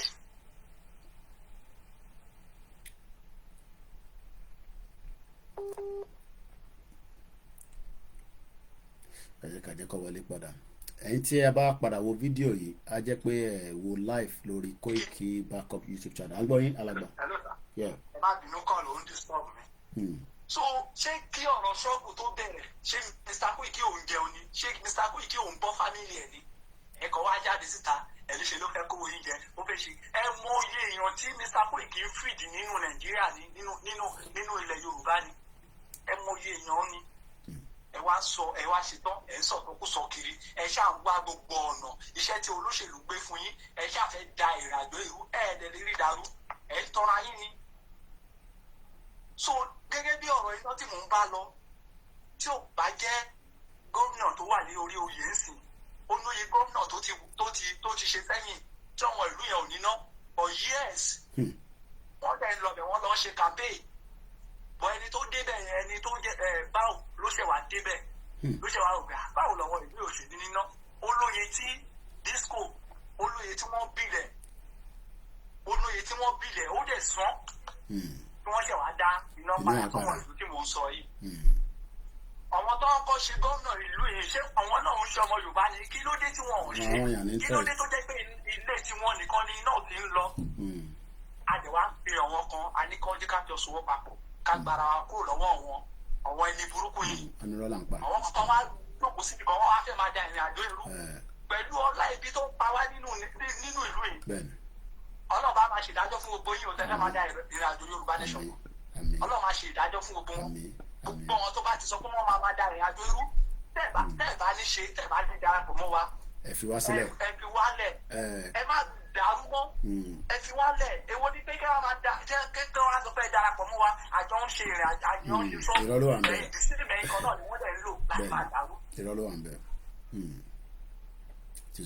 Ẹ jọ̀ọ́ abẹ̀yìn ni arọ̀ yín ni it's not by force tó bá lè ṣe irú èmi sìn tí bá lè ṣe màá sọ pé mi ò ṣe mọ́. ẹ mọ̀ ẹ sà tẹ bá rántí sà ìgbà tí mo ti darapọ̀ mọ́ yín ọjọ́ náà tí mo pàdé yín tẹ bá rántí sà flag PDP ló wà lórí DP yín ẹni kí tó lè bá yín ṣe ẹni kí lọ remove ẹ láti ọjọ́ yẹn mo dẹ̀ ti make up mind mi ó ní ipò tí mo dì mú nínú ẹgbẹ́ PDP ọjọ́ ìpò dẹ̀ ti make up mind mi pé láti ní ìran àwọn ọmọ mi ni mo fẹ́ jà fún mi ò ní orí kan tí mo fẹ́ jẹ lẹ́yìn kì í sọ pé mo tún support ìlú ìmọ̀ mo dẹ̀ make up mind mi then mi dẹ̀ rò bóyá mo. kò dẹ̀ sí nǹkan kan tó wrong fáwọn tó ń ṣe PDP rí APC rí kò sí nǹkan kan tó wrong. I worked with the community Nigerian community for 10 years ní bíbá ọdún mẹ́wàá ni mo fi ṣiṣẹ́ pẹ̀lú Nigerian community on voluntary basis. So kò sí gbogbo àwọn party members ní àwọn top notch tán wá sí UK abikẹ́dàbírí sister mi ni I have a details that we communicate with all those. Adé náà wọ̀ ṣe pẹ̀lú wọn mọ́ ìtawà fi ṣe ni pé ká wá bá ṣe máa exit Nàìjíríà so that kí gbogbo wa ká lè wà lójú kan ká lè tọ̀ sójú kan. Ẹ bá mi wrap up kíákíá torí àsìkò wa ti lọ gan. Ẹ má bínú bishop ti ṣe analysis pẹ̀lú mi gan mo gbádùn bishop mo jẹ́ kó tètè lọ láàárọ̀ yìí so ẹ bá wrap up alàgbà tó ń pè wá má bínú sá. ẹ ṣe gan ni. mo ti máa fi parí ọ̀rọ̀ mi ní pé ẹ̀yin ọmọ Yorùbá ẹ má gbọ́ nǹkan tí ọ̀wọ́ là ń sọ tó bá ti tó àsìkò kan ní ká jáde síta ẹ̀já àjọ jáde síta rálì la fẹ́ ṣe àṣọ pé a fẹ́ lọ pàdé àbọ̀gbà fẹ́ dà lóru ẹ̀já jáde fún rálì tó bá ti tó àsìkò mo ti máa fi parí ọ̀rọ̀ mi ọ̀gá mi ní Koiki Ọlọ́run máa gbà fún yín o àmì Jésù Kristi àmì Jésù ẹ ṣé gan ni fẹ́yìn tẹ́ bá padà wo just 5 minutes I'll finish and I'll give you the phone. Ọmọ kékeré ló ń béèrè iPhone 13 ó fi gbà lọ́wọ́ mi láti lọ́ọ́ fi ṣe kíni kókó play game kó dẹ̀ ṣe ẹ rí i pé mo fi ẹyin sí background mi ẹ̀yin tẹ́ mo ń bọ̀ Yorùbá kìíní Yorùbá greatness ẹ fún mi ní few seconds kí n gbé yín wọlé kẹ́ tó sọ̀rọ̀. Ẹ rí pé mo fi ẹyin sí ẹ̀yìn mi, ẹ̀yin ò lè rí, but tá a bá rí lórí fídíò yẹn padà sórí Koikimedia, ẹ̀yin tẹ́ bá lọ wò níbẹ̀ ẹ rí ẹyin yẹn lẹ́yìn mi. One of my younger brother was into that business ní Nàìjíríà. A crate of ẹyin ló máa ń tà. Bóun ẹ̀ kó pọ́ǹpù 10 million sínú Nàìjíríà fún business bó ṣe máa lọ bí kàlókàló nìyẹn, kò lè work. Ẹyin tí mo rà lánàá ẹ̀rí máa jẹ́ ni tí bá lọ sí kitchen máa gbé ọkọ̀ tí ẹ máa lọ back and forth ni. Ó wà pẹ̀lú àwọn toiletry tí mo rà, ó wà ní kitchen nísìn. Kan tí bá lọ sí big store ni máa ń ra mẹ́rin ló wà nínú ẹ̀, 1 2 3 4 and I think it's about 6 or something. Tó bá jẹ́ pé ibi tí country tó ní làákàyè ó jẹ́ kó support the indigenous people in poultry. Ẹ bá unmute ara yín ká tó tún ní pé kọ́ọ̀lù kankan fi wọlé ká má lọ miss ẹni tó wà lórí Twitter space. Ẹ bá unmute ara yín ẹni tó wà in that Twitter space. Yorùbá kìíní kan ni wọ́n ń jẹ́ momento Yorùbá greatness. Ẹ bá unmute ara yín ká gbọ́ yín.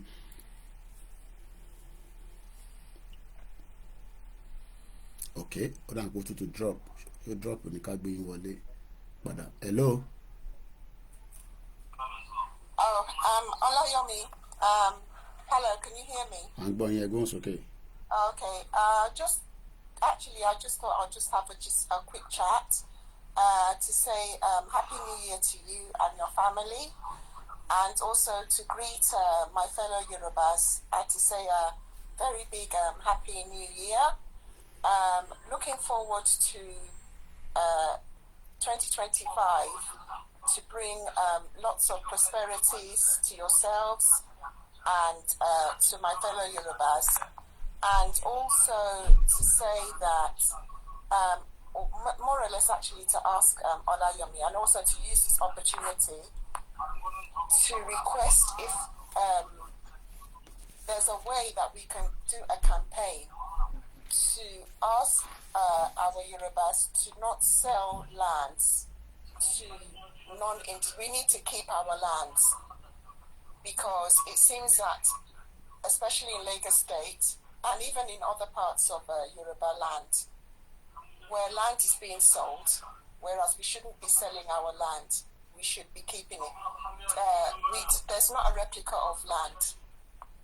So when you're going to do the incoming campaign, could it include the campaign to stop selling Yoruba land, especially in Lagos State? So that's what I wanted to say. Thank you. And a Happy New Year to you again. Ẹ ṣé gan ni ìyá wa. Wọ́n ní ẹ̀yin tẹ́ ń talẹ̀, ẹ̀yin máa talẹ̀ bàbá yín. Ṣé dọ́là ló fi ń sanwó fún àbí nínú ẹ̀ ṣe ń dùn ó ti talẹ̀? Koiki ilẹ̀ wo là ń tà, talẹ̀ ilé ni mo ta. Ilé tó ta yẹn, ilẹ̀ tó wà lórí ẹ̀ ni wọ́n sọ. Ṣé ilé yẹn nìkan ló líìsì ni àbó padà ta lé yẹn, ó talẹ̀ yẹn náà nìyẹn? Lóòótọ́ ọ̀pọ̀lọpọ̀ láti tà dànù tó jẹ́ ká tà. Tó bá fi dídà àwọn ẹ̀yà wa kejì, ilé bàbá mi wá ti rà pàtà ni wọ́n ti fi lọ̀ wá. A dẹ̀ sọ fún ẹni ọmọ ẹbí kan tó bá gbowó ó kọ̀ gbowó sàárà. Ó bẹ́tà kí n máa mọ̀ pé ilé bàbá mi ṣì wà níbẹ̀. Tó bá fún wọn láyè, torí a ní wọn nínú bẹ̀tọ̀ rẹ́ǹtì ilé ń bẹ̀. Tó bá fún wọn láyè, because ilé bàbá mi tóbi gan, street méjì ni lẹ́kọ̀ọ́ ń bẹ̀. Street méjì, ìkan níwájú ìkan lẹ́yìn. Àwọn tó mọ bẹ àdúgbò tí mò ń sọ yìí ní láti elaborate. Kò lè imagine ẹni tó ní ọmọ 19 children, ìwọ tó bí méjì ò tí ì tọ́jú ẹ̀. Àwọn northerners ló ń bí rẹpẹtẹ tá àmọ́ bí tó ń kó wọn lọ ju pé wọ́n kó wọn wá sílẹ̀ Yorùbá lọ.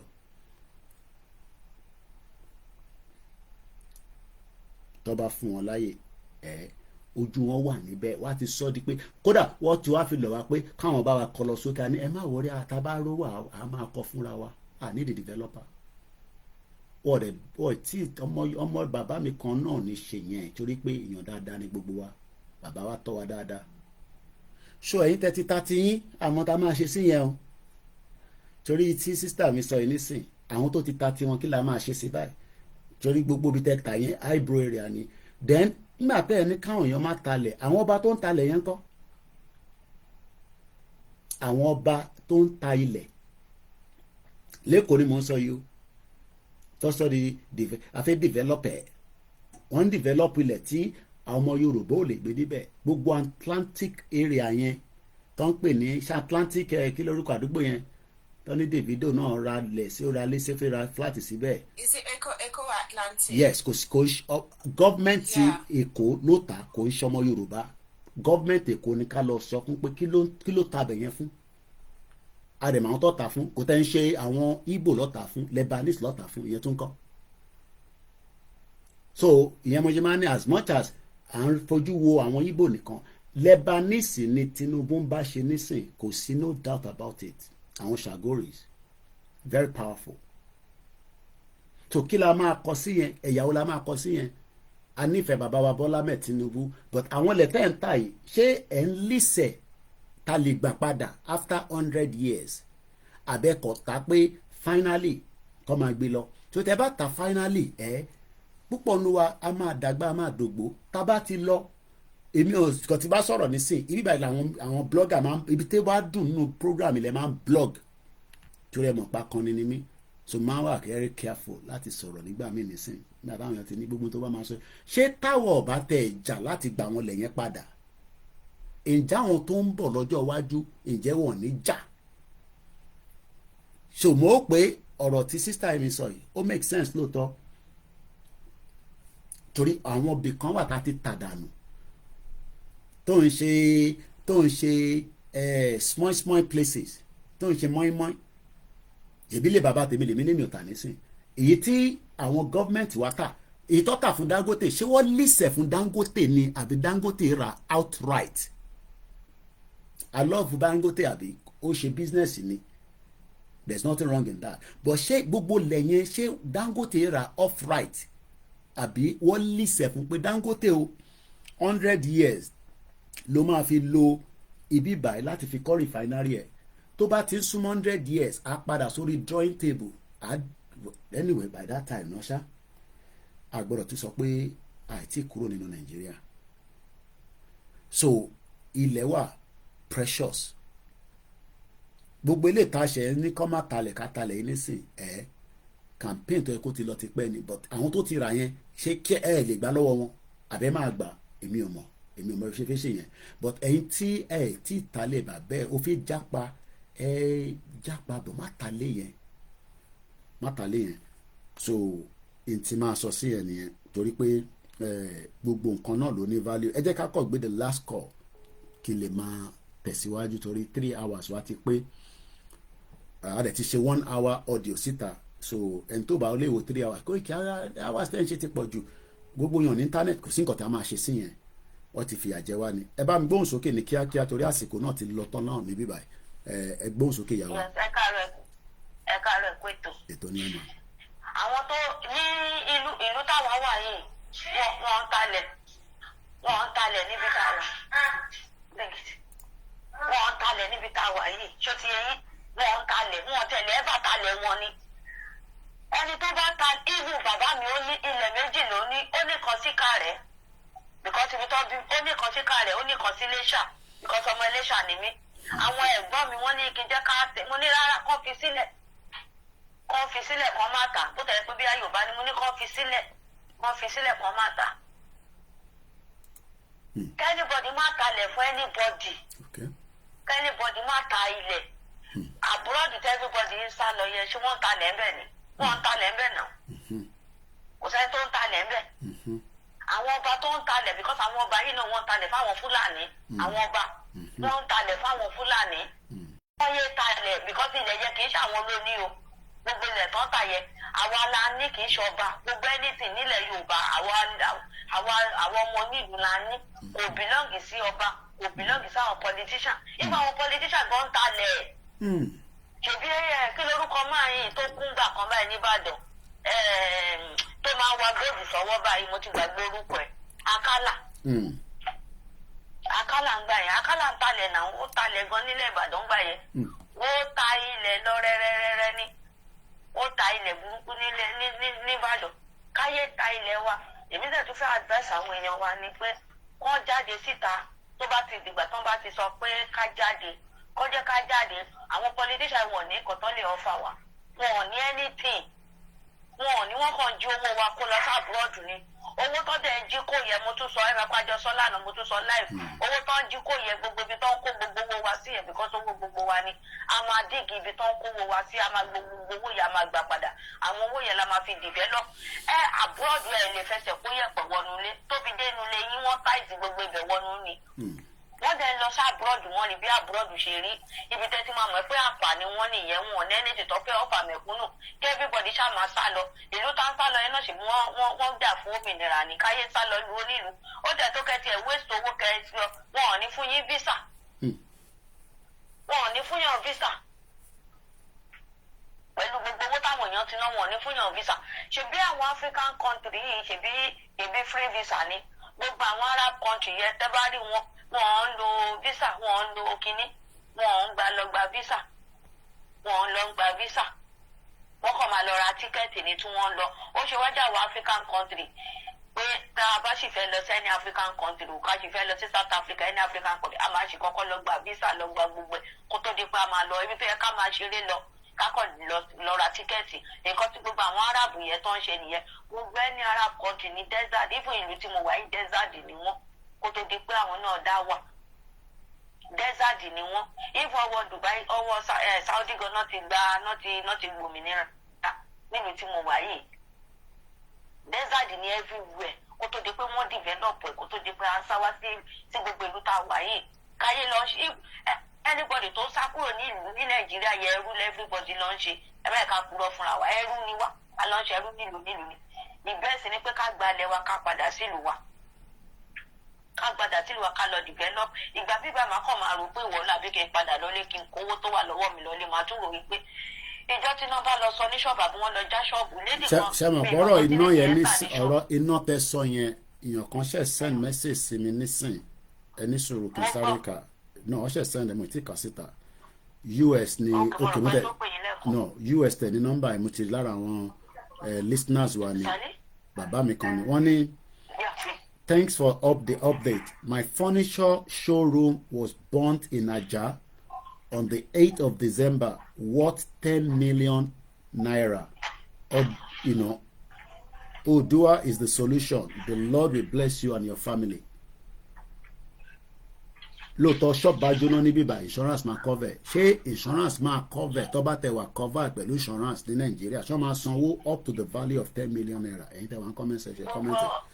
ẹ bá gbé ìsókè ìyàwó kálẹ̀. nípa àwọn tí ṣọ́ọ̀bù wọn jó ní ìjọ wo nìyẹn ní side gate tẹ fi ṣe program ìjọ yẹn èwo nínú wọn náà fún lọ́wọ́ anybody tí ṣọ́ọ̀bù ẹ̀ bá jó your own ni because everybody gbogbo àwọn táwa lábúròdù láti ní change díẹ̀ dání tàbí sọpá end of it wọ́n wo mú ní àbíkí tiẹ̀ wọ Pepsi company lọ bí wọ́n á wò pé tí iná bá lọ sọ nígbà bí wọ́n lọ já ṣọ́ọ̀bù yẹn tó lọ kó gbogbo nǹkan tó wà bẹ̀ ní ẹ bọ́ sí gbèsè ẹ wo ìlú yẹn di bẹ́ẹ̀ sì ni pé káwọn èèyàn wá ṣàjẹ́ ká jáde síta tó bá ti dijọ́ tán ni pé ká jáde ká gba òmìnira nǹkan tẹ́mi lè sọ fáwọn èèyàn rẹ torí ìyà ń jẹ wọ́n ìyà ń jẹ everybody amòye tá ń sẹ́ndì sílé ní everyday ẹ kú ètò ẹ̀ máa bí tó. wá mo kí gbogbo ẹ̀yin èèyàn wa ibi tí a máa mú ètò yìí wá sí èdè nìyẹn mo kí ìyàwó tó pè tán mo wá fẹ́ ká ẹ̀yin tẹ́ wà lórí Facebook ẹ̀ ní gbọ́ ẹ̀yin tí ní fídíò yẹn wà lórí timeline mi mo kàn fẹ́ kí a gbọ́ fídíò yìí ìyá ọmọ wa tí àwọn kan bá sùn tó ń ná 1000 naira sí màá wá ka ẹni tí brọ́dà mi Àdìgún Mákànjúọlá tó fi ránṣẹ́ sí mi ẹ jẹ́ ká gbọ́ ẹni tí ọjọ́ transfire. èlò lélẹ̀ ó yá sá àmọ́ ká gbà tó bá ti kà á kó àká ilé náà tó bá ti kà á yẹn tán bá kó àká ilé náà. 600. 200. èlò wá ló jẹ́ pọ̀. mo jẹ́ 1000 ní ìfẹ́ 1000. èlò wá ló fẹ́. ní ọ̀gbẹ́ yọ̀fẹ́ gbogbo ẹ̀yìn ní ta ló ẹ̀yìn ọ̀gbẹ́ yọ̀fẹ́ yóò ní ìjọba ọmọdé. èlò wá ló fẹ́. nínú ìjọ rẹ̀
èmi mọ̀ bẹ́ẹ̀ ṣe rí ọ̀rọ̀ yẹn sí lóòótọ́ ọ̀rọ̀ tó bá ní nínú jẹ́ gan ni àwọn ọmọ wa nílé wọ́n ń do wọ́n fa pátá ya mọ́ nídìí ọmọ tí mò ń wo fídíò yìí kò tí lè ju ọmọ 16-17 lọ kí Elédùmarè kó ṣàánú wa. The freedom of the Yoruba people lies in their own hands. Nobody is going to set us free except we stand up in our collective and proactively resolve that we have chosen to be free.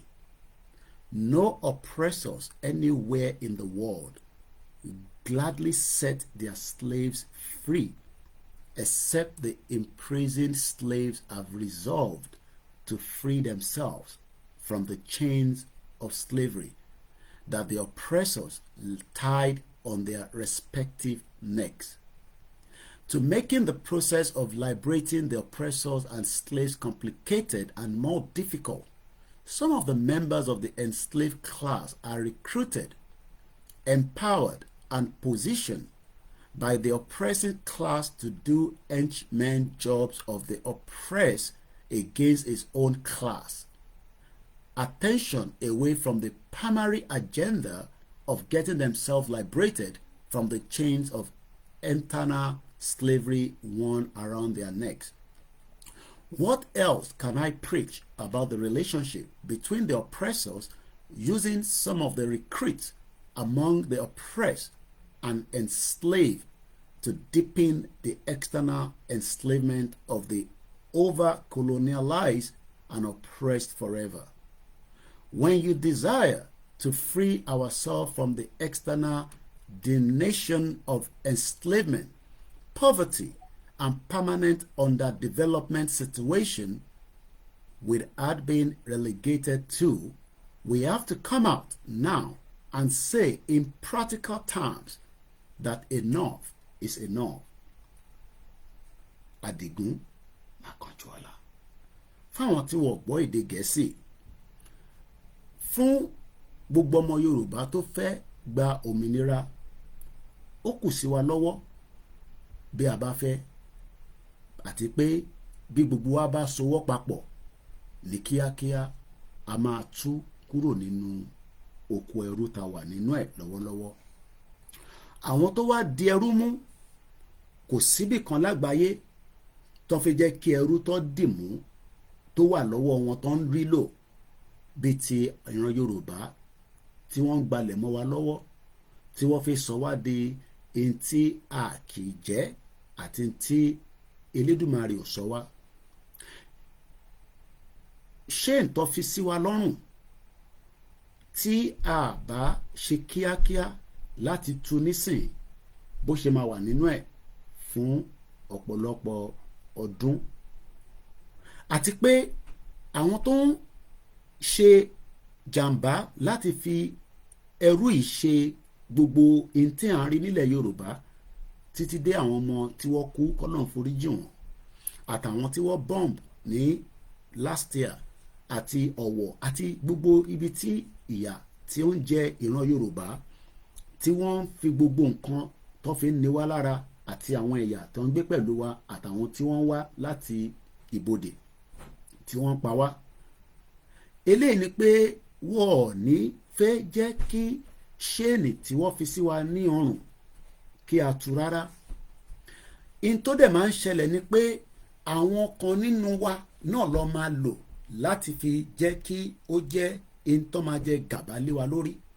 Bí ẹ bá wo gbogbo àwọn olóṣèlú láti 20 ọdún tí a ti padà sí democracy tó yẹ kí a máa jẹ ọmọ Yorùbá, ọdún mélòó ló need, ìgbà mélòó ló fẹ́ láti lè jẹ́ kí ebi ìyà gbogbo tí à ń complain fún kò wá ń ṣe torí yẹn táwa tá náà fẹ́ Yorùbá nation. Àwa tá náà fẹ́ Yorùbá nation ni pé a fẹ́ jẹ́ kí ilẹ̀ wa jẹ́ tilẹ̀ wa, a fẹ́ jẹ́ kí èdè wa jẹ́ tèdè wa. Ẹni tó bá fẹ́ wá gbé láàrin wa ó gbọ́dọ̀ kọ́ èdè ni, torí tó bá lọ ní o fẹ́ gbé ní Germany tó o bá kọ́ èdè o ò ní gba ìwé ìgbélú bẹ̀ débi pé o tẹ̀ máa láǹfààní àti lè ṣiṣẹ́ níbẹ̀. Ìyẹn ò lè wá sọ ní pé torí a fẹ́ gba Yorùbá nation ká má wàá rò pé àwọn tí wọ́n ò fẹ́ jẹ́ ká lọ lára wa náà ni wọ́n máa lò láti fi wá sínú ìdààmú tí a sí nínú ẹ̀ tá máa lọ. Àdìgún Mákindé Ọláwá ní kí n sọ fún gbogbo ọmọ Yorùbá pé gbogbo tó wá ń fa kinní òun náà ni pé àwọn ẹrú yẹn a máa wà nínú irú yìí tí a gbọ́ ní ìbẹ̀rẹ̀ ọ́díò yìí. Ọmọ tí wọ́n dó, àwọn méjì ló dó, mò ń mọ̀ọ́mọ̀ lo dídó kó lè bá yé yín. Wọ́n dó tán wọ́n fún ní 1000 naira tí kò tó £1. Wọ́n tún wá negotiate pé wọ́n ní nígbà tó ń sọ̀rọ̀ lọ pé wọ́n ya pátá mọ́ nídìí, ó ní wọ́n ya pátá mọ́ òun nídìí, ó ní kó fún òun ní 3000 yẹn kò tí tó £2, ìyẹn owó ìlú yìí. Wọ́n ò fi jẹ́ ká lọ, àmọ́ àwa la máa sọ pé àsìkò tó láti lọ. Láti lè ṣe Koikimedia ní ẹ tuntun gbọ́n wa ní èní ọjọ́ 5 oṣù àkọ́kọ́ ọdún 2025 8:35 a.m. Koikimedia, bringing the world closer to your doorstep. Mo kí gbogbo alẹ́ nǹkan sí pé happy Sunday, and that's how we start the Sunday. I gotta go now because I have family to look after. Mo kí wa o, bí ẹ bá ṣe ìdarapọ̀ mọ́ wa ẹ padà lọ́kẹ́ lọ́tún wò. Ọ̀rọ̀ pọ̀ nínú ẹ̀ta sọ ní àárọ̀ yìí, lóòótọ́ ó gùn díẹ̀, but I'm sure pé tẹ bá bẹ̀rẹ̀ láti bẹ̀rẹ̀ ẹ̀rí ẹ̀kọ́ kọ́ níbẹ̀. Ìwọ tó ń wò mí, èmi kọ́ ni problem ẹ̀. Tó bá ti lo aago tó bá jáde òun ràn ẹ́ lọ́wọ́ ni, tó bá náà jáde àwa tó kù àṣì jáde àdẹ́ṣe tó yẹ ká ṣe. Gbogbo ẹ̀yin ọmọ tẹ wà nílé ẹ lọ jàmàlà tewédú kẹ lọ múra sílẹ̀, torí pé 2025 yìí a máa sọ fún ìjọba àgbáyé àti Nàìjíríà pé a ṣe ná nínú Nàìjíríà. Ẹ̀yin olóṣèlú wa a fẹ́ wojú ara wa, ẹ̀ ń gbọ́ mi, ẹ̀ dẹ̀ ń gbọ́ pé olóyè Ìgbòho ti fi ohùn sílẹ̀ pé a máa jáde. Bó ṣe rí nìyẹn o, a máa jáde o, a máa jáde o, a máa jáde, kò sẹ́ni tó lè dá dúró. Mo kí bàbá Akíntóyè ẹ kú gbogbo gbà, Ọlọ́run foríjì ìyàwó yín ní kẹ́ kó wa kúrò nínú oko ẹrú, bẹ́ẹ̀ náà dẹ̀ ló ṣe máa rí láṣà àwọn tó láyé tó lọ́run. Bye for now. Yes. Bye for now. I'll give it to you in a minute.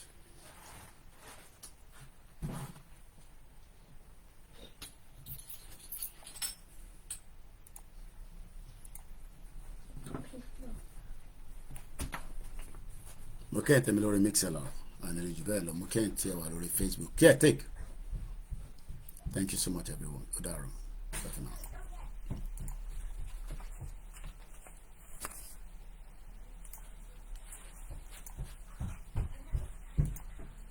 Mo kẹ́ Alan Conde, mo kẹ́ Okoya Fọláyan. Very painful, very sad. Bye for now.